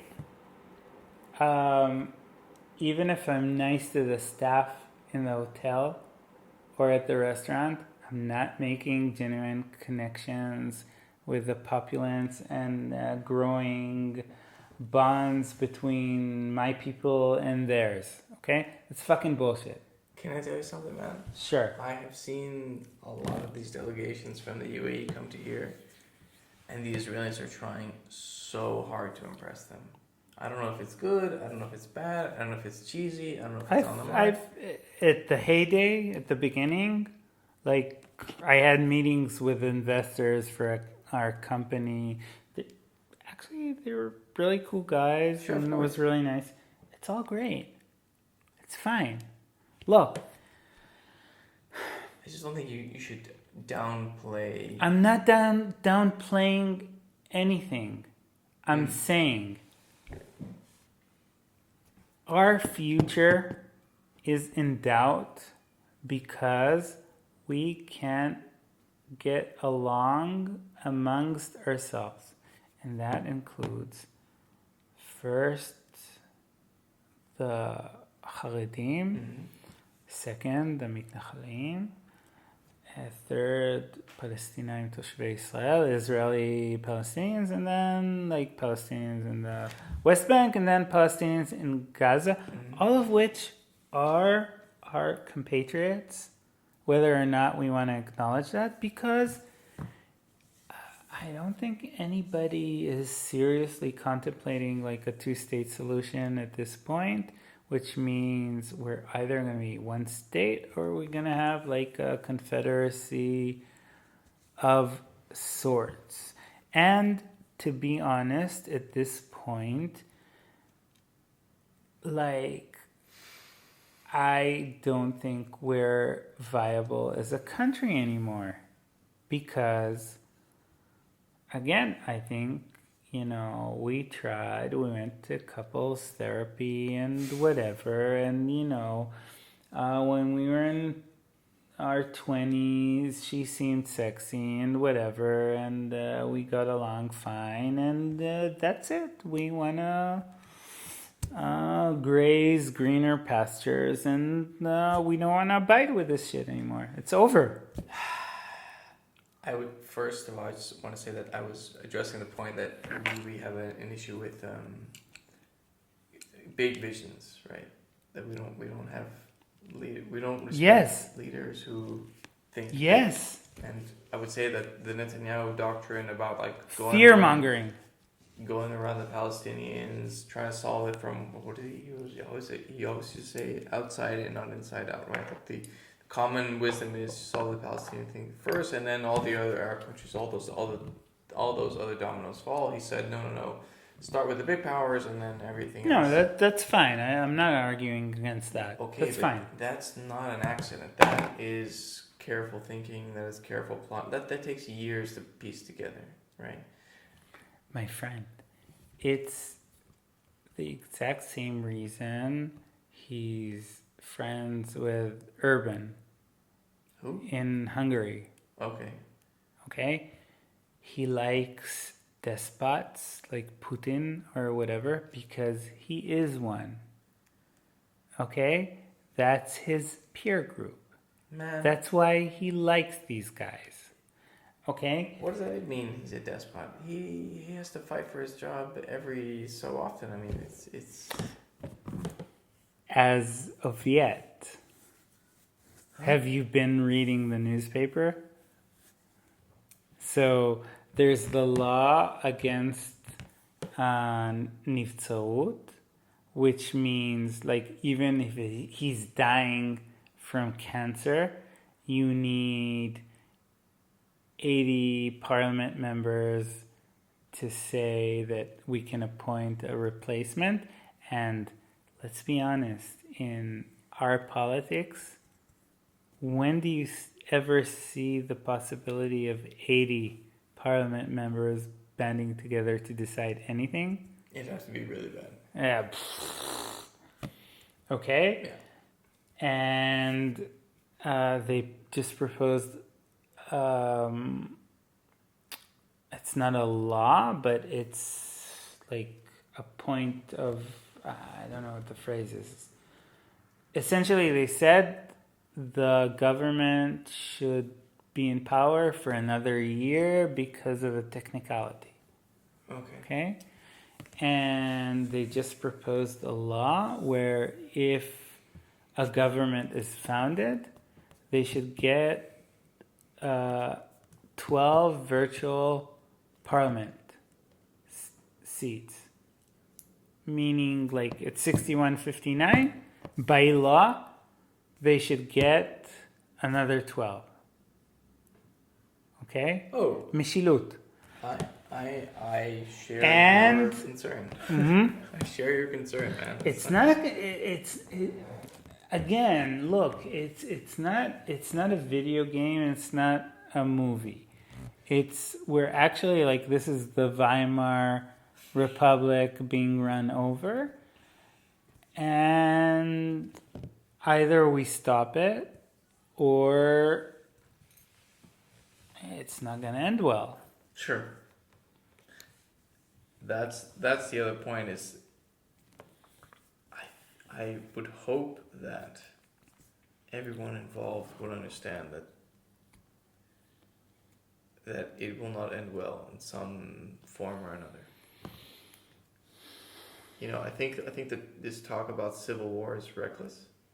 Sure, of course. I don't. Dangerous. You know, I don't really think No. we can have a civil war. But also, like, what kind of. But again, there's going to be bloodshed. Certainly. What kind of, I wasn't thinking about killing a ultra orthodox or any sort of religious Jew. No. And then it won't be that. Well, why would they attack the seculars? No. It will be like winning.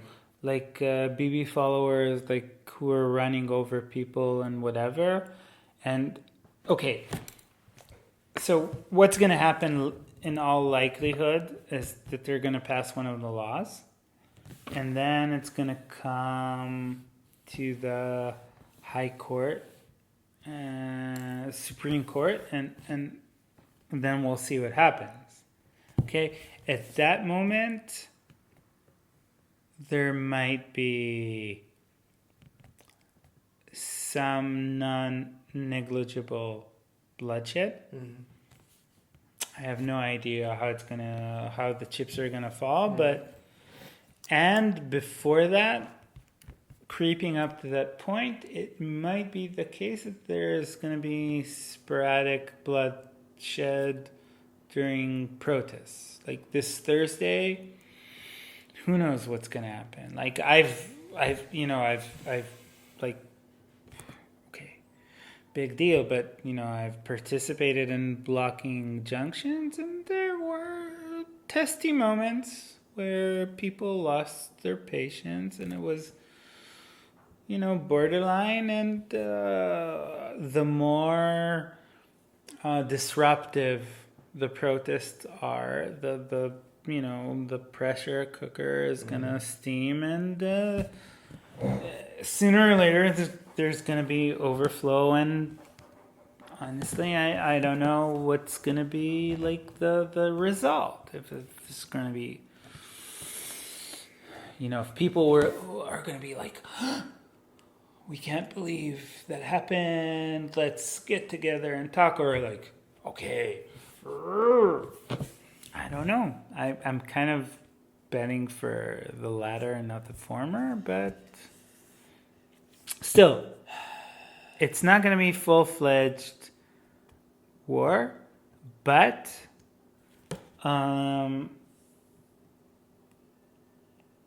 if there's not going to be a major change in our political system after this, I think that's going to be a severe turning point for our country, which I can't see us coming back from. Look, man, I hope you're wrong. Look, if you would have asked me 4 months ago, I would have said, okay, it's over, this country is fucked. It's a question of time. Okay? For the first time in like 20 years, I actually have some hope. Because people have realized what's going on. Because when I go to the protest, initially, it was like old fucks. You know, it was like, oh, I'm sorry, Gramps. And, you know, I'm an old fuck myself. Please sit down. You know, everything will be okay. Like, average age, 80. There's a gazillion kids and teenagers and 20-year-olds and 30-year-olds which weren't there to begin with. And that's, you know, a turning point because you had this entire generation that had zero political inclination, thought, savvy, awareness, what have you. And suddenly they're like, civil rights, separation of powers, like equal rights, all these questions. So I think it's an amazing chance, and if we have a chance as a country to right the ship, it's just because of this. So actually, before taking Yariv Levin's, Bibi's, and the other fucks, you know, cutting off their balls, heads, and throwing them in prison, whatever, we should say thank you because, you know, at least we got a chance. Okay? So, exciting times. It's a make or break moment, but the nice thing about make or break is that make is in the cards. So I really don't know what's going to happen. Again, for the first time in a really long time, I can actually imagine good things happening. And I think that's wonderful. And I really pray to the spaghetti monstrette, whatever, that the seeds have been sown. And, you know, this new political, societal, civic, that's the real point. Civic awareness can arise, and yeah, fingers crossed. I hope, and I don't even know if this is realistic or not, is that, you know, once people get pushed to this psychological brink of people go on these big platforms and say you all hate each other and you're on the brink of shooting each other in the streets and upending everything you know, right? Daily order, daily life, the way we all treat each other, all that's going to go to shit.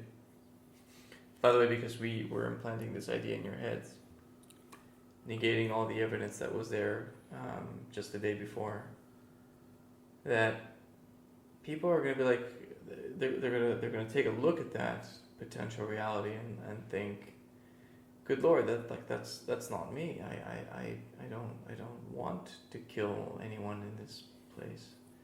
And okay, if I have a disagreement with you, but I don't want to kill you, like I have no other choice but to talk to you about this and try to make you see my point of view, and I can try to see your point of view, and we can work this shit out.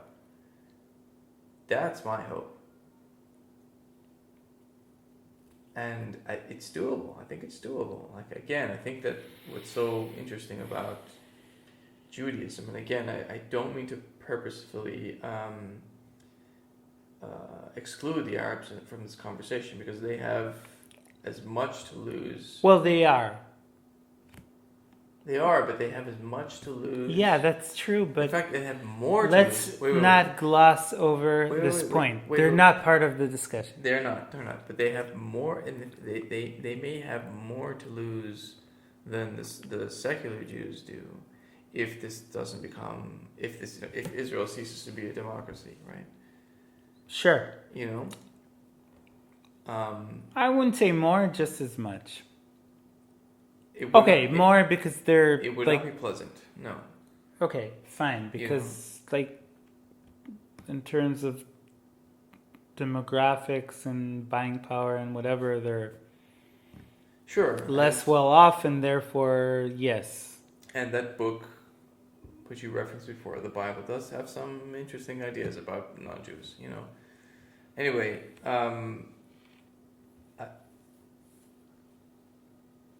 This country does allow for a very wide range of self-expression and expression of your tradition. It's not perfect, but again, it's doable, right? It has worked to some degree up until now. Again, with its eruptions here and there, but still. And the mechanism that allows for this, again, which is why I think fundamentally I am a Democrat. First, that has to be preserved. That has to be held sacrosanct, I think. I of course agree and subscribe to that, but I'm going back to what I said earlier. There's a clash here, an ethical one, about where to draw the lines. And there's discrepancy. There's this discrepancy where, for me, my rights, are about myself, and for them, their rights are about me. Okay? And I don't know how to mitigate that. Okay? Only in the sense that there is one they that claims rights over you. No, everything. What I wear, what I eat. But the they varies is what I'm trying to say. And the fact that they vary, the fact that they, in their definition of rights, include my actions. Yeah. Which, from classical utilitarian thought, are supposed to be independent of theirs. Mm-hmm. Like if I fucking eat pork, or like a pork sandwich in the hospital. Yeah. How does that, the fact that we're having this discussion about consideration means that there's a clash between two systems of thought that I'm not sure can be reconciled, okay?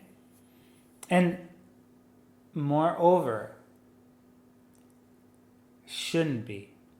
So, in this case, I'm willing to go and say my way or the highway, because again, there's no middle ground here. Like, you think it's okay to, sorry, I don't mean to offend you, but you think it's okay to take newborn babies and cut their penises? more power to you. But no. Okay?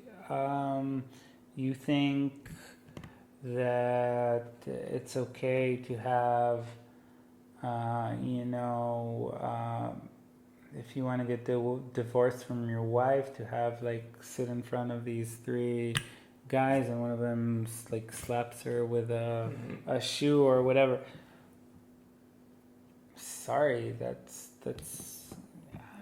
a non-starter. We're not going to agree on that. Like, and you're imposing that on me. You're not saying if you want to, then it's like you have to do that. All I'm trying to say, yes, I agree with you. All I'm trying to say is the nuance that I think you keep missing is that even in the ones who try to impose their will on you, which includes you, by the way, they all have a different interpretation of what the correct will that must be imposed, right? So there's the ones with all the beards and the ones who shave the beards, right?